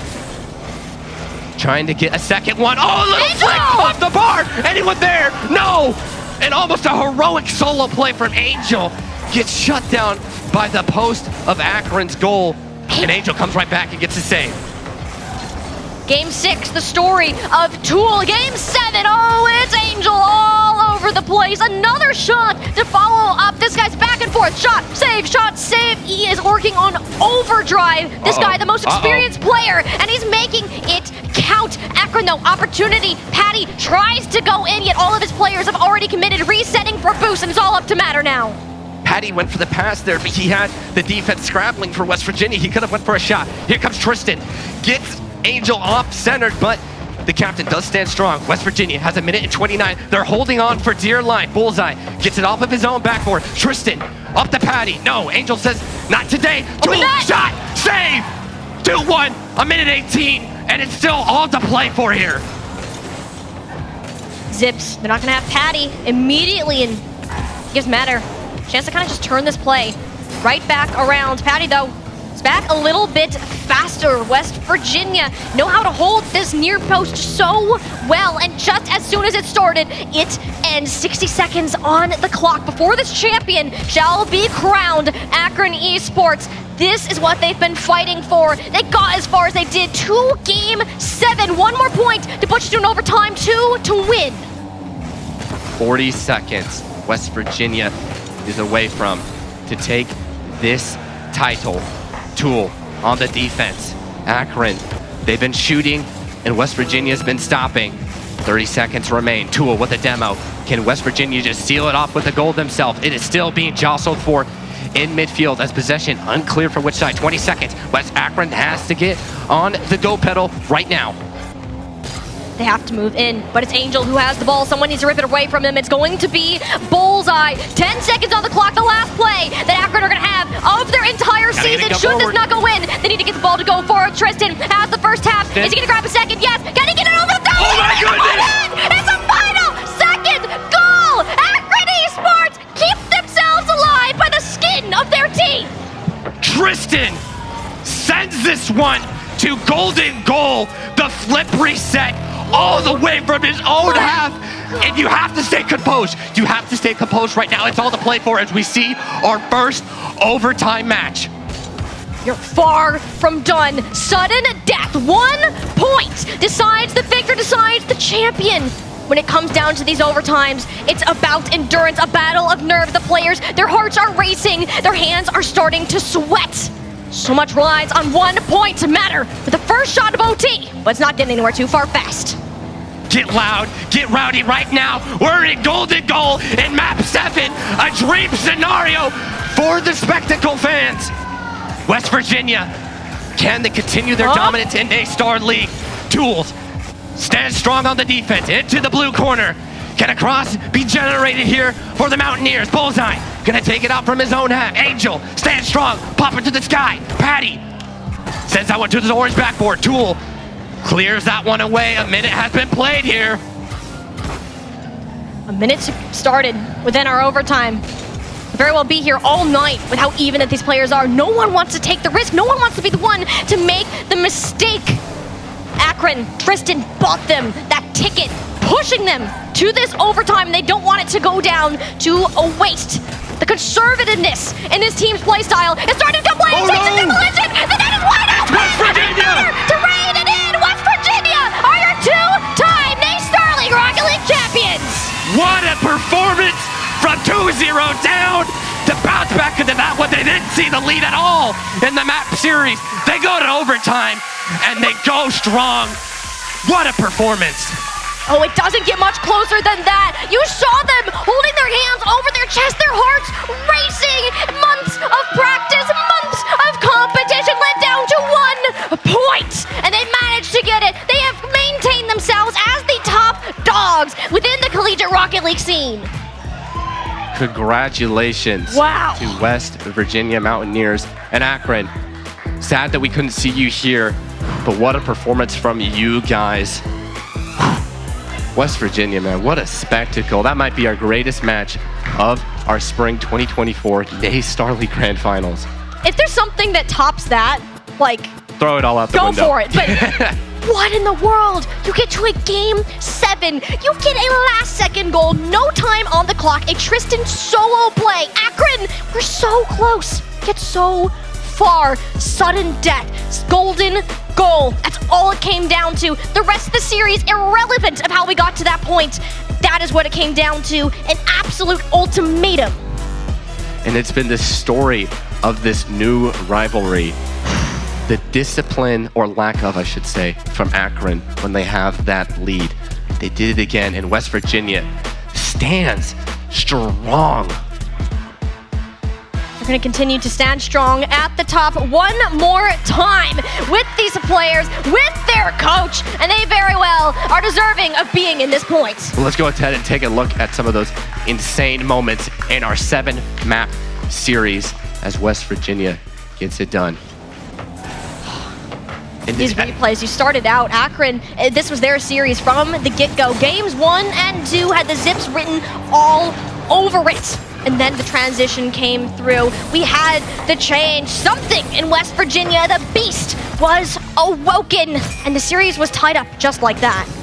Let's start talking some MVPs for me. There's so many different things you can talk about. Angel with all those opening goals to get his team on the board in massive moments in the game. Tool with some of the aerial defense and the last minute things. And then Matt continuing his goal scoring prowess. But for you, Shiny, who really stood out for you in this electrifying series? Angel, Tool, Matter. It's hard to pick just one when they all had their carrying moments. It was Tool who got West Virginia to Game 7, and it was Angel to close it out. Matter, despite being a new player to this roster, at only 18 years old, he's claiming his 3rd national collegiate title under this team. I mean, just to think that this is a young roster, that they have so much further to go is ridiculous. I can't pinpoint just one because they play off each other so well and better than anyone else that you're going to find within Collegiate. And when you're Akron and you're going into this offseason, you've got to really start to look at working on that mental and that light game, because they show that they can go toe-to-toe with this giant of NACE Starleague. Yeah. But for me, I got to hand it to Tool. I thought his performance was stellar. Just little moments, cool, and you can see he's just scoring goals for fun at some of these points in this game. Yeah, when you need him in the nose, Tool was there. He's the player that came back on him. I know I said it a little bit earlier, like he knew his parents are watching. He wanted to make them proud, and I really hope they're proud right now. He literally just gave West Virginia that life back in them when they desperately needed it the most. I do want to talk about Akron, though. Despite not winning this title, I mean, this is them in that same spot, but the closest they've ever been. Well, we've got on stage with us West Virginia and Tracy for a post-match interview. We've got to get some of that emotion that was leaking onto the stage. Let's throw it over to Tracy to hear from West Virginia. Thanks so much, Red Rogue. I am here with the winning Rocket League team from West Virginia University. As you all online can hear, it is just mayhem in this room. Everyone is cheering. That was intense. Angel, how are you feeling there? Overtime? Are you kidding me? It feels really, really amazing. I mean, obviously we weren't expecting that overtime. I got to give credit to Tristan there with that shot, but it feels even better to win in overtime than it does in regulation, so thank you. It was so intense. I'm watching over there, and I'm like, okay, you guys were down. We thought they were going to take it, and then you just were like, absolutely not. We've got this game. Was there strategy? What was going on? Once we got scored on, we just know we had to keep our heads in the game. I knew we would win overtime if we just, kept doing what we were doing, not too focused on what they were doing, and we did that, and we ended up winning, so. So what are you going to do to celebrate now? We're going to Disney. No, I'm kidding.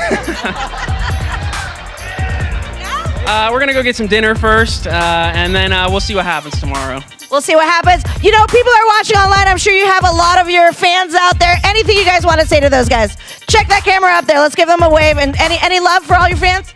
Thank you to the fans, WVU, everybody who's out here today, and any fans that are rooting for us at home. Thank you guys, and I'm sure these guys want me to shout out all of our families as well back home. Thank you. Families, yes. Thank you for supporting these guys. Congratulations once again. Go celebrate. Go get dinner. Get off my stage. I love you all, but my turn. Oh, yeah. They got all the hoopla going on. We are so proud of them, and I wish everybody could feel the energy in this room. What an amazing day of great showings from all of our universities who played today. But guess what? We are not done yet. We will see you back here tomorrow at 12 p.m. Eastern Time for more Star League Grand Final matches in Call of Duty, Rainbow Six, and Counter-Strikes. Thank you, everybody, to all our cast and our crew here at Full Sail University for putting on a stellar day. Stellar day one, and tomorrow we're going to even make an even better day two. We will see you guys tomorrow. GG's.